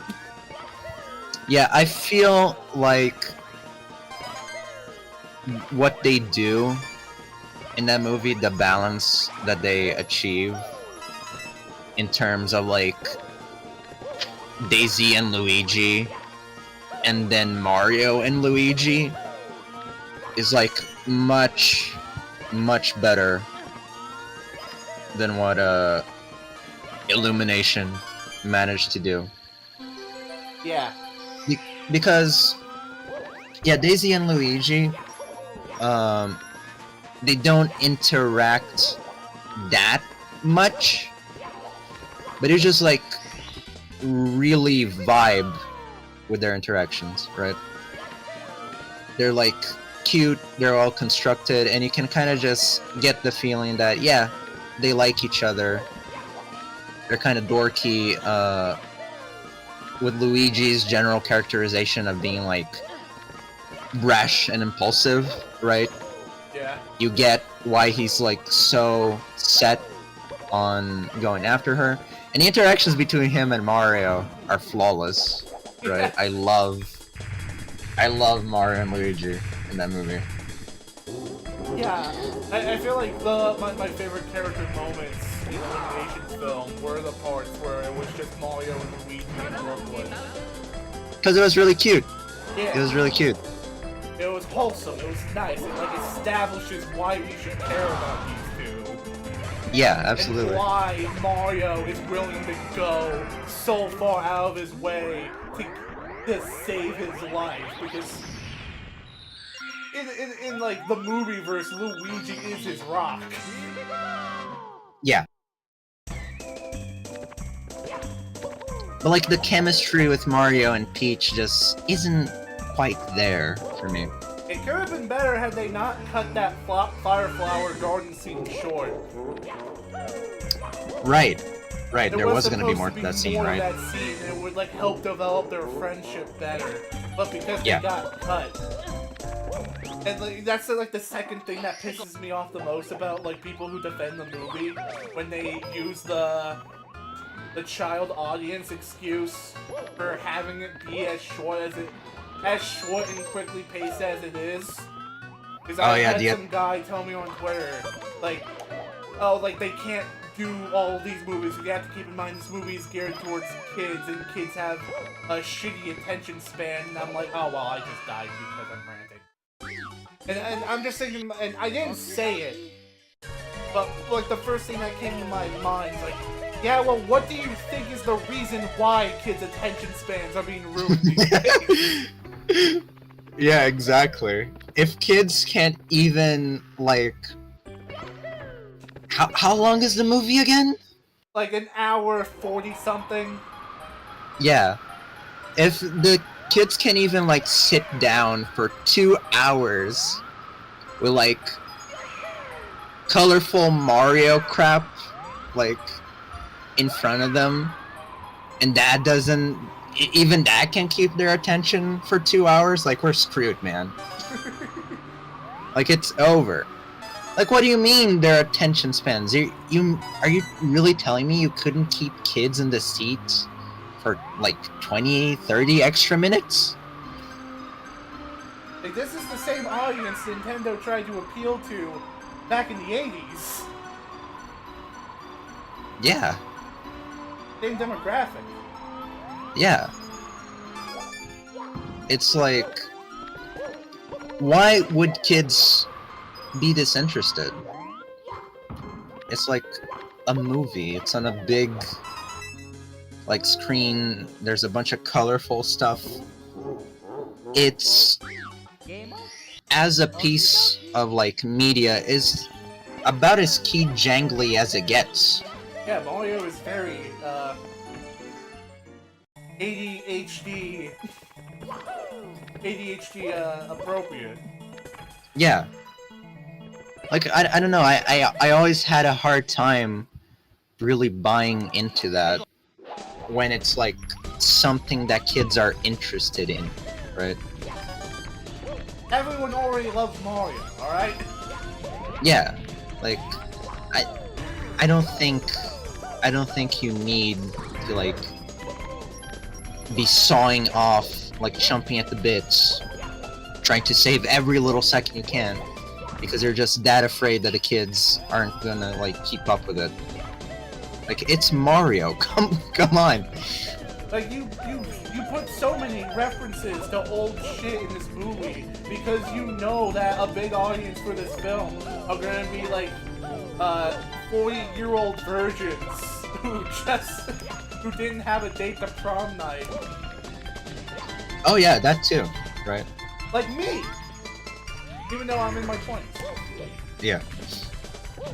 Like, you already have the adult losers with nothing better to do with their lives, like myself, who are going to enjoy this movie. Or just people who grew up with Mario, who are going to enjoy this film.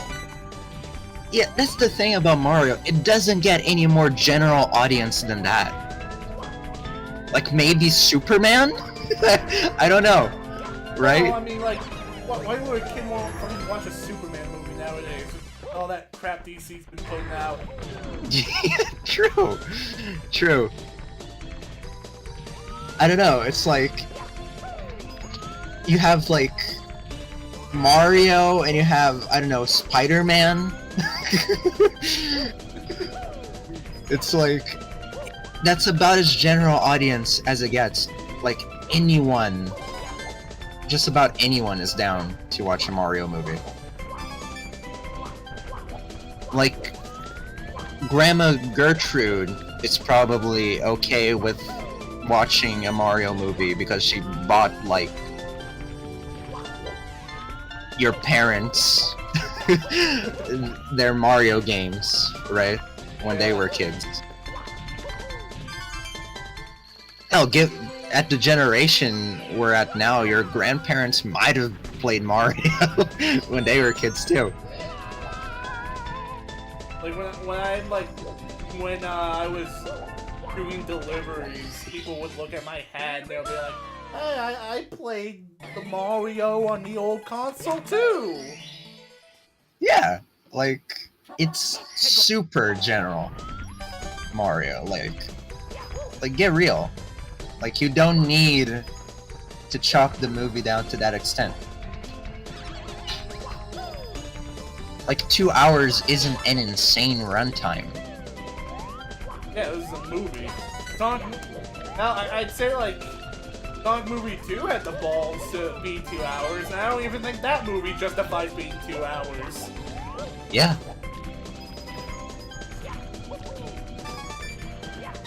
But people still loved Sonic 2. They did. But, like, I agree, that is a really bad defense of the movie's like insane pacing. So, like, back to talking about Luigi. And, like, the obvious fix for him is to just not cut out his role in the movie. Not cut out his story in the movie. Yeah. So, like, here's how I would have handled Luigi if I was, like, writing a script and I had the rights to tell whatever, like, producers wanted it to be in a time frame to fuck off. Which I know, like, the actual writers probably would not have been able to do so. Yeah. So, have Luigi's arc be about, you know, the standard Luigi tale of him, like, needing to learn to be brave. For his brother. So what I do is that Luigi spends his time in the movie, like after everything up until him getting captured and put in a cage, I leave that alone. I think all that was good stuff. Yeah. So for when Luigi is captured in the cage, and this could like be, and like we could focus on this like after Mario and Donkey Kong get blasted off Rainbow Road. After, like, the Kong family is, kidnapped. Captured. So, have the movie at that point take a break from Mario and Donkey Kong and focus on Luigi again. Where we just get, like, a big section focused on Luigi. So, Luigi, he finds an issue with the cage he's in, and he's able to, like, think of a way to escape it. So now he has to try and, like, get everyone else out, too, now that he's out. I don't really have, like, the full details, like, planned out about, like, what happened specifically from that point, but, like, the point is Luigi somewhat becomes, like, the leader of the escapees. Yeah. Only problem is that there comes like the critical moment where Luigi needs to make an action. He needs to like roll a nat 20. Right.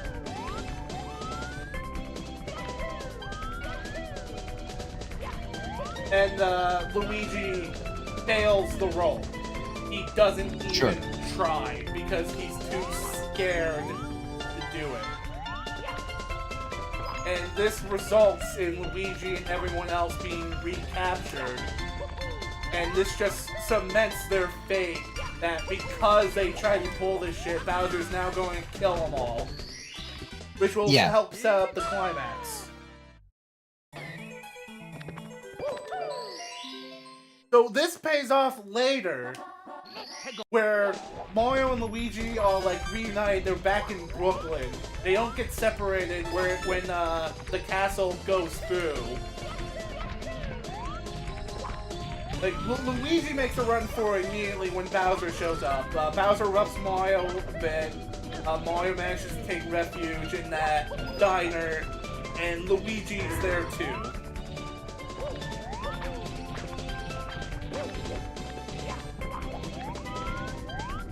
So they have like a brotherly embrace because like they have no clue what the hell's gonna happen from here. They're like afraid for their lives and shit. Because you know, Mario just got his ass kicked. Luigi can't do anything about it. Like they just feel like everything is hopeless. So instead of the commercial popping back up, and it's just like the superficial shit Mario says in that ad that snaps him out of it and gets him to come back up, is that he just looks out the window and he sees his friends Peach, Donkey Kong, Toad, like they're trying to fight Bowser, but it's a very vain effort. And Mario he sees Donkey Kong getting his ass kicked. Yeah, specifically Donkey Kong getting his ass kicked. And Mario sees this, and like he just can't stomach watching his friends be like thrown around like that. He feels like he has to do something. He has no clue what he's going to do, but he wouldn't forgive himself if he just stood and watched his friends, like DK and Toad, like essentially get killed, while Peach is just captured and just forced to marry him again. Yeah. So Mario tries to like walk out. Luigi stops him. Like he gets on his knees. He's begging Mario not to go back out there because he has like no confidence that Mario is going to be able to do anything about it. To which Mario just looks at him, and we get a callback to the beginning of the movie. After like Spike's bullying, and he's like, Mario, you can't like stand up. You gotta stop like engaging with this guy. He's like twice your height. So we call back to the scene where Mario just looks at Luigi with like a deadpan stare and says, Lou, you can't always be afraid. Yeah. And this line just makes Luigi freeze, because at that point he realizes that there's nothing he can say or do. Mario's gonna go back out there and get himself killed. Yeah. So he sees Mario make his stand, then the movie plays out like it normally did, with Peach kicking the star and Mario makes like a mad dash to get it. And Luigi's watching this go down, and like that's where it finally like clicks in his head that he himself also has to do something about this. Yeah. Because he thinks about what he just said, he thinks about how Mario probably like went through hell just to get him back, and now it's his turn to return the, like now that he has the chance to return the oh, I was about to fucking say flavor. Return the flavor. So he sees that like it's his chance, that this is going to be like his one chance to return the favor. If he doesn't do anything, then Mario is guaranteed to die.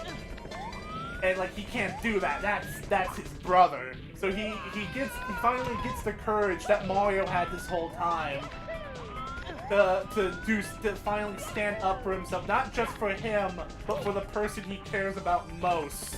So we finally get that dynamic character arc between Mario and Luigi. And then the ending of the movie just plays out as normal, because now that scene where Luigi references something that was said earlier too, where he has the manhole and says, as long as we're together, there's nothing that could ever stop us. Like, now that scene just has much more weight, because now there was just so much more build-up to it. Yeah, that's absolute cinema. Because now Luigi is being rewarded for his bravery, prioritizing Mario's safety over his own. Like, it took Mario being in danger for Luigi to finally be able to stand up. And that's just like the most Luigi thing ever. Yeah, it's a nice thematic parallel, like strong emotional payoff. And nothing that I just said here would complicate the movie in any way. No, that's very simple.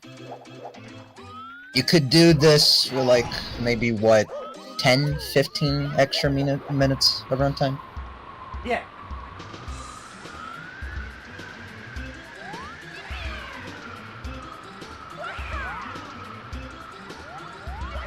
And like, you know, they are the Mario brothers. Yeah, exactly. And you can have like that scene where like Luigi's like busting people out of the cages. It could be like where Luigi learns how to do like the parkour stuff that you see Mario do like in the beginning of the movie, and like how Luigi learns to do those things. So that by the time he gets the Power Star, it's not like, what the fuck, Luigi can just do all this shit now? Yeah. Because there are people who debate whether or not, like, Luigi could just do that the whole time. Or if it was just the star that was granting him the ability to be a parkour god. I'm like, that's not really the kind of confusion you want for a scene like this. Yeah, no. So, you know, just to pat myself on the back here, I feel like something like that alone would just elevate the movie to being, like, so much better than it already is. I want to emphasize, I do like the movie the way it is. Oh yeah, no, I definitely still like it myself. But yeah, it could have been more, right? It could have been better. I just feel like it's good, but it could have been so much better. Like, the thing about this movie that makes it, like, tricky to criticize, in the sense that if you're not just flat out someone who dislikes it, and you're not just gonna go, like, full on with the stance of, like, calling it slop, or whatever, right? If you're not taking that kind of position about it, it's really hard to criticize it, because it's such, like, an acceptable movie, right? Yeah. It's just, like, really fine. It doesn't really do anything to, like, be... It doesn't really set out to be a cinematic masterpiece. It does the bare minimum to be a good movie. Yeah, it's extremely inoffensive. I guess that would be, like, the best way I can think of putting it. It's, like, a super inoffensive movie. I'd say, like, if I had to, like, actually make, like, a real complaint outside of, like, lackluster characterization, it would just be that the pacing is not that good. Because, like, I make the joke. I've made the joke to you before, Prime, like, hey, Prime, I can make an hour and 45 minutes go by in the blink of an eye. Check it out. I would just play the movie. And it happens every time. Every time. I must have watched the movie, like, 6, 7 times by now. Every time. It's blink and you'll fucking miss it.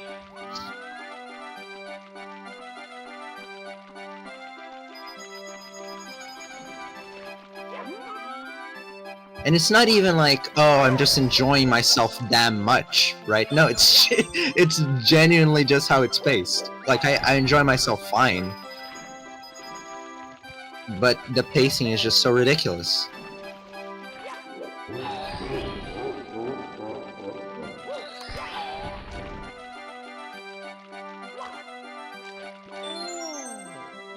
It's also not like I agree with every criticism that the movie ever receives. I've heard, like, a really dumb criticism of the film, Prime, is that the movie doesn't explain the world of the Mushroom Kingdom at all. And I'm like, who cares? Why does it need to explain it? Yeah, who gives a shit? Did Alice in Wonderland just, like, put the plot on hold just so that it could explain to you how Wonderland works? Yeah, that's dumb. Like, the whole point of the story, the point of the movie, and the point of, like, Alice in Wonderland is that it's a fish out of water story. It's supposed to contrast. It's not supposed to make sense. Yeah, why would you ever explain it? How would you even begin to explain it?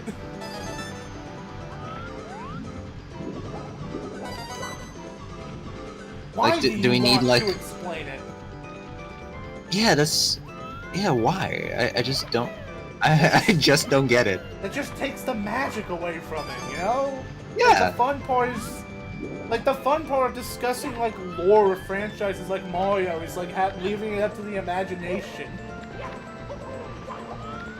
Yeah, you want ambiguity. Ambiguity is good. Definitive answers is just what makes the shit lame. 100%. It's like if Hollow Knight ever decided to, like, answer the question of, like, what it means to be hollow. Yeah. There's, like, no explanation that would really be satisfying or, like, actually work. But they don't bother explaining it. and it works perfectly because it's not explained. Yeah, ambiguity is really important to stories. You don't want to over-explain every little thing, especially because at that point you don't even give people anything to think about.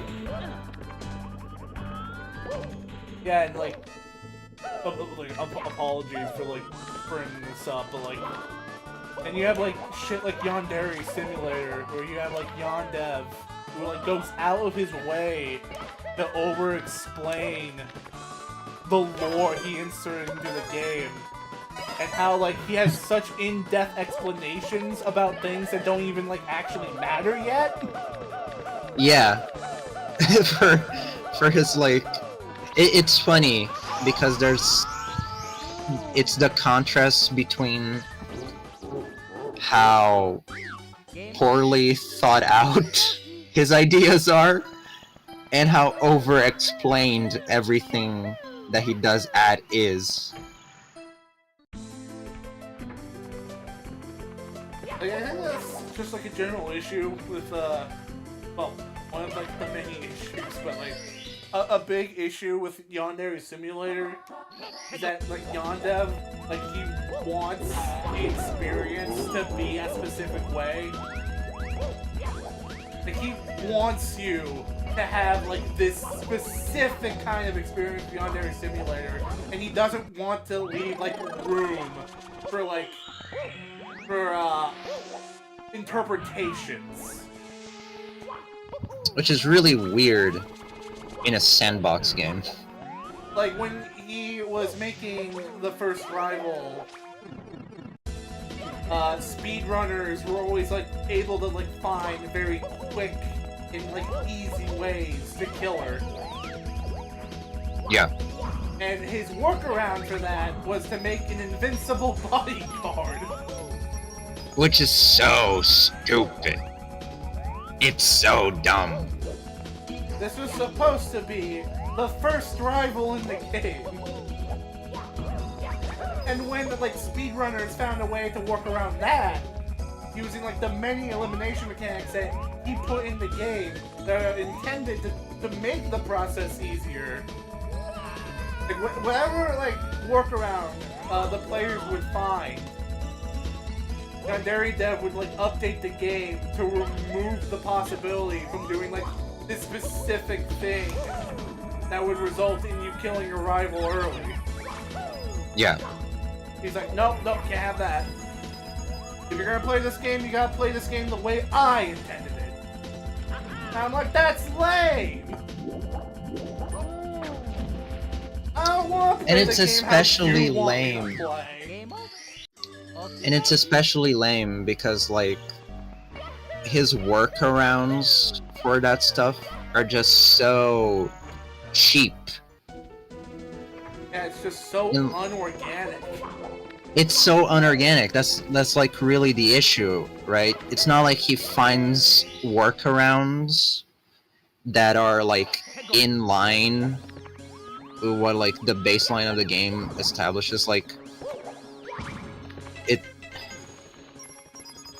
it was it Osana or was it the test rival like Raibaru that has the bodyguard? I don't remember anymore.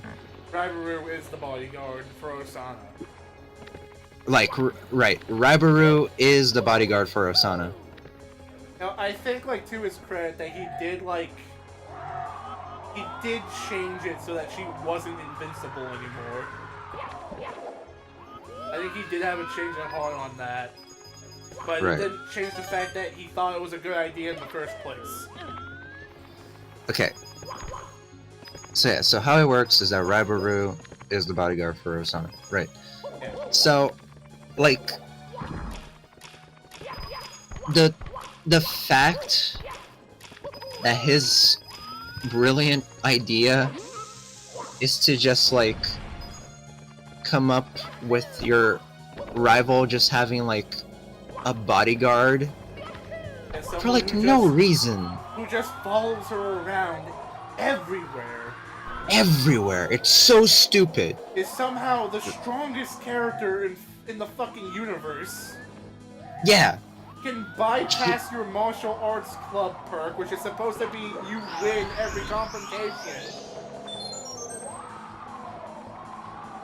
It's just so stupid and inorganic, right? It's not even just like, oh yeah, Osana has a friend that is like really obsessed with her and sticks around her a lot. Cause like that's even something you can like sensibly create. That's something that happens in real life, right? Yeah. People have essentially like groupies that are their friends and are just like attached by the hip, pretty much, right? Yeah, I mean, like, we spend unhealthy amounts of time in Discord calls even when we have nothing to say to each other. Yeah, that's the thing that happens. That's perfectly reasonable to have, and that definitely would make killing Osana a lot harder, right? But he's not satisfied with just that, so he needs to make her stupid, right? He needs to keep pushing it until it's stupid because he can't, for the life of him, find other workarounds that make more sense, right? So he just has to create this character that is completely shatters the like idea of the game, and it just very clearly comes across to the player as like, oh yeah, the dev is too fucking lazy to design his game in an intelligent way. So he just creates this like cheap ass Deus Ex Machina mechanic to like be a pain in the player's ass. It feels super contrived.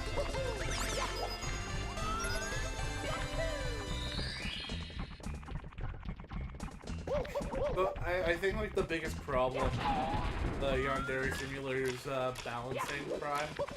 And, like, the reason why it's so fucked up in the first place is because, like, Yandere Dev made the elimination methods before he made any rivals. Before he made any story events in his game. Okie dokie. So I think her name was, like, Okana-chan, or whatever her name was, like the big breast, like purple haired lady. Right, she was the test dummy. She was the test dummy, yeah, that's it. I was mixing her up with Raibaru. Yes. Raibaru was the bodyguard. Yeah. Raibaru used to just be that NPC model that just stood underneath a tree the entire time. It was indestructible. Yeah, right on. But yeah, what I was wondering if he added the bodyguard all the way back with the purple-haired girl. No, he didn't. Yeah. I'll just call her. I'll just call her purple lady. I'll just call her purple lady because I can't be asked to actually remember the name of an irrelevant character now from so long ago. So, like, Purple Lady was the test dummy for all the elimination methods. Yeah. He didn't really have any, like, routes or wouldn't, like, get into groups with people or anything like that because, you know, she was supposed to be easy. Very much so. An easy character just, like, to test if the elimination methods even work in the first place. It wasn't made with, like, anything else in mind. So, like, because she didn't matter, because, like, she's not supposed to, like, be an actual rival, she's not a representative of how the rival system is supposed to actually function. Yeah. All the elimination methods were scaled to the test dummy and not, like, the actual gameplay loop of the game. Yeah. So you had, like, all this overpowered shit that just made killing your rivals really fucking trivial and easy. And this was not scaled at all to the actual system that it was meant to be used for. Yeah. So you had Mind you- all these ways to kill a rival, and like the way you could just like mix and match mechanics just made it too easy in a game that's Yeah. supposed to be hard. Mind you, a lot of that is him just like really not having much in the way of foresight. Because he added an absurd amount of ways to kill people in the game. Yeah. Like for a school setting, there's a ridiculous amount, there's like an absurd, outrageous amount of ways to like murder whoever it is you want, really. Yeah, Prime. So, if you like join the drama club, you would like be allowed to wear a mask that'll just like completely conceal your identity. Yeah. So much so is that you could literally just kill Osana in front of Senpai, and that would like just be the end of it. Yeah. You wanna know what his workaround for that was? What? Is that Senpai, like, despite being a complete bitch and a coward, because, you know, he's just supposed to be, like, the fucking dumb love magnet or whatever, the harem protagonist with no brain. Yeah.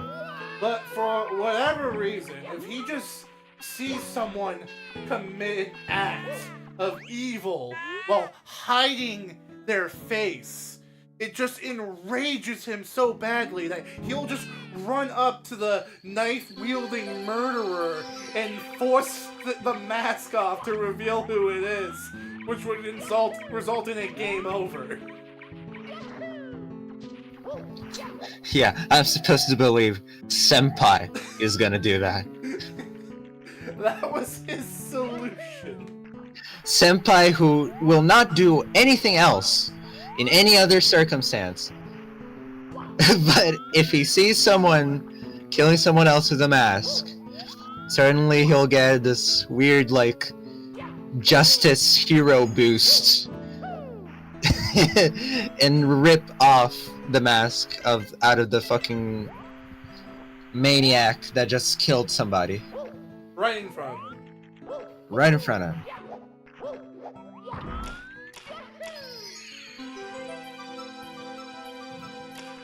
This Wouldn't is it just why- have been easier to say that, like, Senpai gets, like, mind broken or some stuff like that?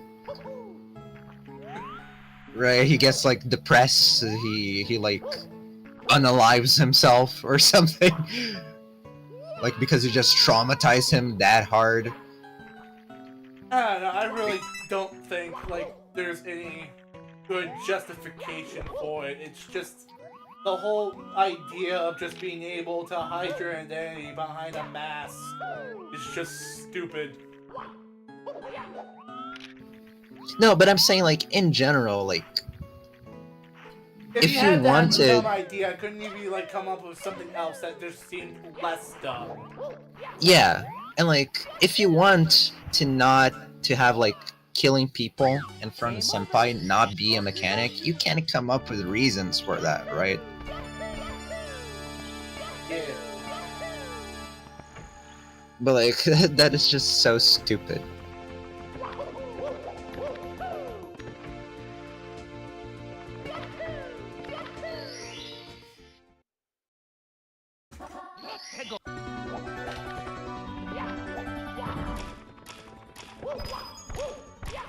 But, like, it's a shocking lack of foresight in his ends. And didn't he say at some point, maybe I'm, like, making this up right now, but I vaguely remember him saying that he doesn't want to, like, go around removing elimination methods, right? You know, I don't remember if he ever said something like that, but that sounds completely on brand for him. It sounds like it, right? Like, maybe I'm mistaken. Maybe he hasn't actually said that, but it feels like something I've heard him say. I feel like you wouldn't make that up about him. Yeah. It's not like you're one of the guys on YouTube, like the Yon Dev Vendetta, who'll just like say anything to shit talk him. If you think he said that, then he probably did. That sounds like something he would say. Keep in mind, I used to like go to his site and read his like little progress update things on occasion. Yeah.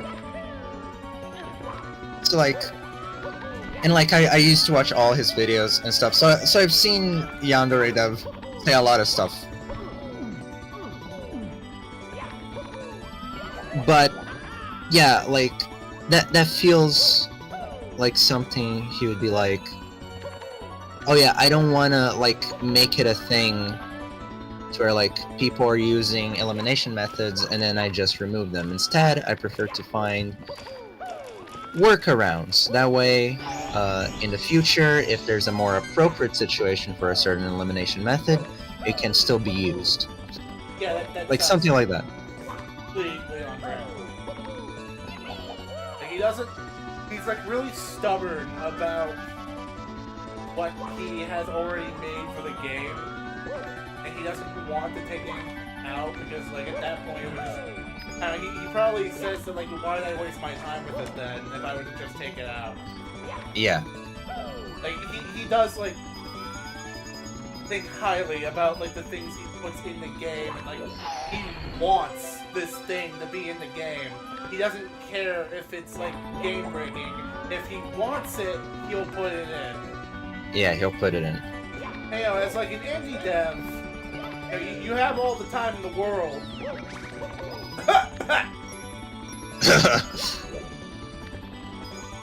But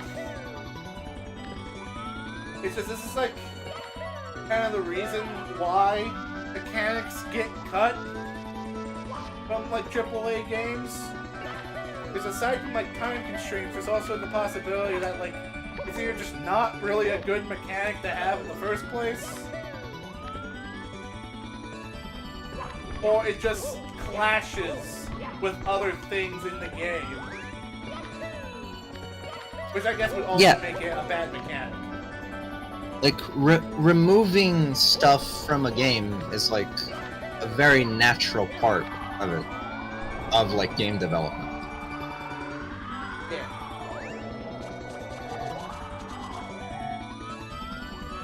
Like, you don't want to have this mindset where it's like, oh well, I put this thing in a game, I put like time and effort into it.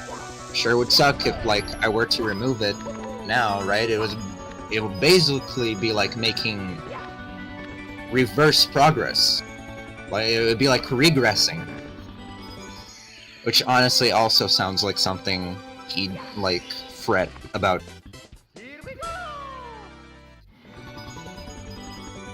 But like, that's not a good mindset to have, because then you can't like tweak, you can't adjust things accordingly, right?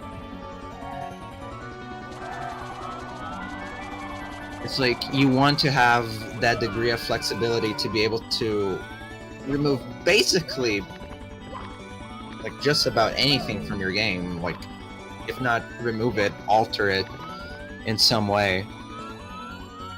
That way, whenever you hit like a snag on the road, you can like find, you can have more possibilities to work around it. You're not quite as restricted.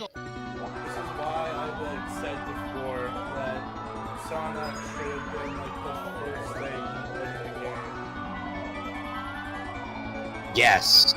Yes.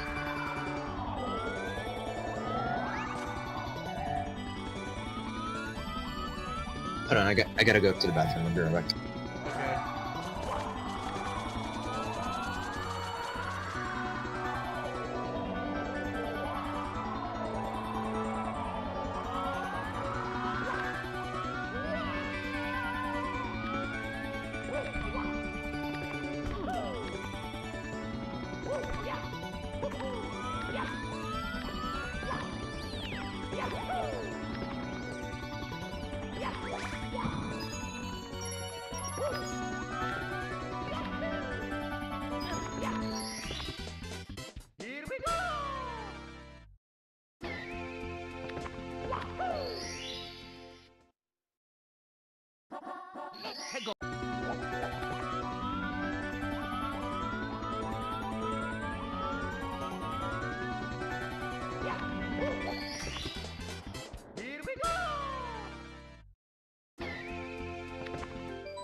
Fuck me!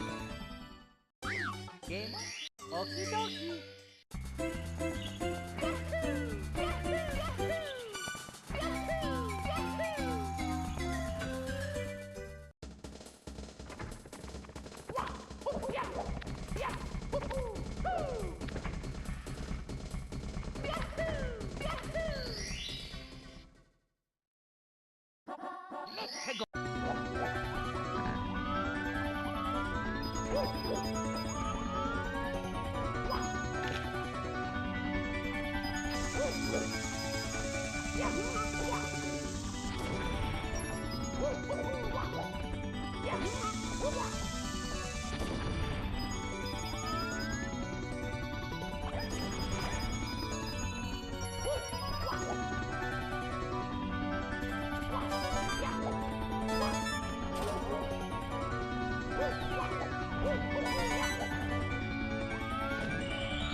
I don't know if you were around at the time for this or paying attention to the Yandere Simulator at this time, but some years back, I don't know when exactly, but Yandere Dev was debating whether or not he should put combat into Yandere Simulator, or more specifically, he was debating whether or not he should have more complex combat mechanics in the style of something like Yakuza. Yeah, it was because, I believe, because he was playing Yakuza at the time. Yeah, this was like especially inspiration when he was making like the elimination method where you help your rival into like a better situation in life, and by like establishing a friendship with them, you could like ask them. You could either like kill them when they're unsuspecting of you in in your house, or you could just like ask them to not take senpai away from you. And yes. So, like, Coconut-san, Coconut-chan, the idea was, like, there was some, like, mafia shit going on, and, like, you would help her by having, like, Yanchan go to, like, the fucking mafia building or whatever, and just have some Yakuza-style combat with his teenage girl, is supposed to, like, be able to beat the shit out of a bunch of old men. Yeah. And because I was like a little meathead maniac, You're like, yeah! they're like, yeah, let's go! Combat! Yeah! Surprisingly, Now- that was like one of the few things people were able to talk him out of doing. Much to my annoyance at the time. However, yes, terrible idea. The fact that he was even debating that to begin with, just kind of like goes to show how little of like a vision he had for the game. Yeah. Like the game Because- at that point, it just confirmed that this is about I could make it, not should. Yeah. Or I can make it, make something like it. But like it's just the idea that you can is what driving you. Not like you don't have like an actual goal in mind. Yeah, even thematically. I'm phrasing it terribly, but you get the point. Yeah, I get the point. It's like, you can, but should you? Okie dokie. Right? And like, don't do something just because you can, right? Like, you gotta make sure it fits with the work you're trying to create, right? And, okay, combat is cool, right? Very cool. Yeah, we had a fucking debate about combat in Harvest Moon. Yeah. The issue is that thematically, it doesn't fit with Yandere Simulator. If you make Ayano that powerful, right? Then you just ruin any suspension of disbelief, and it's like, why can't you just beat the shit out of everyone? Yeah. It completely changes the vibe of the game, right? She isn't supposed to be that kind of character. She isn't supposed to be like a Kiryu. So much so that the entire basis of the game is her being like a sneaky, plotting little shit, right? She's not like this powerful individual who can just take control of situations through brute force like that. She's not like she's not a Baki character, Unless right? she joins the Kung Fu Club. Yeah. But even then, right, like, even when she does the Kung Fu Club thing, the way the game portrays it is through her doing those, like, quick takedowns and that kind of stuff, right? Yeah. It's not a crazy Yakuza-style combat system or anything. So even that kind of fits more her style because it's, like, very quick and very precise and technical and that kind of stuff. Right? Like,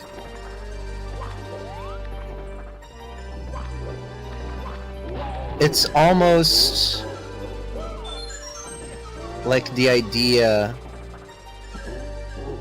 of if you have a character like Broly on a stealth mission. Right? Dragon Ball GT's first arc where Goku, Trunks, and Pan have to like be stealthy to get their stolen ship back from the rich assholes. Yeah, Don Cornhole or whatever the face, More like whatever his face is called. more like Don Cornball. Yeah, Don Cornball. And it's like, I like that sequence in GT, even though it's like poorly explained why they have to go about things that way. Instead of just, you know, Dragon Balling it up, as you'd expect them to. Dragon, Black Dragon, Dragon Ball Z, Dragon, lost the dragon. But like, in terms of vibes, right, you can maybe even, like, excuse it for those characters. But like, for Broly, right, it's just ridiculous. It's just thematically weird to have a character like Broly sneaking around.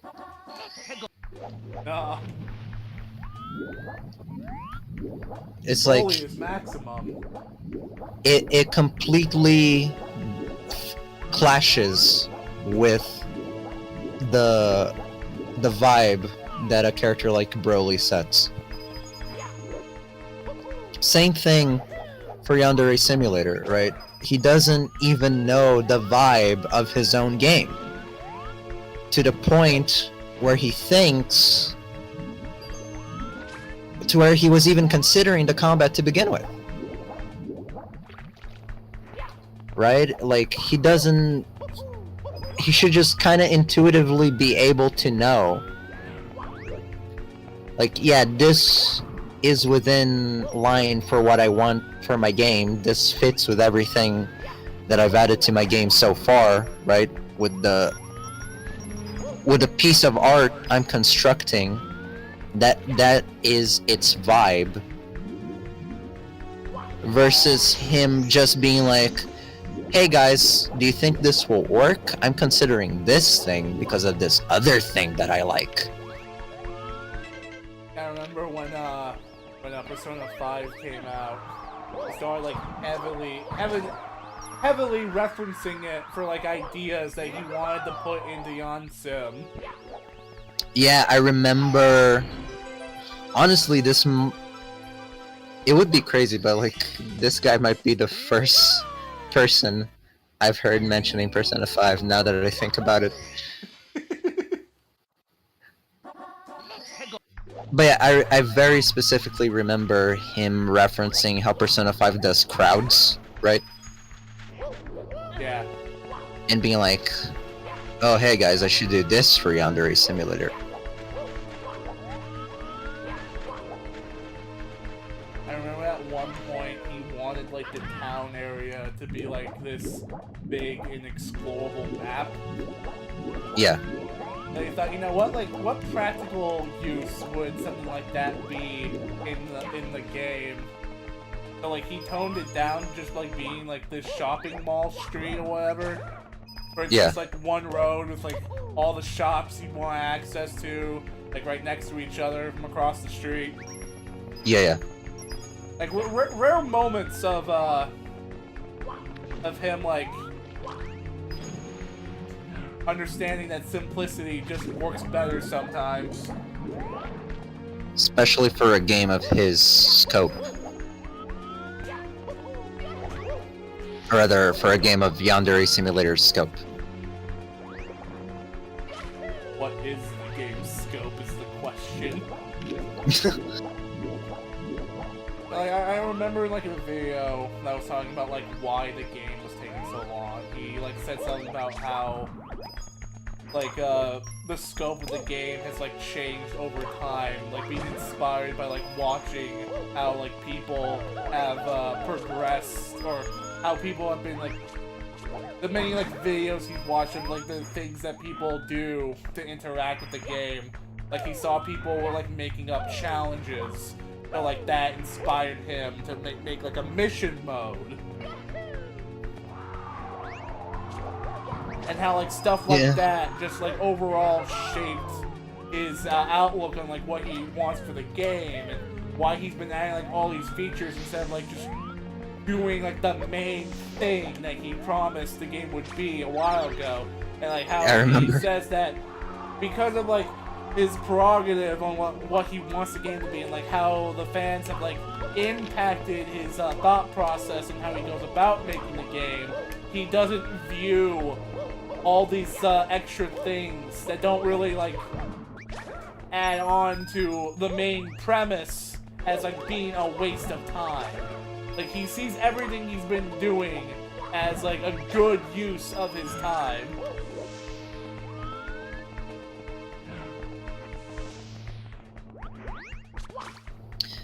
And look, to some extent, I get it. Really. Like, I feel that with any in-development project where you have the degree of community involvement and feedback that you have in Yandere Simulator, especially with the Underreef Simulator being the sort of game that it is. It's kind of inevitable that the community will influence the game, right? That's fine. But it just goes to show that lack of vision on his part, because he loses sight very easily of what actually matters, and he gets so caught up on this trivial crap, right? Yeah. That it just becomes a complete distraction from everything, right? And instead of recognizing that and adjusting, he just comes up with excuses in his mind to like justify the mindset, right? Yeah. He doesn't know how to be like, okay, yeah, it's cool that I've added a bunch of stuff based on community feedback, but, you know, I should probably scale that down a little bit and try to be a bit more focused, a bit more, direct my efforts a bit more towards the main core features that are most important. Like, he doesn't know how to do that. He just comes up with mindsets to excuse his poor behavior, right? His bad habits when it comes to game development. and that really, above all else, is why this game is never gonna come out.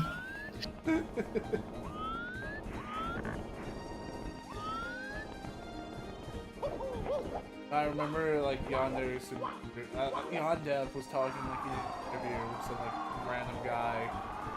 Like he was talking about like stuff to do after Yandere Simulator, talking about like no game dev ever like just makes one game. I'm having a really hard time believing him that there will be a second game.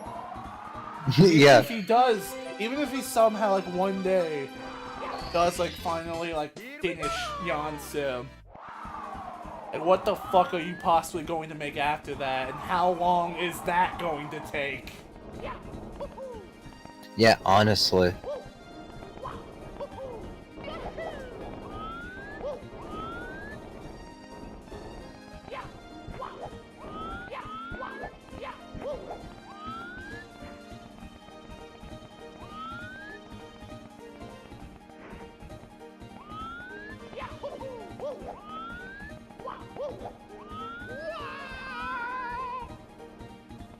But it's bad that he just has this, like, whatever mindset to it, to the point where, like, fans have to, like, try to reel him back from, like, going crazy with stuff.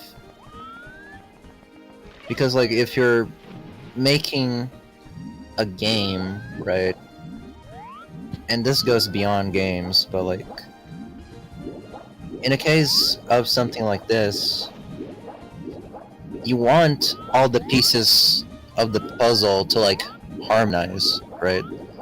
Which is why ideas like the combat are, like, so ridiculous in retrospect, right? And I get it, like I said, at the time I really liked the idea, so I get why he was excited about the prospect. You were an enabler. But the difference is that I was a stupid kid, right? And he was the guy making the game. It's fine for me to be stupid. What do I know, right? Especially at the time. But this is the dude supposed to be helming the game. It's his project. It's his brainchild.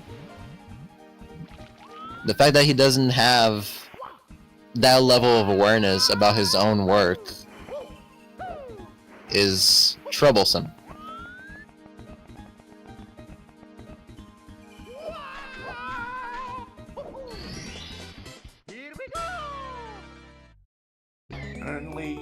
dinner and taking a break from Sonic Adventure DX mission mode, or I fondly remember seeing a clip of Yondev playing Persona 5 when he had all the girls in swimsuits and was making a fool of himself. That's just classic Yondev behavior. Yeah, that sounds like Yondev, alright. He got like himself a VTuber model where he just gave it ginormous breasts. Of course he did. Like, yeah, this guy's a degenerate. We don't really... We all know that by now. And just how bad it is.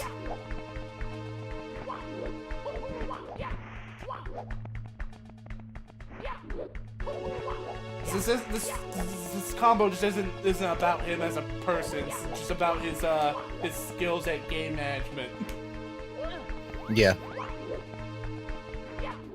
Him being shameless is a well-known thing about him at this point.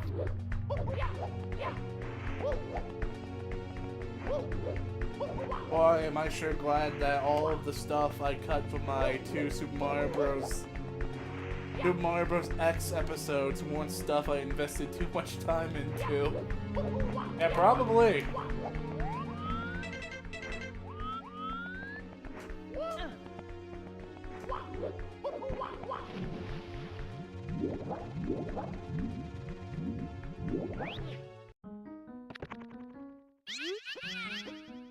that is a good piece of music for that.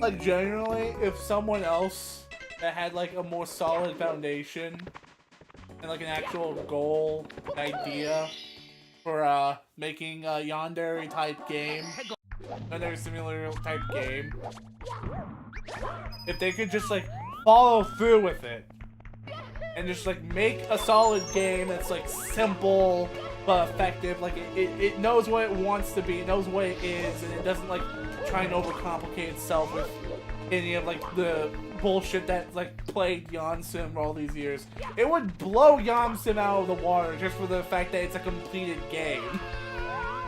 Yeah. It would show that you don't need all these bells and whistles to make a good product.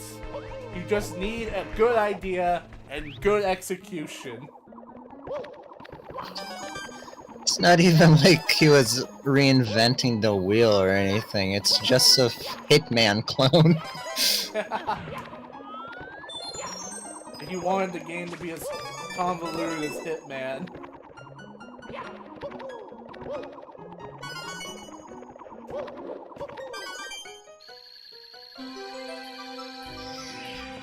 Like, really, it's as simple as it's high school Hitman, and you have to kill a target on a weekly basis.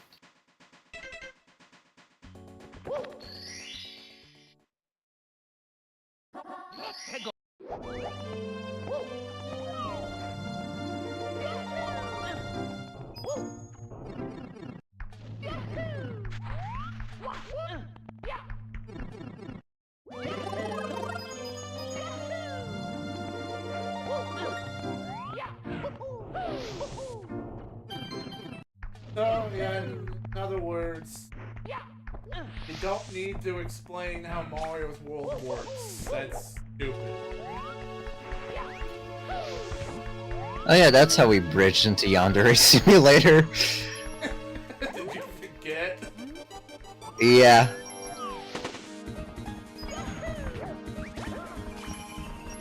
Because I was just bringing up the point, like Mario's world is something like you don't need to explain, and like over-explaining shit just ends up ruining things. They just use Janssen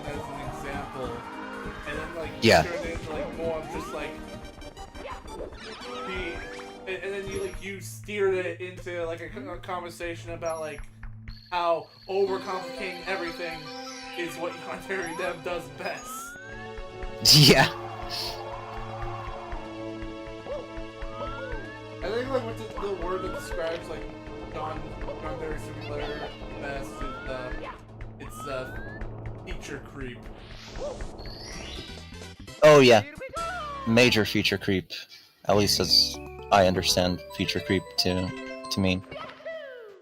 And you know, I'm not even getting on his ass about like how in the early days he spent so much time implementing like Easter eggs and shit like that in debug mode that's not actually helpful towards completing the game.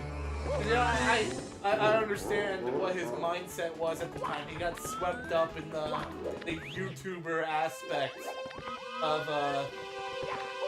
being this popular game dev. Yeah, So I can excuse that stuff too. He just didn't know where his priorities were at that point. Yeah. But like it just gets to the point where like game's been in development for like over 10 years now. Man, has it really been that long? Like when did it like start becoming a thing? 2014 was it? Ah, yeah, I think it was. But yeah, we're well over 10 years at this point. And all we have to show for it is a buggy demo.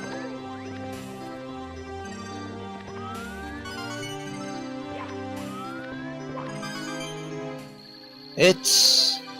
I don't know, it's pretty ridiculous. Yeah.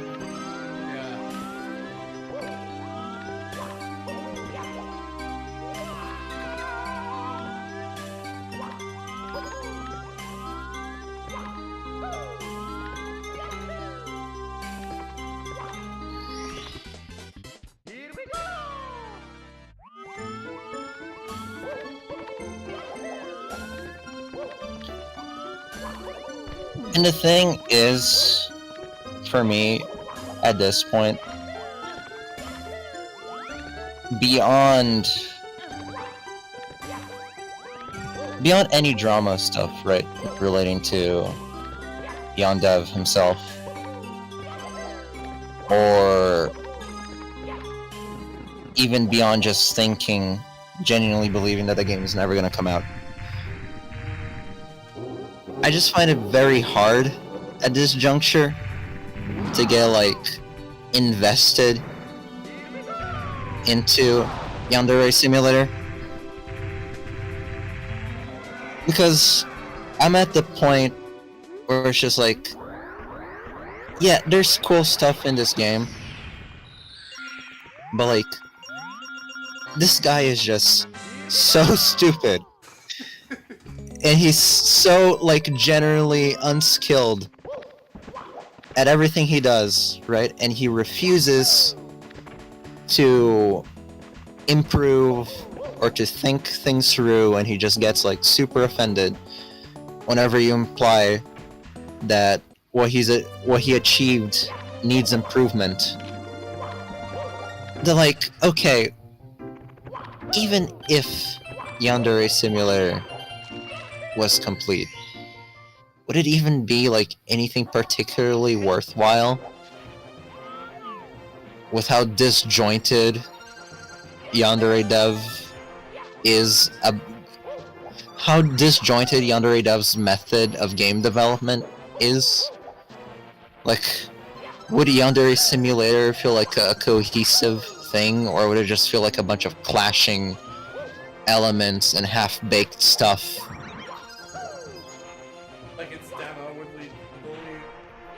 Yeah.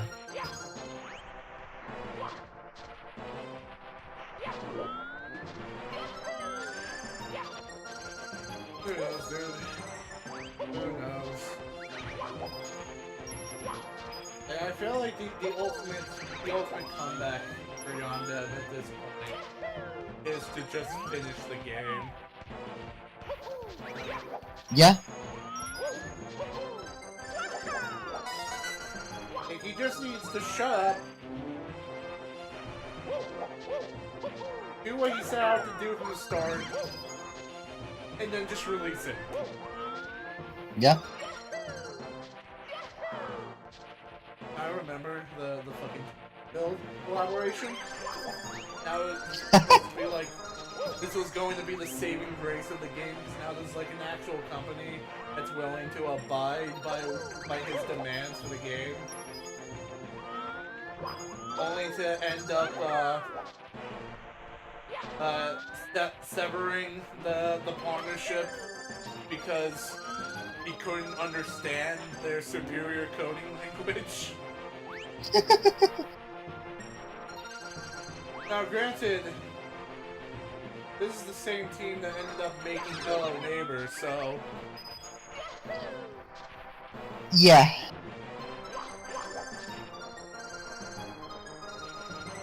Questionable, to say the least, if they would have been able to pull off anything good. Yeah, but it's just so funny that instead of just like learning this better method of coding so that he can like keep in touch with the new coders, and you know, this might just be because he was still in like, I'm a YouTuber phase, so he couldn't just like have a separate build for him, like to keep putting minute shit in, like more Easter eggs and crap like that.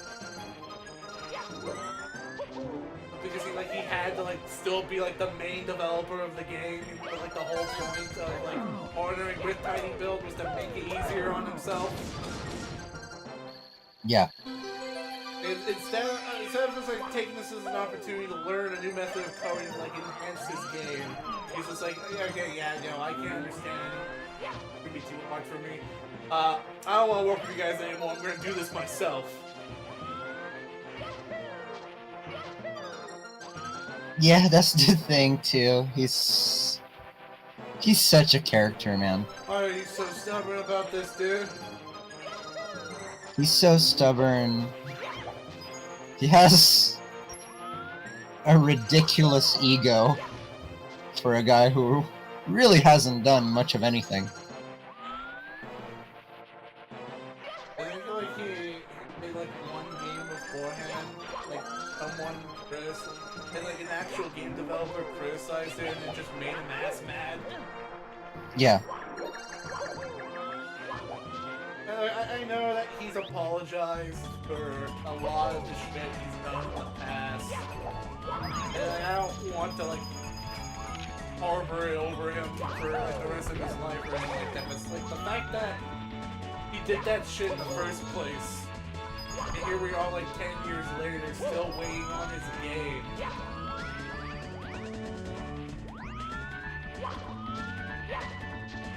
It's just like, with all the stuff he's done in the past, it should not be a shock that we're still waiting for it. Not that I think John Berry Simulator is a scam or anything like that, just... No, that's the thing. It's not a scam. He's just genuinely incompetent. We put our eggs in the wrong basket. Yeah.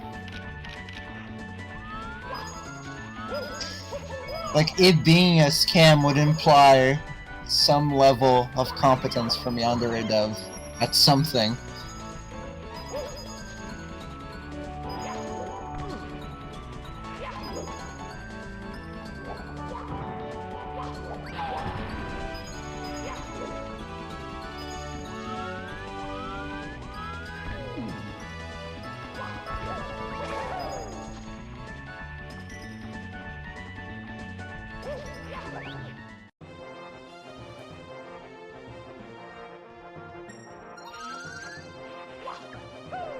Yeah, you know, I'll be like just a little nice here, and I'll cut him like a little bit more slack, and like the ridicule that the internet put him through. I believe that it did like have a negative impact on his mental health, which did like did have like negative impacts on like the game's development and shit like that. Like I'm willing to give him that, even to like the point where like I saw some guy point like he had the audacity to say like, oh, he works full time on the game, yet he streams for like 3 to 5 hours. Yeah, right. Even though full time just means 8 hours a day, 5 days a week. Yeah, not every hour of every day. You know, he generally did try to do that. He tried to like make himself this machine that does nothing but make the game. And that didn't help his social life at all. Not Naturally. saying that he wouldn't have done the deed that he would later end up doing had it not been better, but like it wouldn't surprise me if that isolation contributed to it. Oh yeah, sure. Desperation will lead a man to do some ugly thing.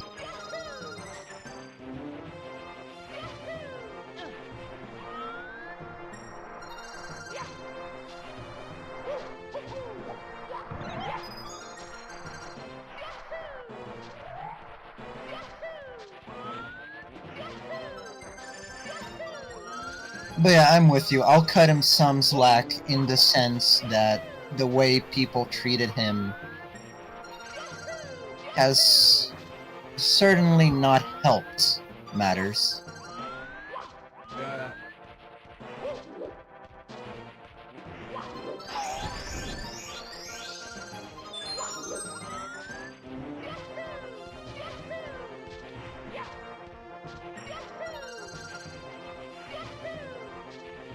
There generally were some like bad actors that were trying to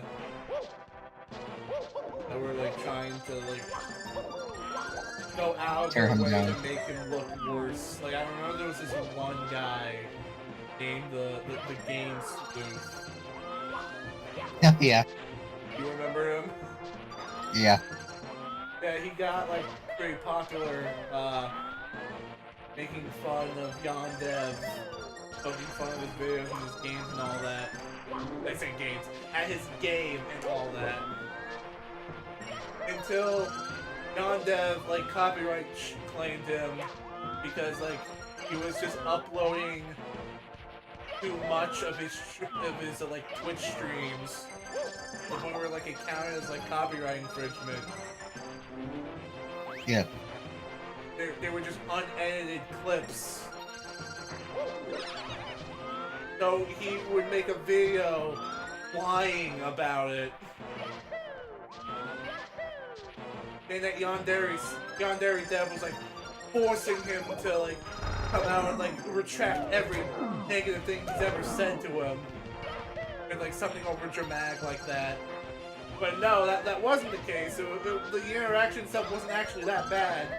GameStreet was lying about what Yandere Dev was like asking him to do. That his channel wasn't at actual risk. It's like, well, okay, well, you just blatantly lied about him. Well, now we can't trust you at all. And then the next thing you know, we find out that he posted like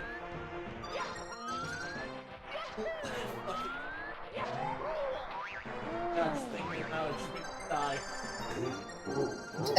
Loud house incest on his Discord server. Oh.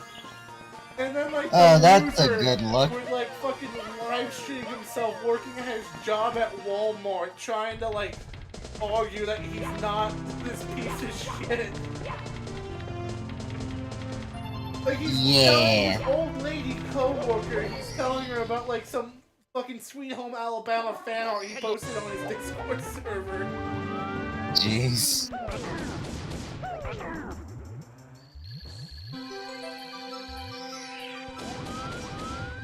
Like that's a funny thing about Yandere Simulator, right? Like its detractors and the people that try to upstage Yandev.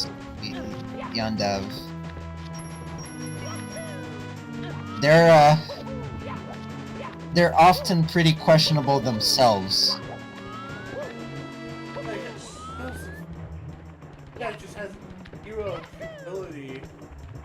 Like he seriously like tried to justify saying, you know, at least I'm not as bad as God Dev. I'm like, Yeah, you're right. Yondev didn't lie to us about taking down a video and trying to destroy someone's YouTube channel. You know, and at that point, he didn't post Loud House Corn on a fucking Discord server. So you're right. You're not the same kind of bad as Yondev is. You're your own breed, pal. Yeah.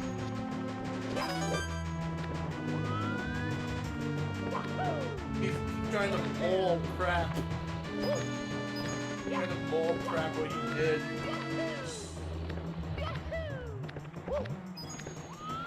And then there was like that all that shit with Love Letter that like became Lovesick with its developer Dr. Apis. Yeah.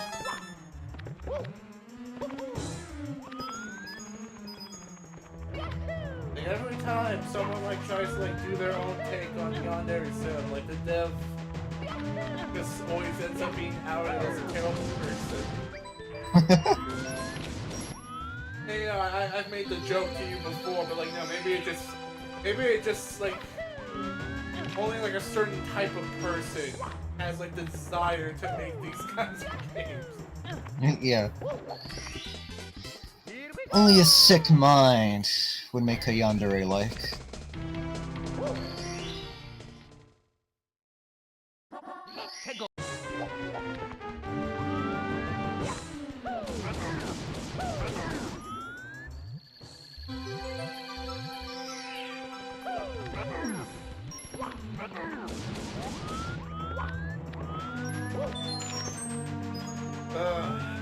Johnson.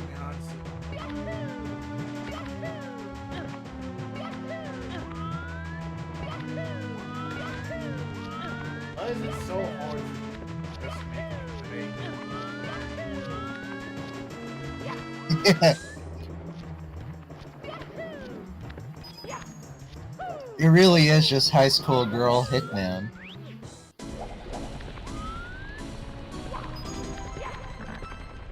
Shouldn't be that tough.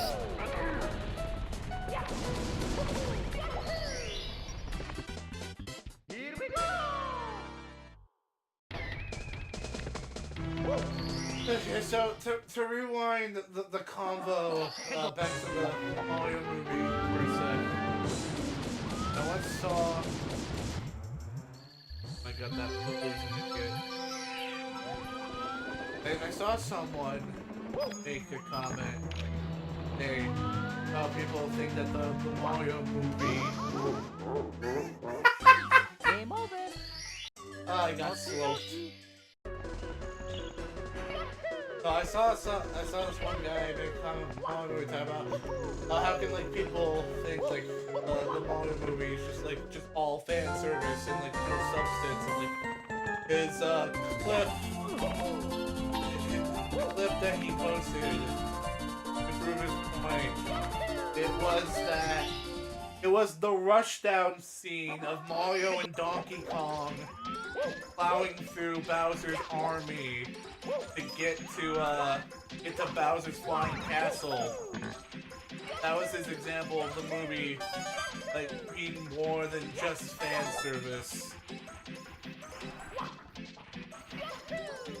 I mean, it was a cool action sequence, I guess. But why is that his example? I don't know. And then like, shady do-rags, right?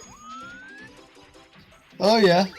He replied saying, yeah, well, because that is just fan service. That scene had like no build up to it at all. It just looks cool, essentially. Yeah, true. You could make an argument for that.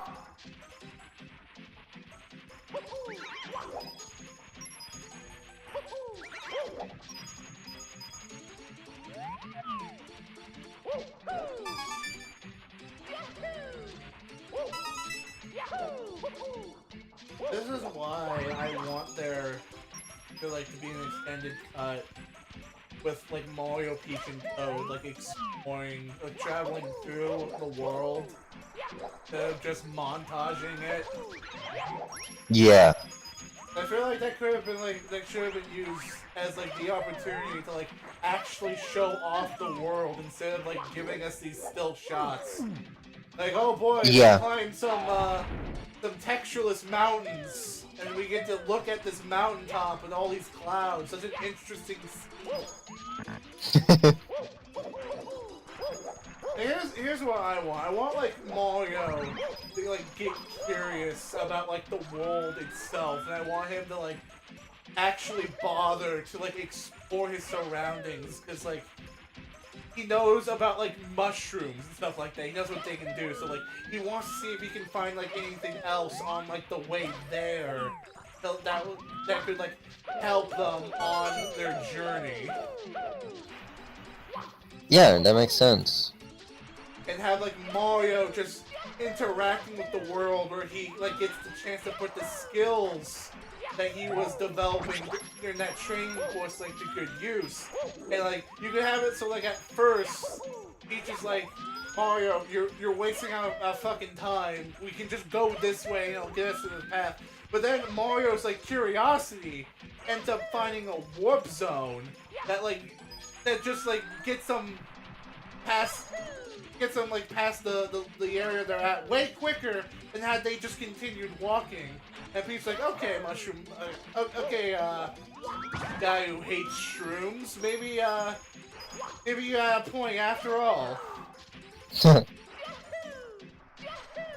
And you can use this opportunity to have like Mario and Toad have some bonding moments as friends, because like they really want to sell you on the idea that those two are friends, but like after like Peach joins the game, I don't really think Mario like actually ever talks to Toad for the rest of the movie. True. So like you can have this moment where like Peach is like telling Mario to like not do this, like stop complicating things, but just have like Toad be like, nah man, Princess, I think Mario may be up to something. Maybe we should like let him look around and see if we can find something. And like Peach just begrudgingly says, okay, fine, but I'm gonna keep walking forward, and if you two end up getting lost, then don't expect me to come back for you. And Mario's just like, look, just hear me out, right? It's not like I forget that we're doing something important here. Like my brother is still front and center. I just genuinely think that if we like look around and try and get some things that will help us along our way, it'll just make the journey easier. And like, you know, Toad being Mario's hype man just goes along with anything he says. Sure. Toad helps Mario out, and then they like find the secret warp that'll like take them past the high mountain, so they don't have to like bother climbing that shit. We really do not need to see the top of some fucking mountain just for a view shot of clouds.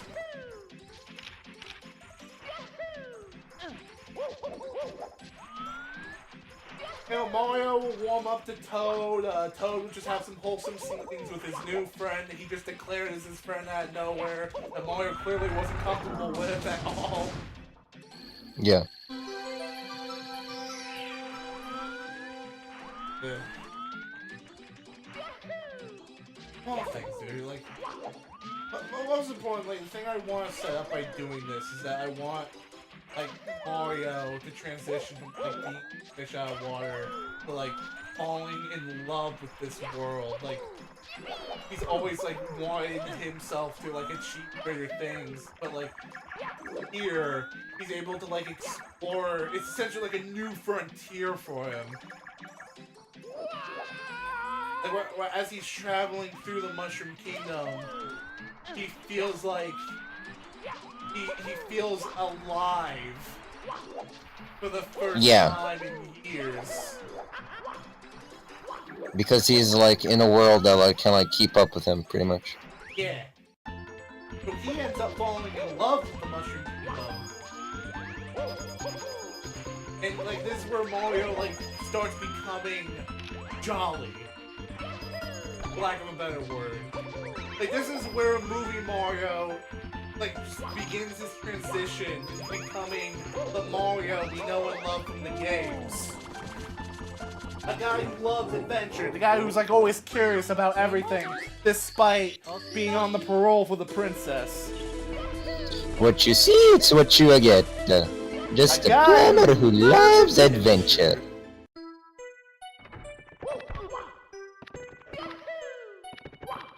Like someone who is like just happy to be alive.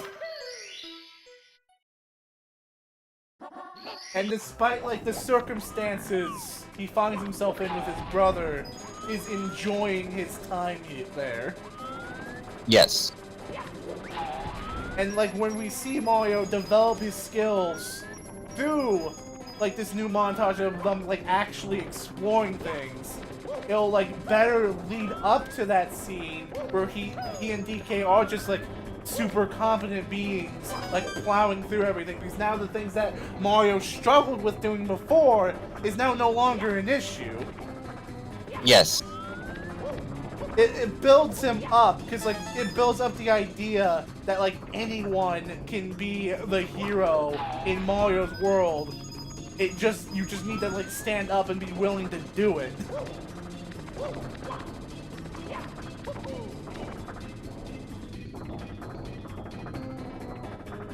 Diamond finally came back. Yo. I feel sorry for your loss, Diamond. But Diamond, you missed so much good shit. So much. Like, we have not stopped talking since you left. It's been a total yap sesh. This is probably the most we've ever talked in a live stream outside of Spider-Man. Honestly. This is what I wanted, Prime. Yeah. We're finally having our conversations recorded. Ah, shit! Thank goodness. Okie dokie.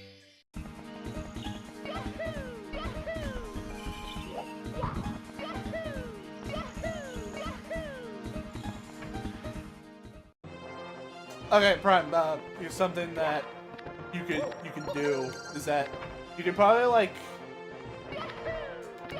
just make notes of the things that we've talked about.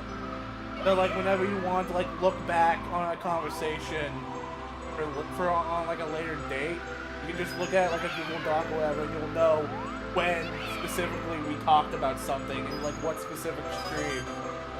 Oh yeah, that is a good idea, you're right.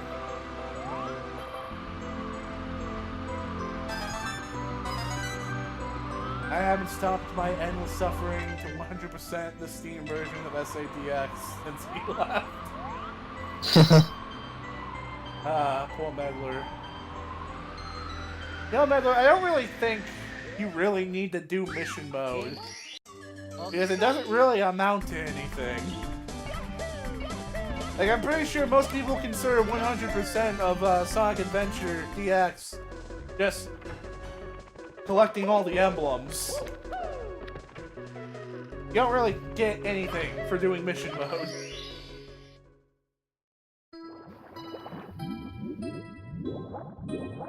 But I think I would be doing it anyway, so the achievement that you get for doing mission mode says otherwise. Yeah, but who cares about Steve achievements? Did I say Steve achievements? Steve! Steve!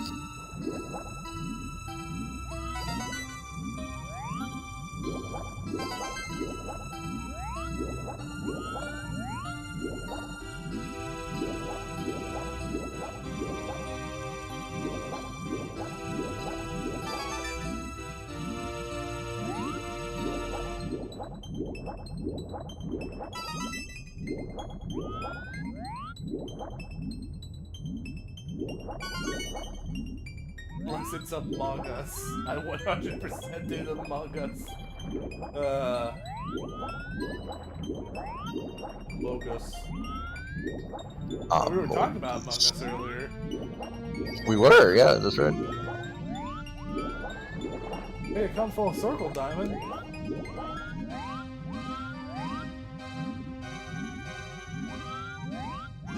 Henry Stickmin collections. Well, I mean, that's just natural.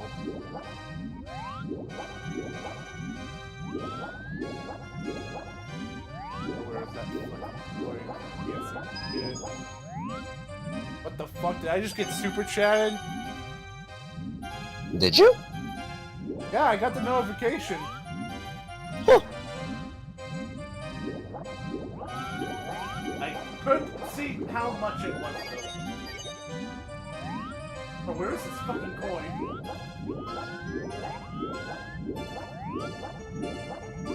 Now there it is. I couldn't see it because it blended in with the pillar.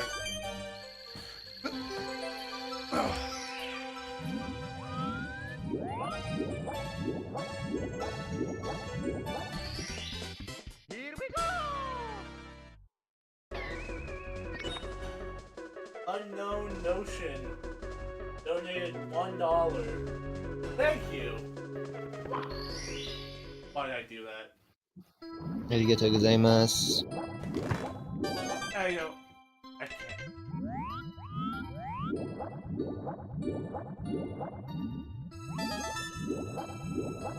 Okay, so I'll like, I'll repeat something I said. Just like get your thoughts on it. We're talking about like the Mario movie, and we're talking about like how a lot of the defenses people make for it are just deflective of the movie's criticism, and how fixing the film is not nearly as complicated as anyone is really claiming it to be.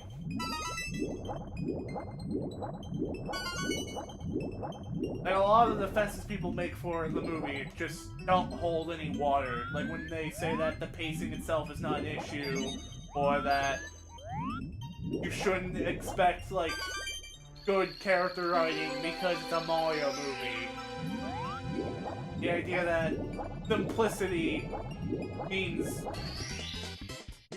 overly...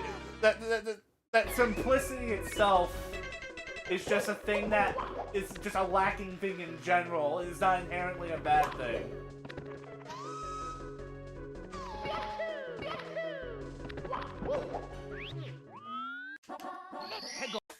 Adding layers to a character ruins simplicity. Yeah, I think that's better.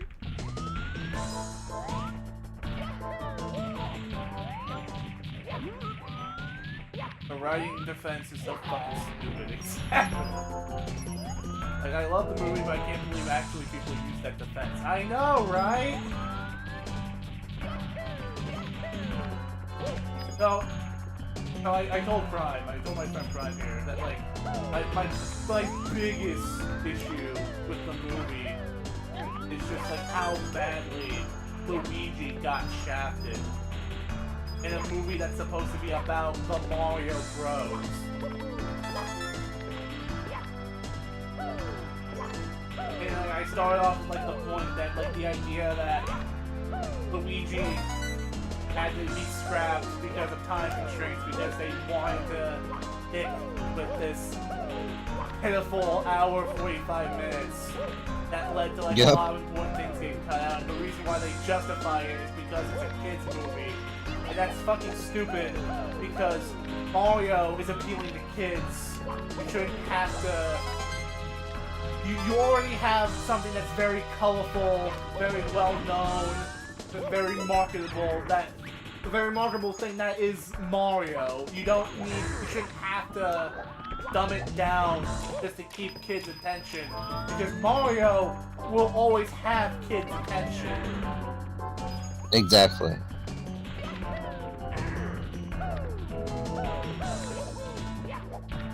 And the argument that a child's attention span wouldn't like allow them to be able to watch a movie longer than like an hour 30 something or whatever, that 2 hours is like suddenly too long for kids. And like that's fucking stupid because the reason why kids' attention span is getting worse is because of short form content like that.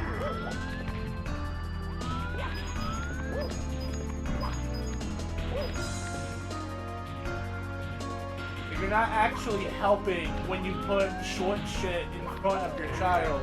You're just making their attention spans worse. Yeah.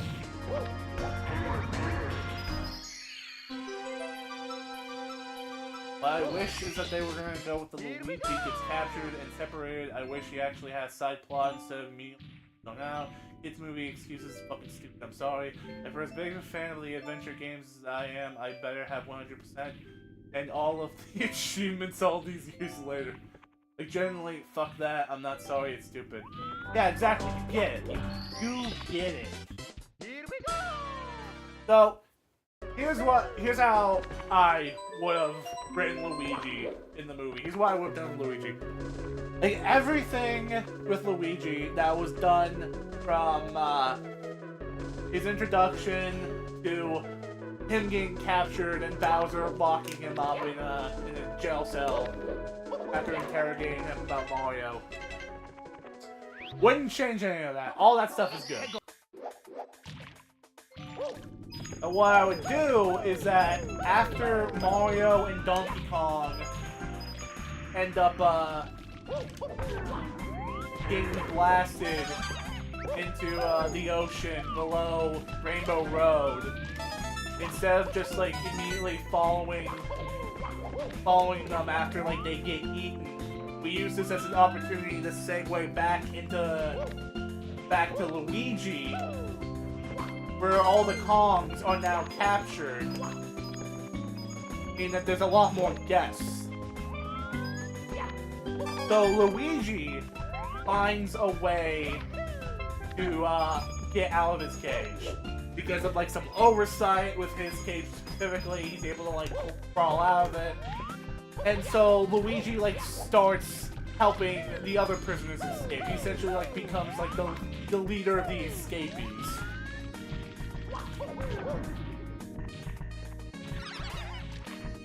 So things are going well until they get caught. So they're like forced to make a run for it.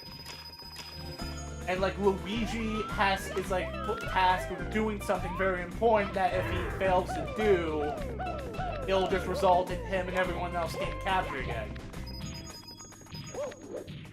Funny enough, there was some concept art similar to that too. It would have been so good. Yeah, that's what I'm basing the idea off of. Well, I'm pretty sure I had like ideas for it before I saw it, but like it was nice to see that the concept art reaffirmed my point of view. But so Luigi would like during his trials. Do I already have 100 coins here? I'm wasting my damn time collecting these coins again. Shit.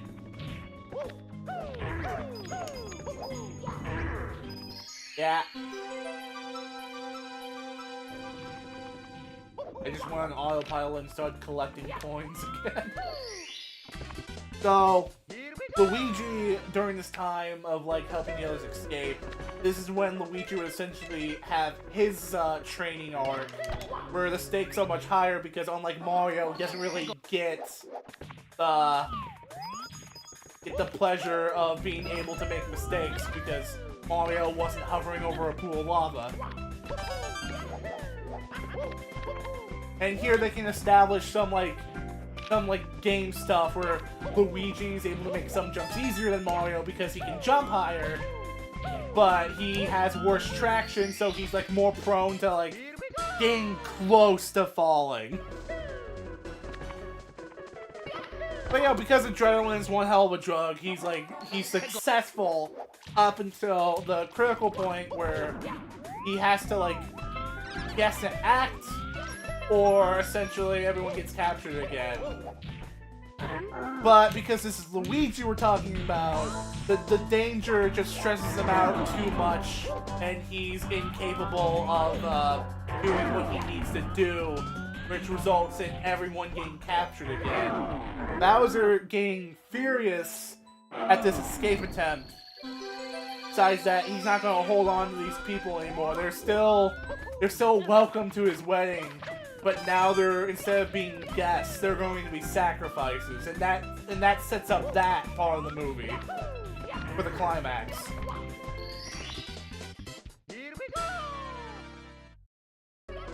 So this pays off later. The rest of the movie plays out as usual until we get to the scene where Bowser's castle ends up in Brooklyn.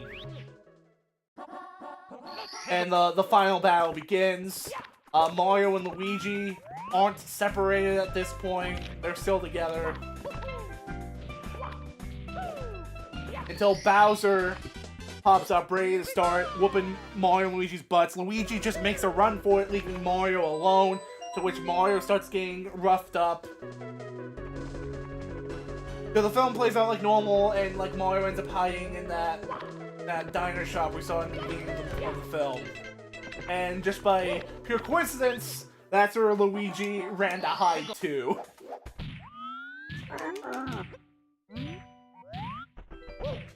He apologizes to Mario for running away, but he didn't think that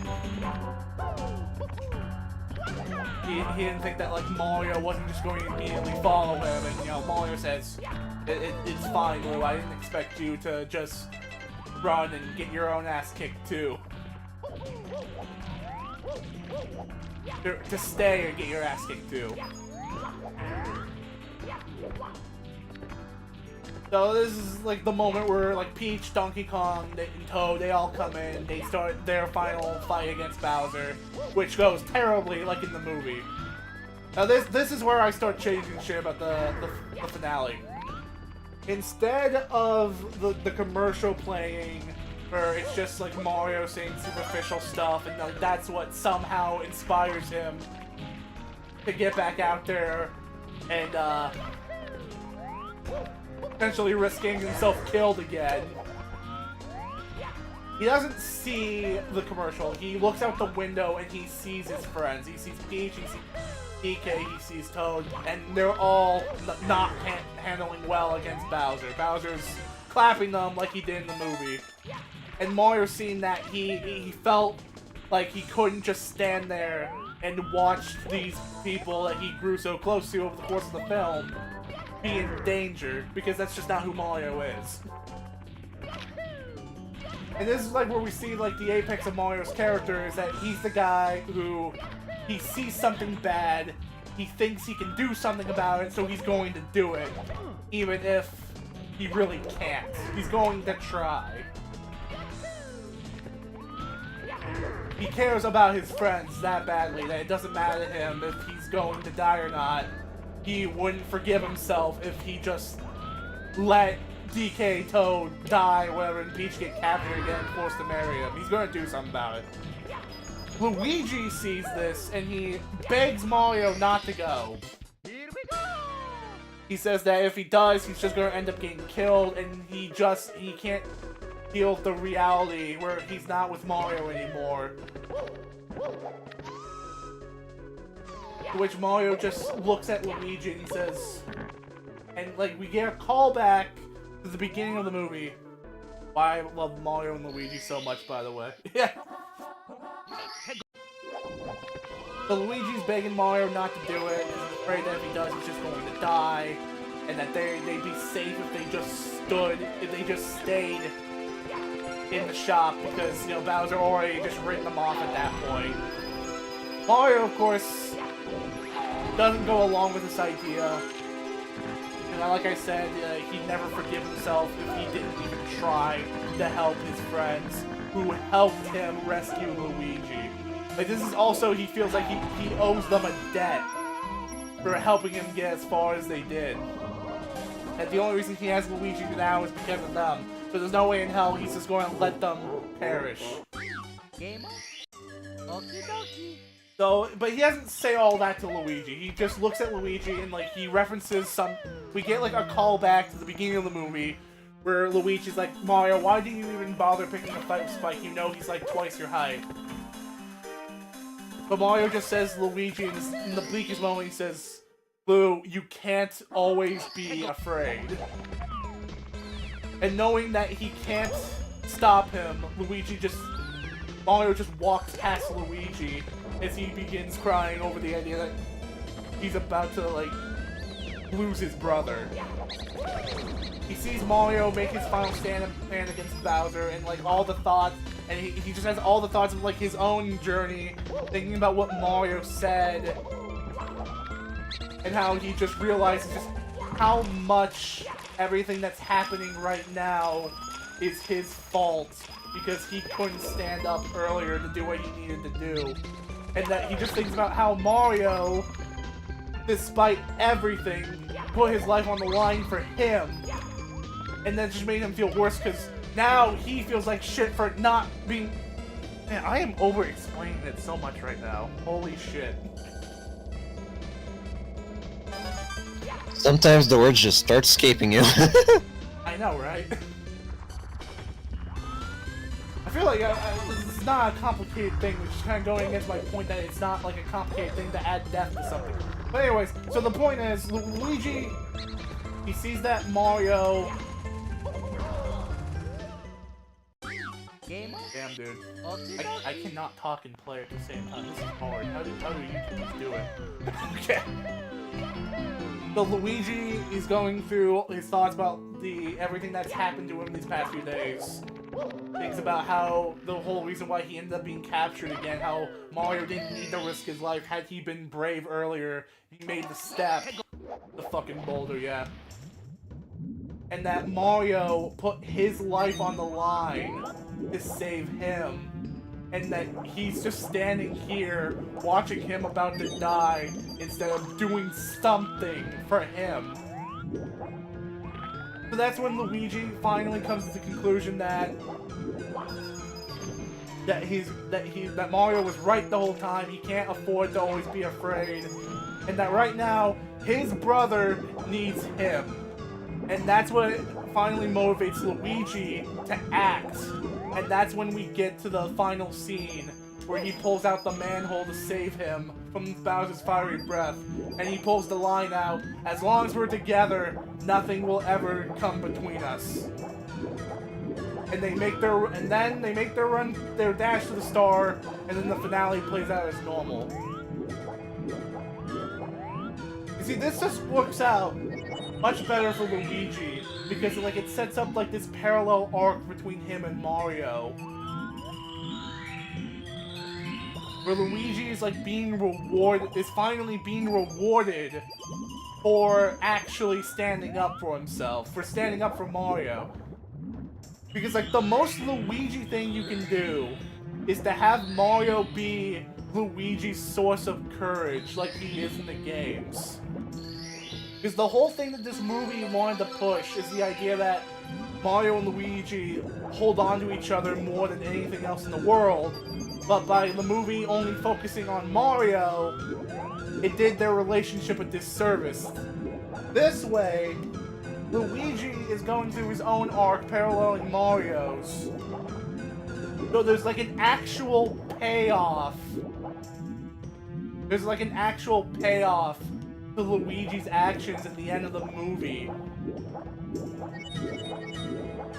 And like it actually like justifies why Luigi is like suddenly able to like parkour the same way Mario is. And there's like no debate on whether or not he's always been able to do it or if it was just the star giving him power. Really, it's not the kind of question you should want to be asking at that point.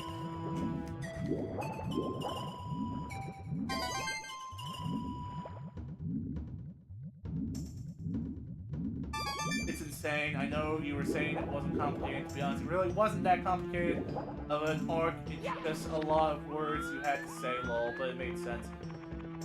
Yeah, one thing I want to get better at is I want to get better at articulating my thoughts on the spot. Like, get better at commentating. I feel like a lot of things I say are just word salads. But yeah, you get the gist of the idea. It's a very simple bravery arc for Luigi to go on. He needs to, like, have his downfall where his fear gets the better of him.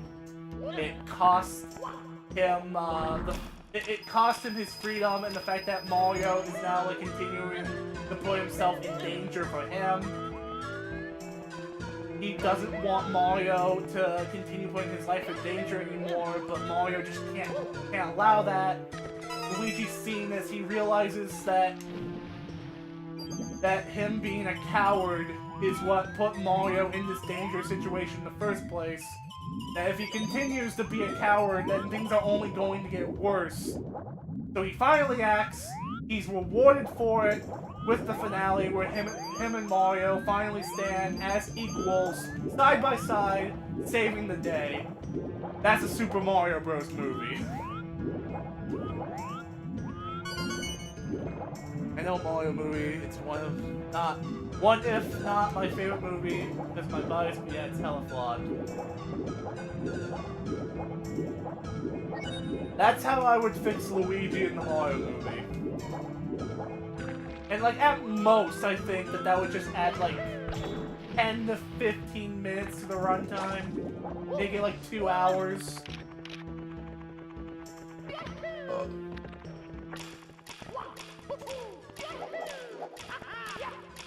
Anything you want to say, Prawn? I'm thinking about it, like, thematically, what would be a nice way to, like, punctuate the whole idea about Yandere Dev and his particular brand of game development.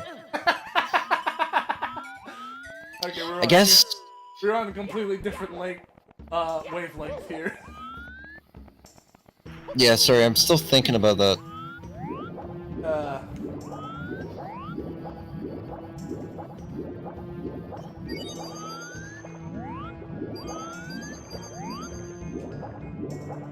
But yeah, it plays on Luigi's fear, it plays on his love for Mario, which is like what Luigi's character is all about that we see in like Luigi's Mansion and the Mario and Luigi games, that Luigi will put himself through anything for his brother.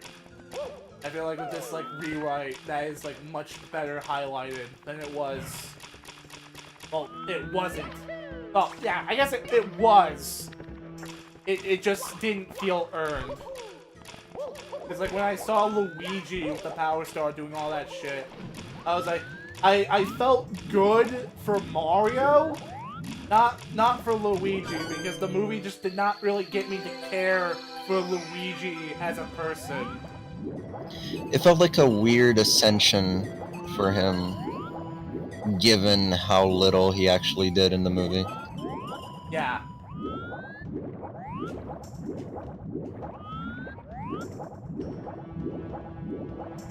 And you know, Diamond, I was a defender of, like, the choice to have Luigi be kidnapped and have Peach be the one who, like, follows Mario on the quest to save him. Because...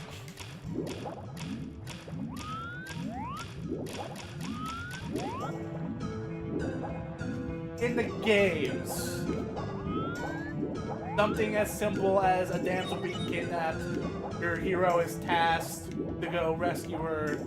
You don't really know anything about her or anything like that, but that doesn't really matter. For like classic video games, that's a fine story. You don't really need anything more than that. But for a movie, they might love that concept. It makes sense for Mario's view to want to save his bro. It's just the execution, yeah.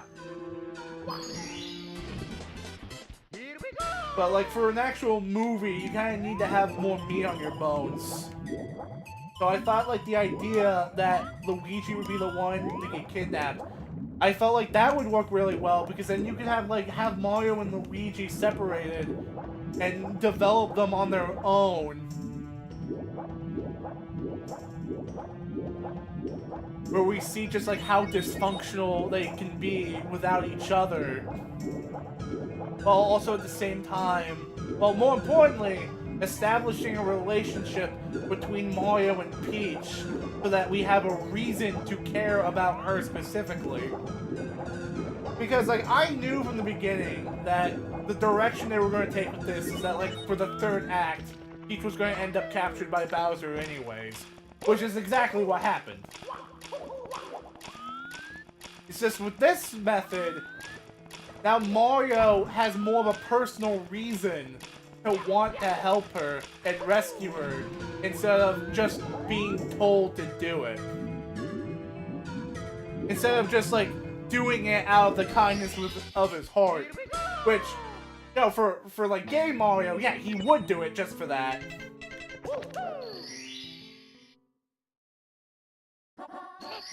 But for like an origin story, or like an origin movie, there needs to be more to it. And I think like having Peach be the one to follow Mario around would be like the good first step, because like then Mario has like someone who could like properly show him how the world itself works and all that. So like it builds Peach up as a character, it builds Mario and Peach's relationship, makes us care about Peach later on for when she eventually does get kidnapped. Mario has more personal stakes in it beyond just Luigi.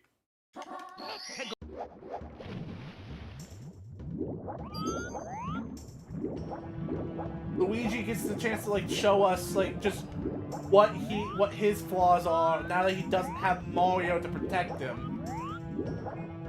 Like I saw only like good things to come out of that if handled properly. And then Luigi ended up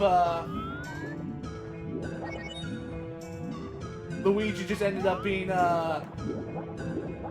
backstage, is that the word I'm looking for? Sideline. He just ends up getting sidelined throughout the whole movie.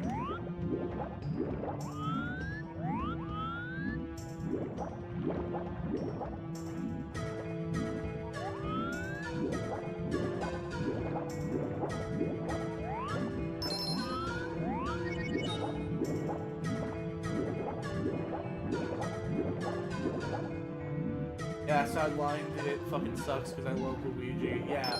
And they just did Luigi so fucking dirty. So much so is that I would say that that's something that the 90s live action movie has over the Illumination film. It feels like that movie did a much better job at like establishing character dynamics between everyone than the Illumination film did.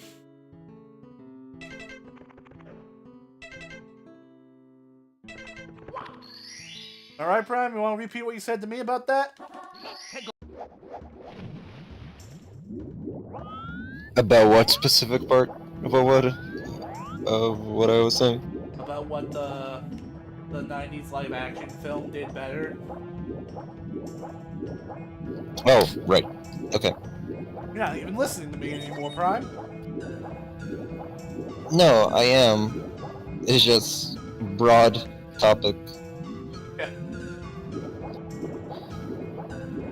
Okay, so what I like about the 90s movie, something I think it did really well, is that it balanced together, well, not Mario's in this case, Luigi's time between his interactions with Daisy and his interactions with Mario. What it does at the beginning of the movie is that it builds like a very solid foundation for what is to come later on. Now granted, Luigi and Daisy do spend most of the movie apart, but the interactions that they do have at the start of the movie are pretty cute. It's like sweet and wholesome, and it's done in a certain way to where you vibe with them to the degree that, in my opinion, it's pretty believable that they're into each other. And especially given the very in-the-moment nature of how Daisy is kidnapped, along with Luigi's like impulsive nature, him going after her and Mario going along with him makes a lot of sense, right? But to not lose track of the point about the beginning of the movie, it divides this time well between setting up Luigi's relationship with Daisy and also laying the foundation for his relationship with Mario, right? So for Daisy, you get that establishment of their relationship, which goes on throughout the core part of the movie, goes on to like demonstrate or support the general idea that like, yeah, Luigi is out to save her. It's like, yeah, Daisy is holding out for a hero in Luigi. And what it also does is like set things up very nicely for his relationship with Mario, which I think Mario and Luigi's interactions in that movie are spot on. They're just like so good. In my opinion, honestly, the best part of the movie, their dynamic on screen is like really solid, and they just have like very solid chemistry. I feel that this is better than in the Elimination film. When it came out, 2023? Yeah, I believe so. Yeah, it's better than the 2023 film because, like, in that, even though, like, it does have a divide in screen time that honestly I wouldn't know how they compare in terms of percentage, but like, yeah, it also tries to set up Mario's relationship with Luigi, and it also tries to set up Mario's relationship with Peach. The issue with how the Elimination movie does it, in my opinion, is that even though the relationship between Mario and Peach is like passable, it just feels very bare bones. And unlike with Daisy and Luigi, I don't think there's like a point where they connect or where you just feel the same extent of the chemistry between them. And with Mario and Luigi, even though the scenes of them together at the start of the movie are really good. Yeah, I think like everyone practically agrees that the best parts of the movie were just the scenes with Mario and Luigi, just being brothers in Brooklyn. Yeah, and though their interactions are really good, unfortunately, because the movie largely ignores Luigi, there's not such a good payoff in regards to that at the end. Like, yeah, they Yeah, like I said, you're happy for Mario that they're reunited. Yeah, they reunite and it's cute and everything, but it's not as solidly built up. Because like in the 90s movie, there's also a portion of the movie where Mario and Luigi do split up. It's when they're going about President Koopa's tower.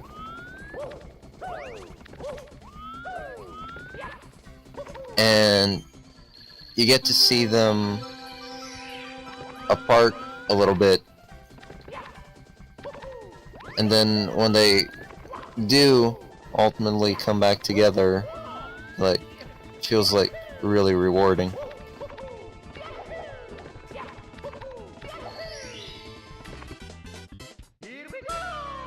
You know how like in the Fire Flower garden scene in the movie, that there was a cut they cut out some dialogue between Mario and Peach. And like everyone's saying that should have been kept in because it really helps flesh out their relationship.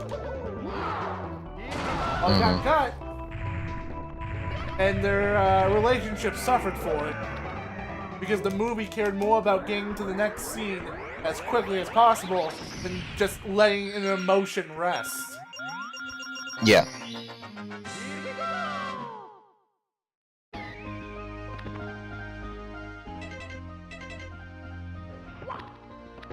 And I don't really look at the movie and like see them as like just shoehorning in reference after reference after reference, like, you know, Rainbow Road, like Yoshi's Island, all that. Because like these are actual places that exist in Mario's world. Yeah, those are parts of the setting that they're working with, so it's perfectly understandable that they would use them.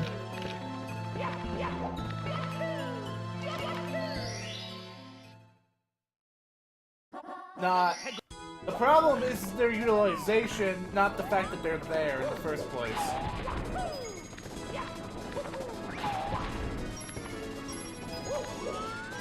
And I think I have like an idea on how I'd fix it. My thoughts on the dialogue that got cut is that it's literally repeated dialogue with taking her to Brooklyn and stuff, but it was a nice calm point if it was in, I guess.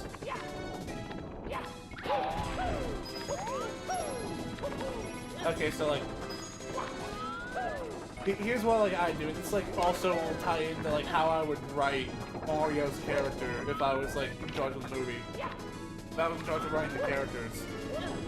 So like, this is a story about a fish out of water.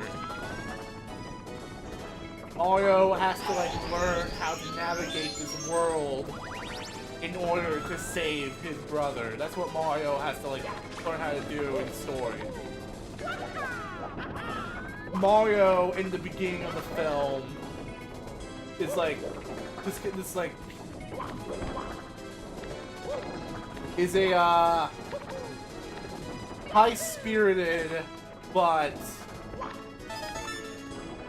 kind of depressed blue-collar everyman guy. He's just like trying to do his best. He has like big aspirations because like he thinks that he's capable of doing a lot more, but life just keeps like punishing him for his attempts at trying to be something bigger. So, Yeah, he's punished for trying. Yeah, we see that in the movie itself because he's trying to start his own plumbing business, but like everyone around him just like berates him for it, even his own dad.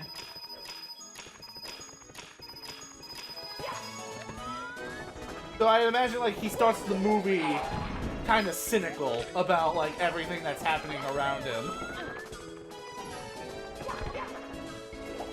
Like when he sees the Mushroom Kingdom for like the first time, like he's amazed by it just because like he's in this weird new world where nothing makes sense anymore. But he doesn't really care to like actually get his knees deep into it and like explore and stuff like that because, you know, all he can focus right now on is his brother, and he doesn't care about anything else.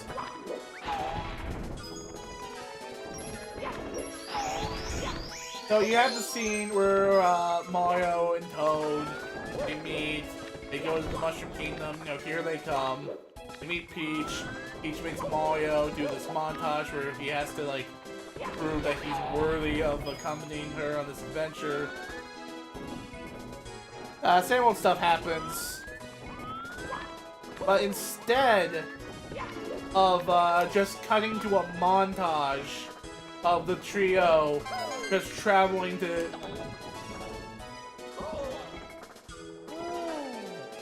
I don't even know why I'm still playing anymore. So instead of just the trio doing this montage shit, where we just like get brief glimpses of all the different locations in this world until we get to Donkey Kong Island. That part of the movie is instead spent on, like, actually exploring the world.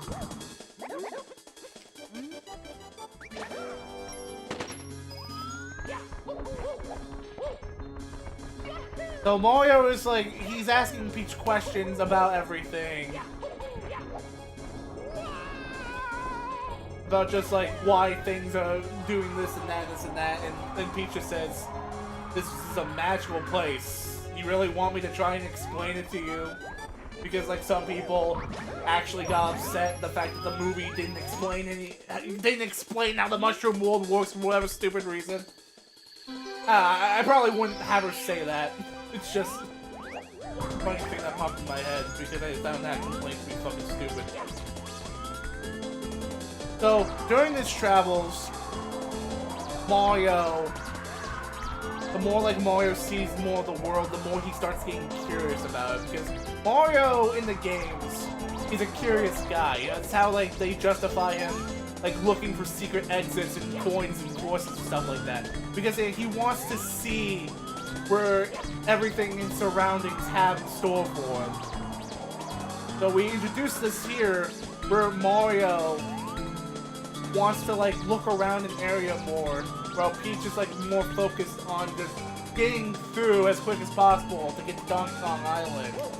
And like she criticizes Mario for this, like, I thought you wanted to save your brother, why do you want like to waste your time here?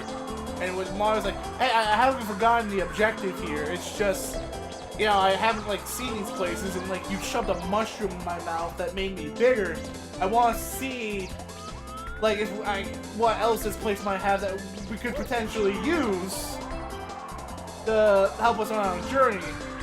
And you know, Peach says that he's just wasting his time doing this, but Toad, being like Mario's hype man, is like, ah, let's give him a shot, princess.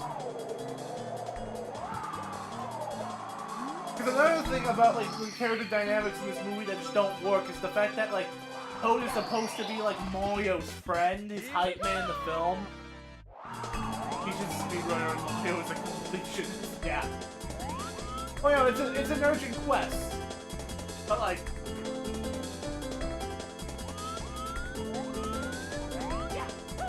I did not remove Star Spawn. Did I even talk to him? I did.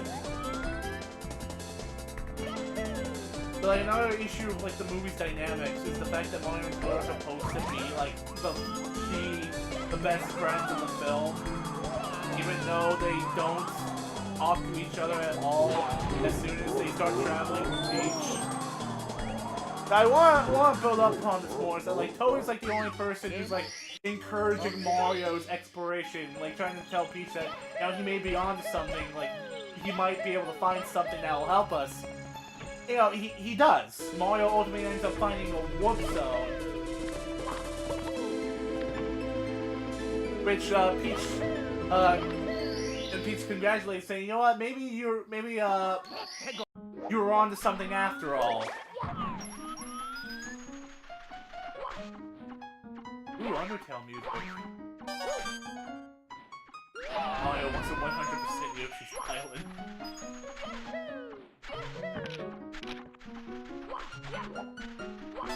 And as we continue on seeing like other locations, Mario is like being put through more like platforming obstacles that he has to put his training to use for in order to overcome. But since he's still new to this, he's still struggling to get through it.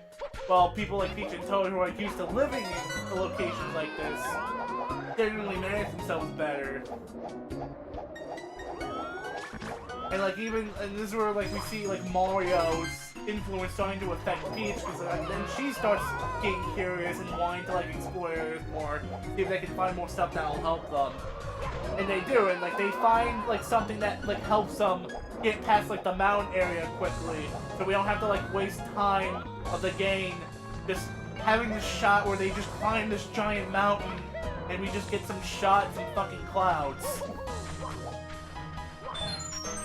And during the travel, Mario's cynicism starts like wearing off, because like he sees this like this bright, colorful world with all these like new things to him. There's like all these new opportunities and like these challenges that that are like making him work, testing his skills, and like the more he accomplishes it, like the more confident in himself that he gains.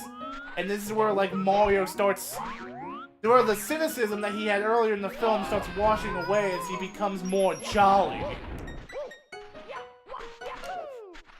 This is the part where Mario like truly starts like becoming who he is in the games. This jolly man that loves like exploring and like adventuring.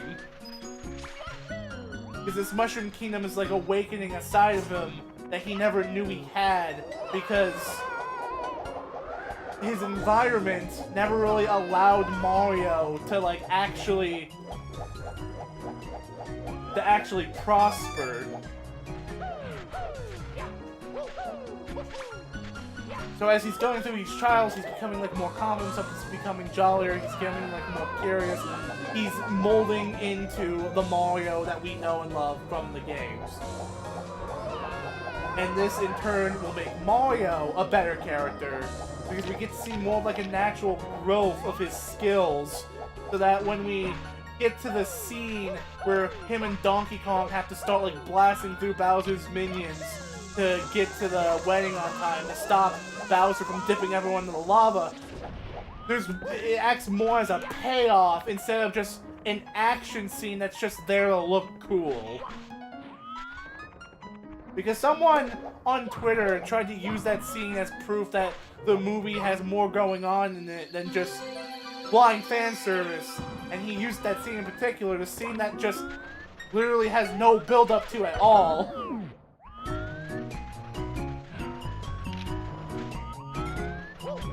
Ugh. Man, talking a lot is hard. Especially when your dog farts in your room. Oh! Dude! Here we go!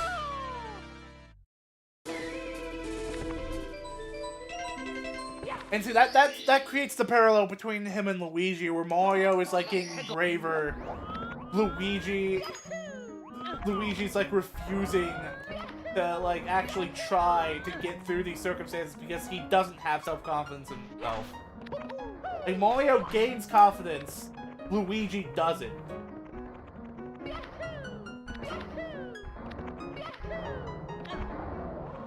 That's how their arcs will play off each other.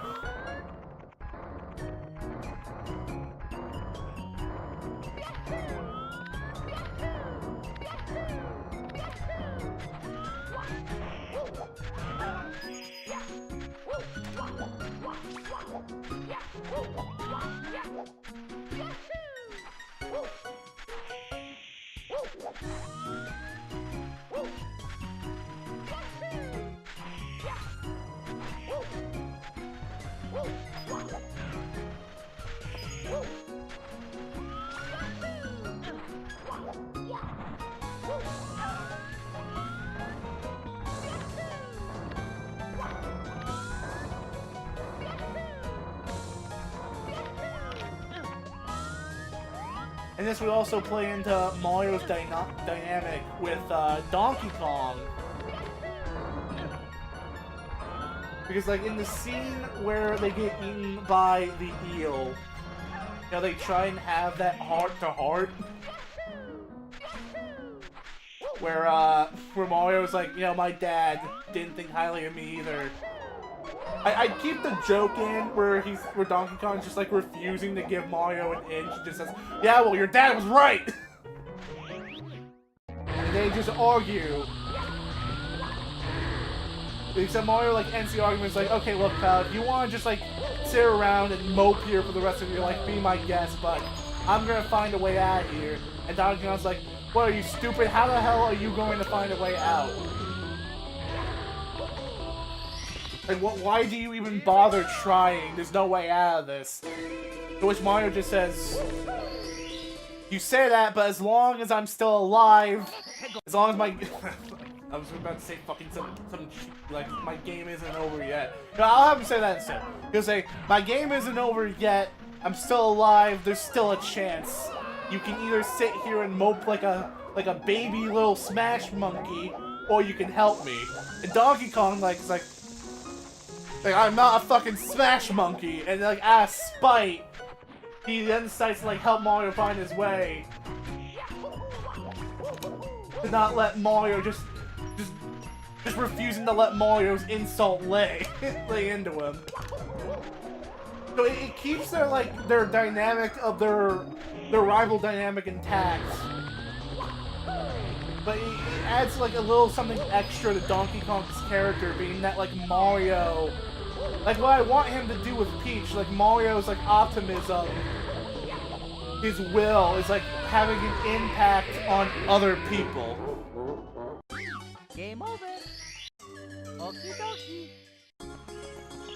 My game isn't over yet. It's the cheesiest yet hardest line ever. Yes! That's correct.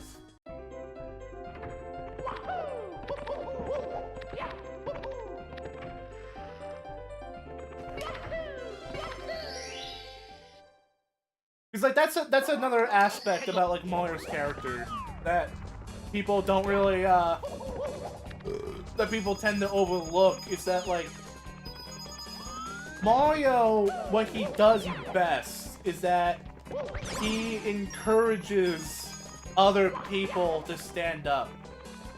Now, I don't know if you like have this same view as I do, Diamond, but like I'd say if I had to name what I think is like the overarching theme of the Mario franchise itself, that the franchise is about how anyone is capable of standing up and being a hero if they just try.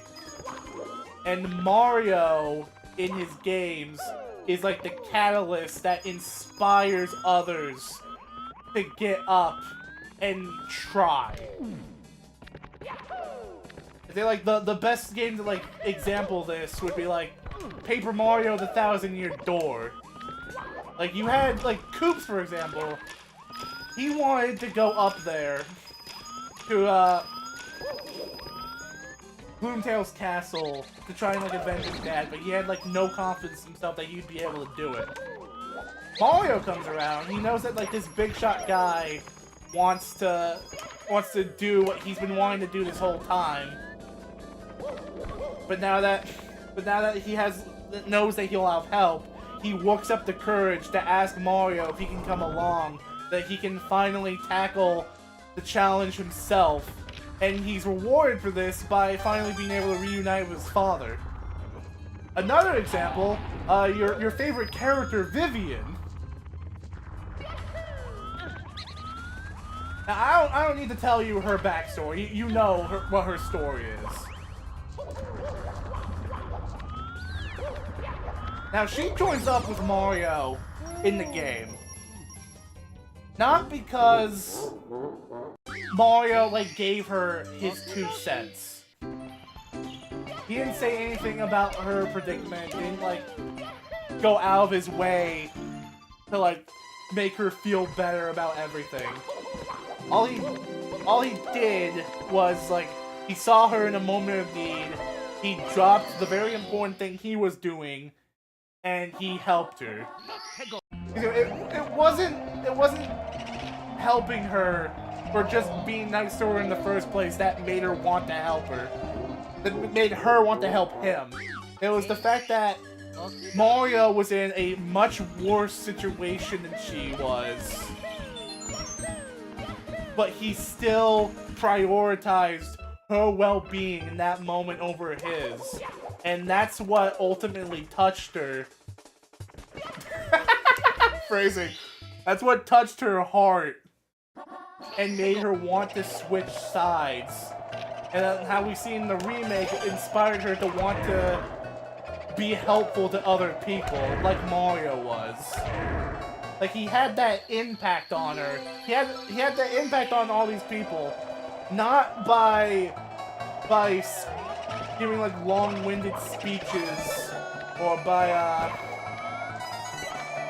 like, giving out, like,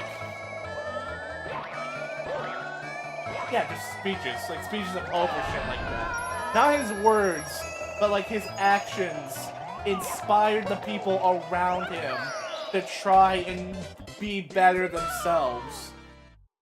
And, you know, and we've even seen it through, like, other characters. Like, Peach has been playable in so many games recently, as opposed to before where she was just a damsel. You had, like, the new Soup series, where you have, like, the fucking Blue Toad and Yellow Toad. You have all his partners from the other Paper Mario games.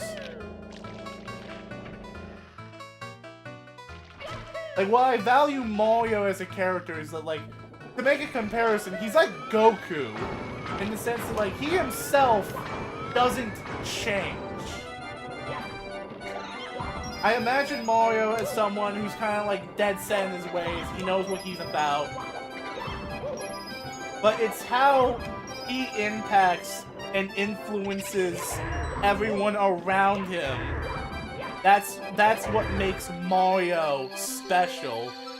It's not because he was just, like, some guy. It's not because he was born with some prophecy or whatever that he was just destined to do all these great things. It's that he was just some guy who thought he could do something that helped someone else, and he did it. And him continuing to do that is what causes everyone else around him to want to do the same thing. That's what makes Mario special. And I'd want the movie to do a better job of portraying that aspect of him by Mario learning to become a much more positive person himself that infects the other people around him, which makes them become better themselves too.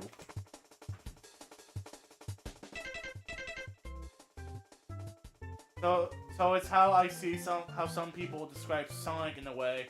Doesn't change, but changes the people around him. Yeah, I see that, not gonna lie. Did you say Sonic fits that description too, Prime?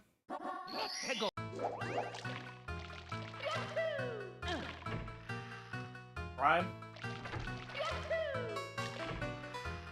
What time is it? Sorry, Oh. I got a bit distracted thinking about how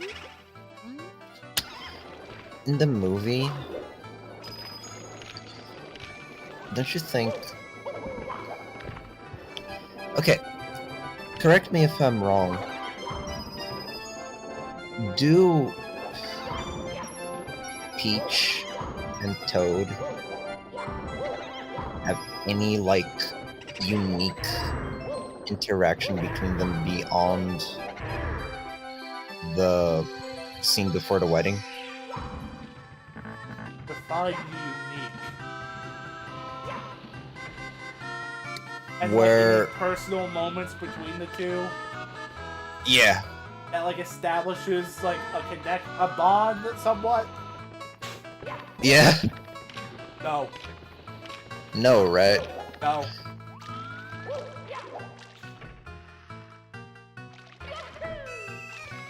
Like, that's the kind of thing that gets me about the movie.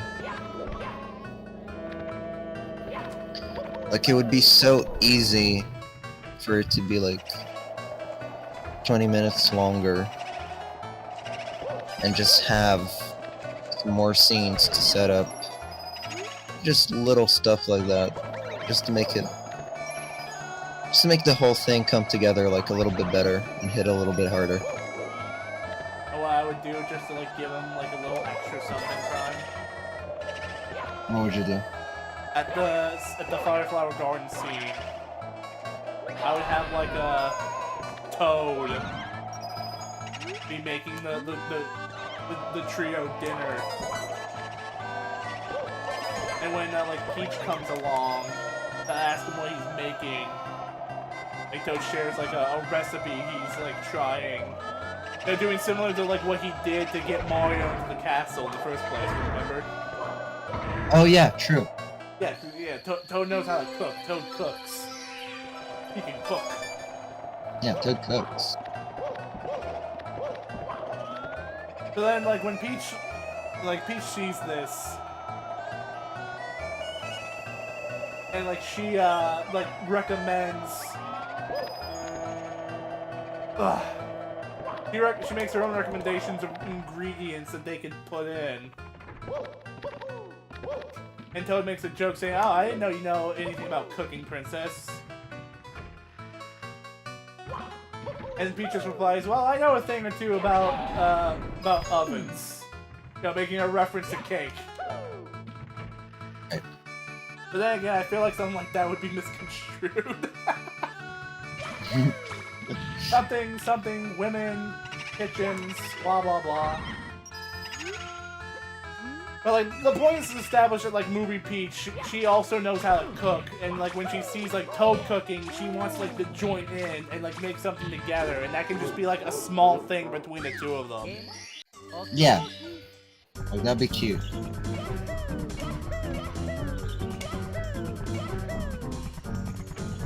Alright, I think a better way of phrasing it, Peach would be like, "I bake desserts all the time, so I know a thing or two about cooking." Yeah, that's it. That's better. There we go. That establishes that she has a history with this without potentially being able to be flipped to be misogynistic. Modern audiences. So, like, everything I've been spouting for, like, the past, like, what, hour or so? Just about. Like, maybe it sounded a bit more complicated because I was word salading it, but nothing I said was complicated. Everything that I've been, like, suggesting are just really simple ideas on paper. Yeah, nothing that would make the movie overly complicated or bloated or anything like that. They're all simple ideas that, if applied to the characters, would exponentially make them feel more believable as people and as, like, be characters than what we got.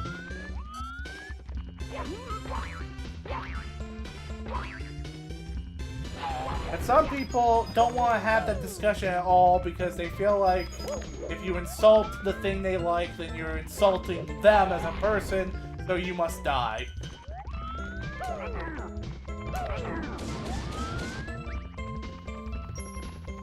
Well, when I insult the thing they like, I am insulting them as a person, but it's not me who should die, it's them.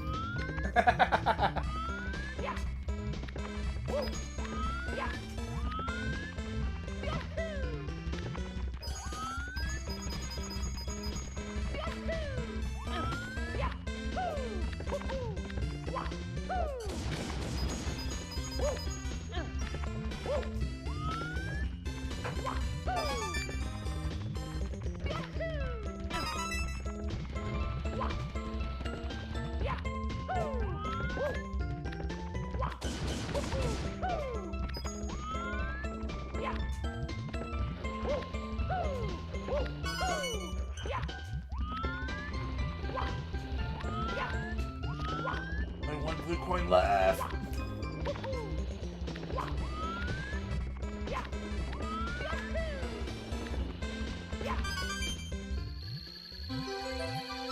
Okay, that is not ideal.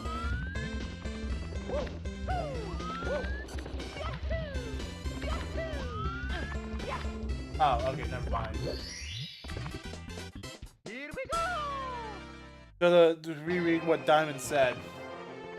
So it's how I see how some people describe Sonic in a way. Doesn't change, but changes the people around him. Yeah, I see that, not gonna lie. Ask you, Prime, would you agree with that description of Sonic?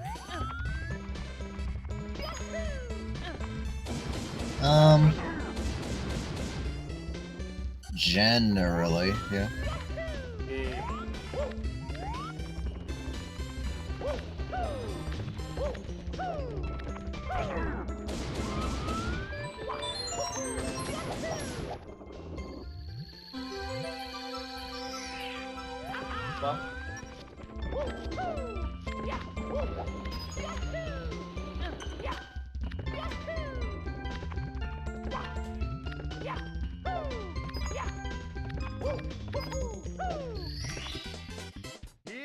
Diamond, are you still there? Hello?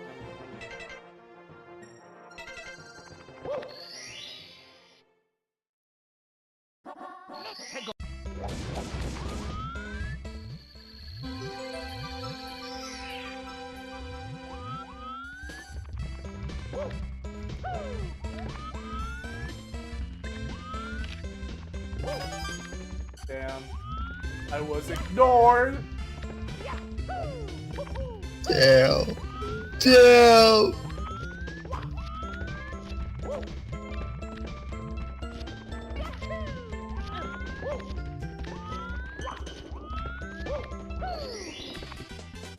Here we go! What did you say? I don't even remember anymore, Diamond. That's how bad it is.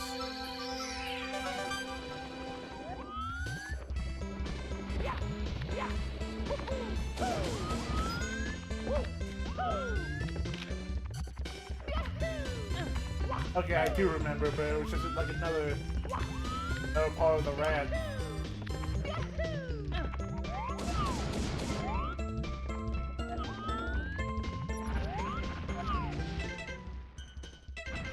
Oh.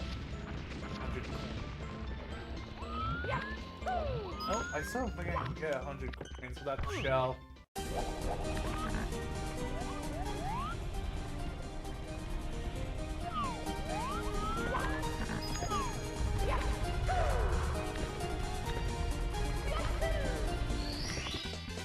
Here we go!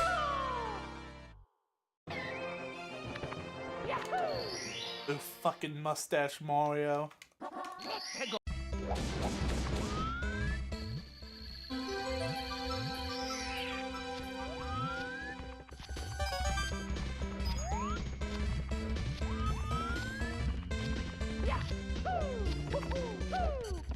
Yeah, Prime. What's up? You remember the anti-piracy stream craze from like 4 years ago?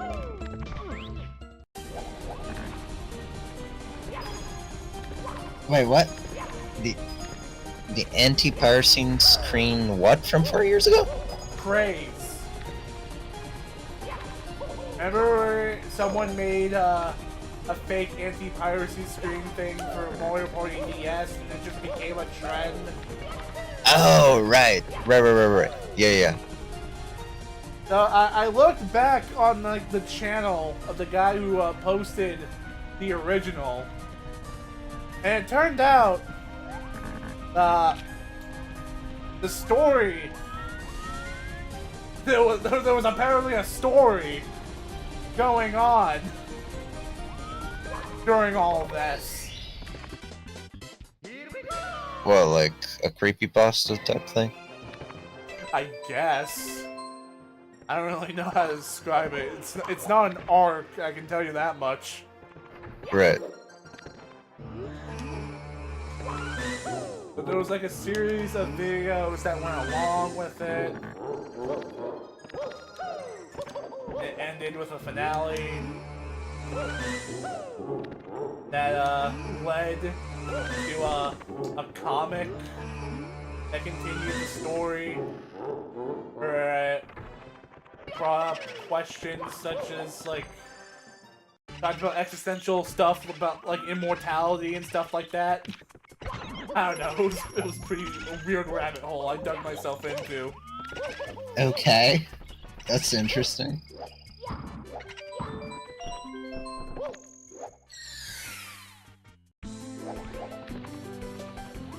Bruh.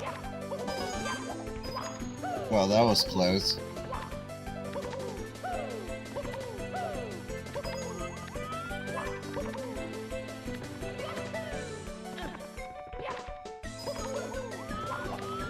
But like, was it any good? I don't know how to feel about it.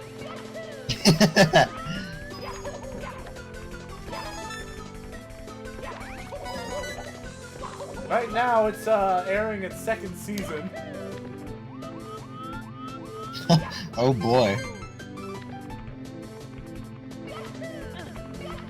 remember, Prime, piracy is no party.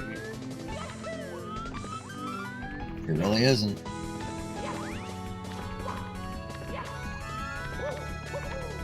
So, remember that song from Mario's Madness that was based off of the anti-piracy screen? From Mario Party Yes. DS. And you had, like, Yeah. Belly Boo, the host from Mario Party 8, having you, write things on a piece of paper with your mouse as you would sing. Yeah, I remember. Yeah. I kind of always just assumed that, like, the extra thing with Belly Boo, whatever the hell his name was just something that was invented for the song to give it, like, a twist mechanic. Yeah. Yeah, no, that was an actual thing from the series. Oh, really? Yeah. MC Ballyhoo was part of it. Yeah. He's like the main enforcer of the anti-piracy. Oh, I see.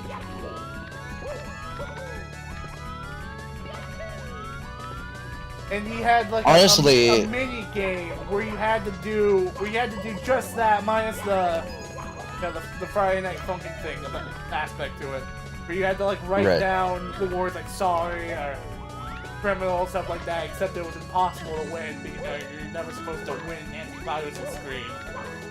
Yeah.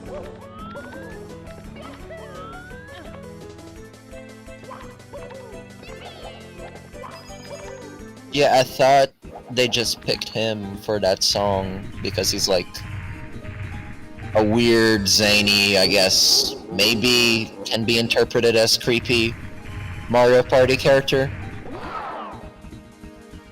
And he's just like an odd magic man that can be like kind of whatever, right? Yeah. So to me, when they picked him, it's just like, yeah, that makes sense. I didn't actually know that there was a story to the anti-piracy screen and that he was a character in it. And moreover, that the gimmick itself of that song was actually based on something else. Is this better, Diamond? Is Prime's volume better now? I asked like 7 hours into the stream.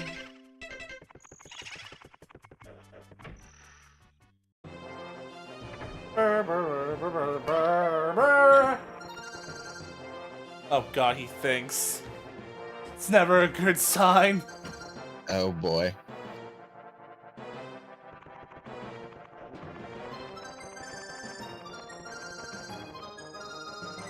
Oh boy, boy, boy.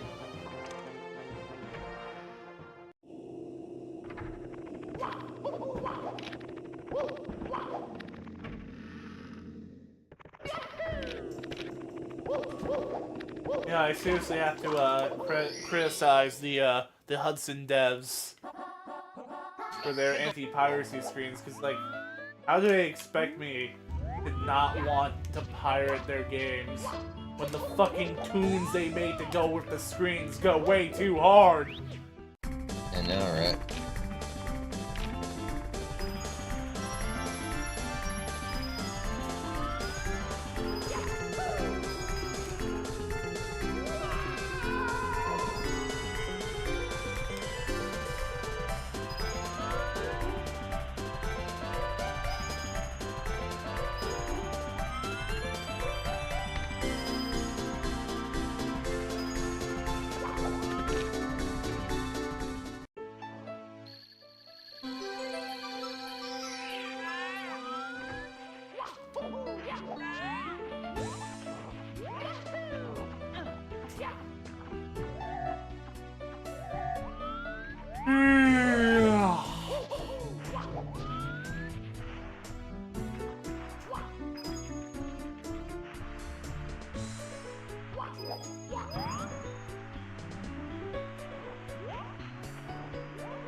Oh, we managed to talk about a lot during the stream, huh?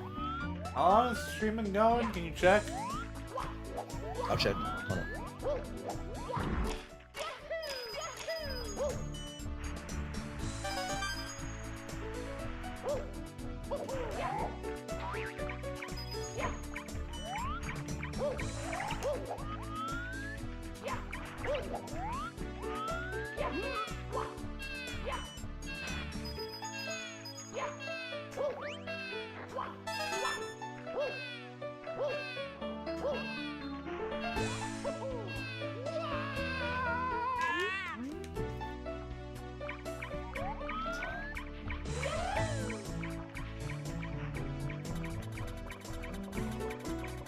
Like 6.5 hours. Oh, only 6.5? Felt longer. Yeah, I was feeling like 8 hours, something like that.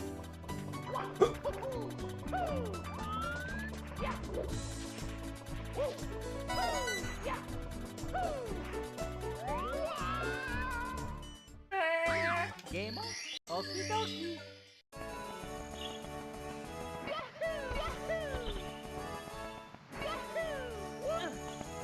You know, this music, Yoshi's Tropical Island, like that first two beats. That burr, burr, burr, burr, burr, burr. I blame my niece for this, but like whenever I hear it, I think of the Bluey intro. Oh, really? Yeah.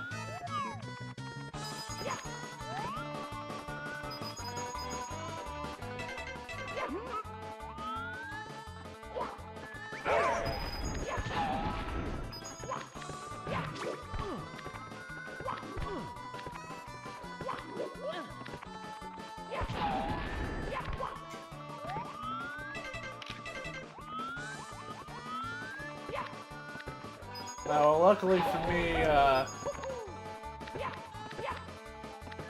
he's growing past her Bluey phase. Oh no, Robbie, what excuse will you have to watch Bluey then? Bitch, what excuse? I watch Bluey because I love it. Right out in the open.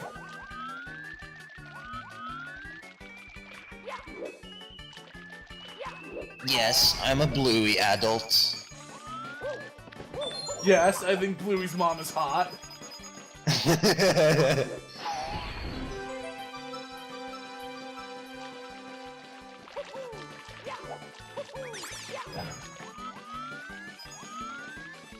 Yeah, I thought Nala from The Lion King's hot.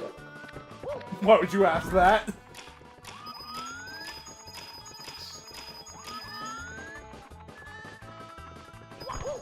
Diamond finally replies again just to say what. Honestly, I'd be more sympathetic towards someone who thinks Nala's hot than Bluey's mom.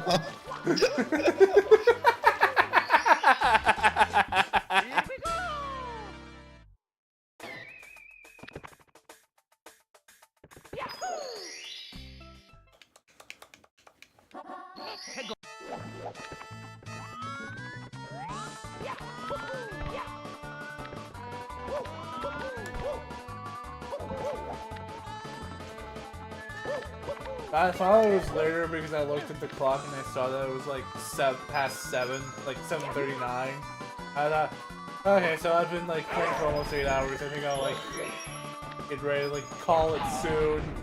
But then I remembered I didn't start playing at 12. I started playing at 1:20, and it was like 1:20 because all that protein went right through you. Oh, right. Speaking of which, I ought to go make myself something to eat. Yeah, knock yourself out. Are you feeling like calling it soon? I mean, probably. I haven't eaten anything since breakfast. Yeah. Because, I do think we can get,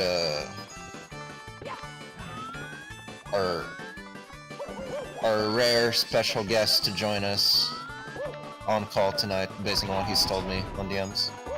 Oh shit.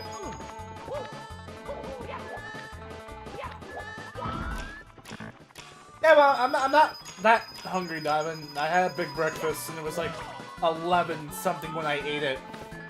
I had like 4 eggs and 5 strips of bacon. I came prepared.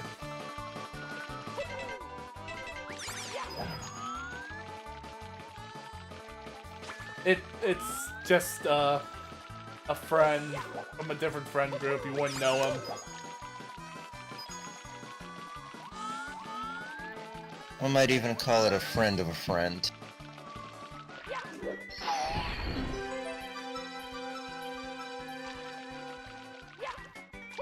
A friend of a friend of a friend of a friend of a friend.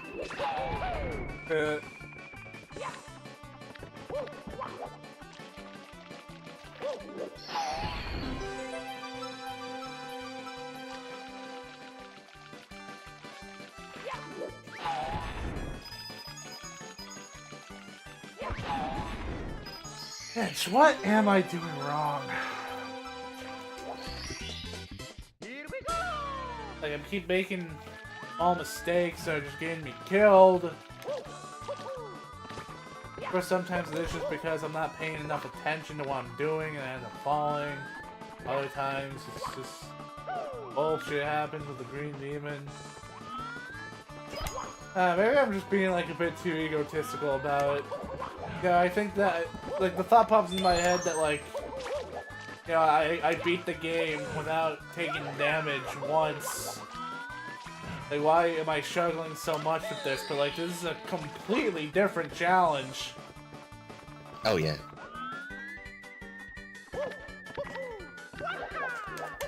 Like, just holding myself to an unfair standard.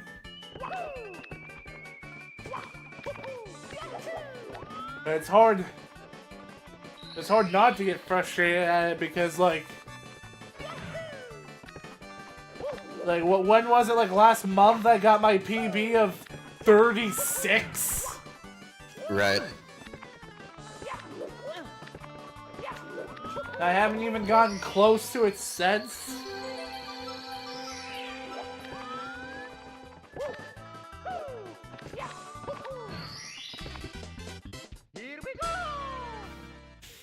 Can you please lock the fuck in? I've been trying to, Prime.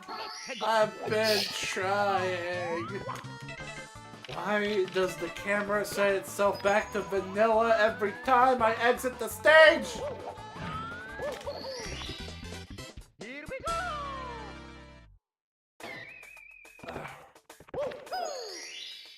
You can go eat now. Yeah, I can.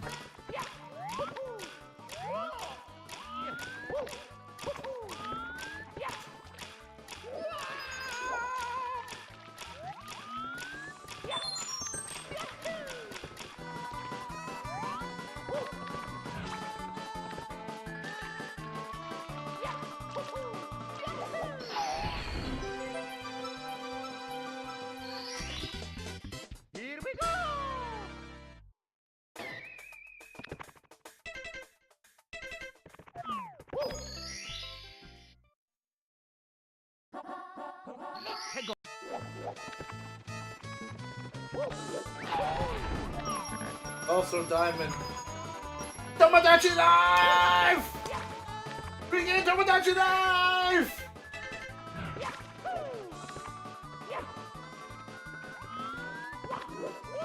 The gods heard our call, finally!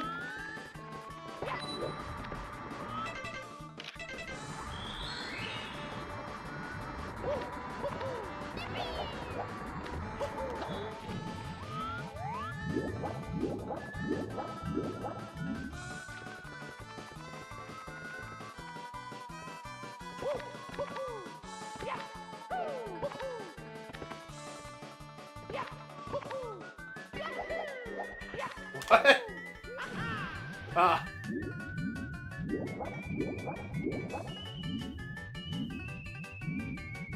I can't wait, dude. Finally.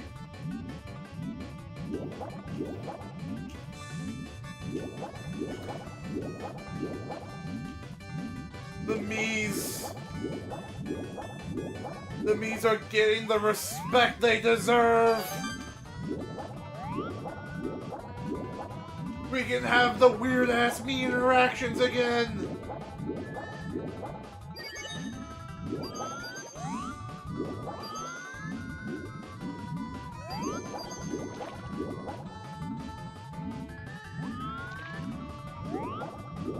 I say go for it. The iron's hot. It's gonna be like a lot of people who don't understand. Diamond, it's your job to show them the way. I do it myself, but I can't.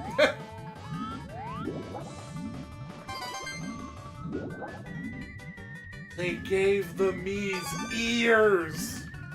It's like the most cursed shit ever!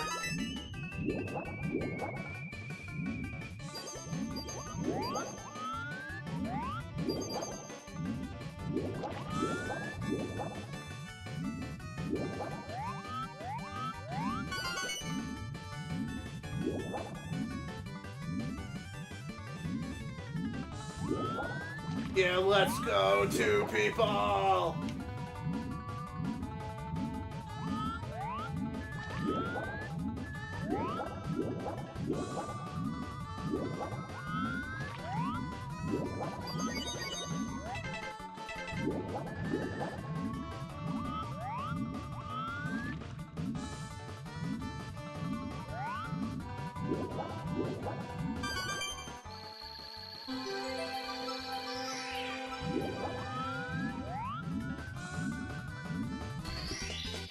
Here we go!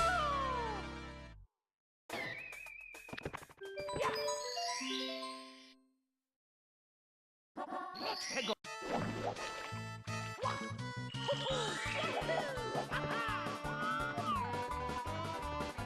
Nice.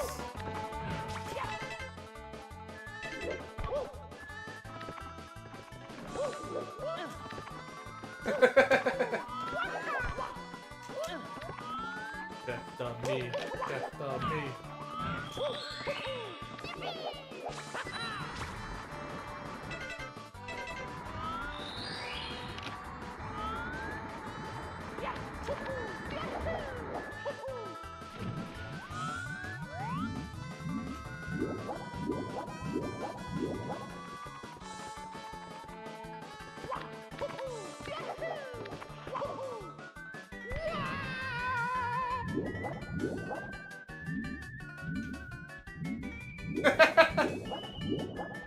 Dedication.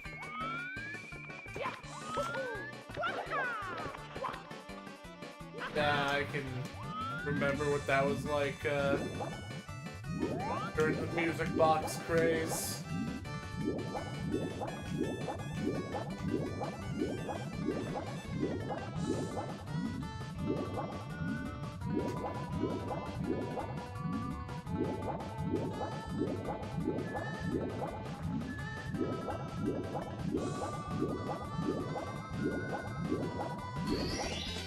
Here we go!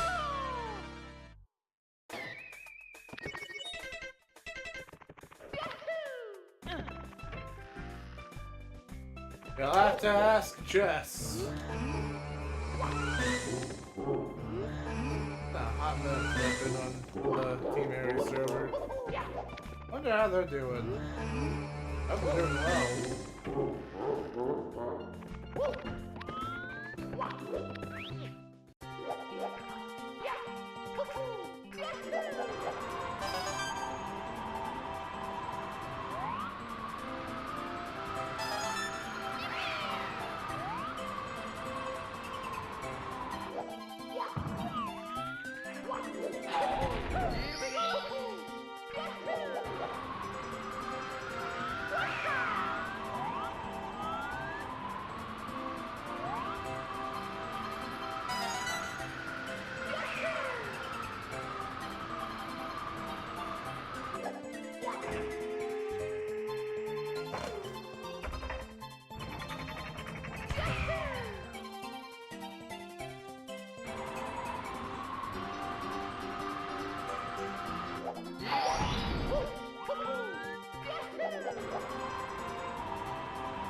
Oh shit. I guess send me an image of the funniest ass thing.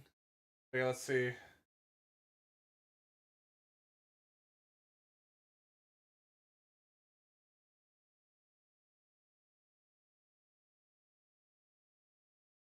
Only a Tomodachi Life YouTuber, man. When are you returning to Tomodachi Life?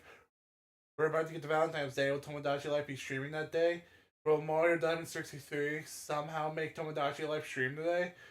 Mario Diamond 63 didn't stream Tomodachi Life on Christmas. I miss the Tomodachi Life series so much. Tomodachi Life getting streams this weekend. I want Tomodachi Life streaming on YouTube. It's been a while. Please, Mario Diamond 63, stream Tomodachi Life. My me is doing nothing on most of the streams.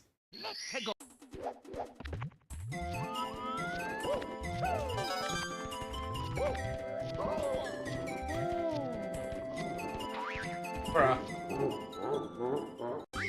Game over. Okay. Okay.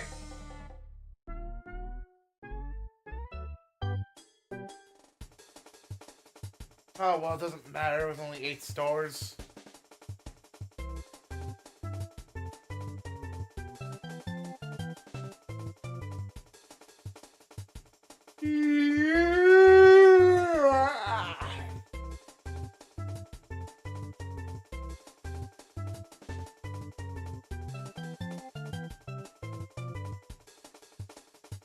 Diamond, that picture was really funny.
Alright, I'm gonna call it here.